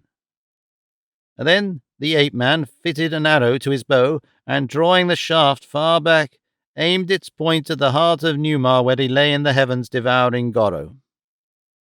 There was a loud twang as the released bolt shot into the dark heavens. Again and again did Tarzan of the apes launch his arrows at Numa, and all the while the apes of the tribe of Kerchak huddled together in terror. At last came a cry from Torg. "Look!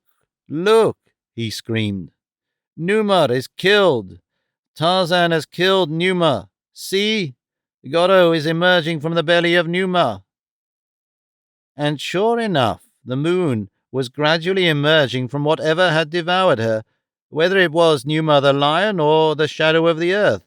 But were you to try to convince an ape of the tribe of Kerchak that it was aught but Numa who so nearly devoured Goro that night, or that another than Tarzan preserved the brilliant god of their savage and mysterious rites from a frightful death, you would have difficulty and a fight on your hands.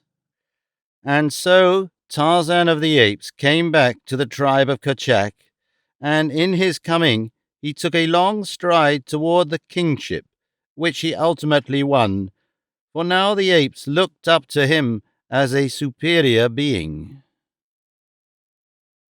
In all the tribe there was but one who was at all skeptical about the plausibility of Tarzan's remarkable rescue of Goro, and that one, strange as it may seem, was Tarzan of the Apes.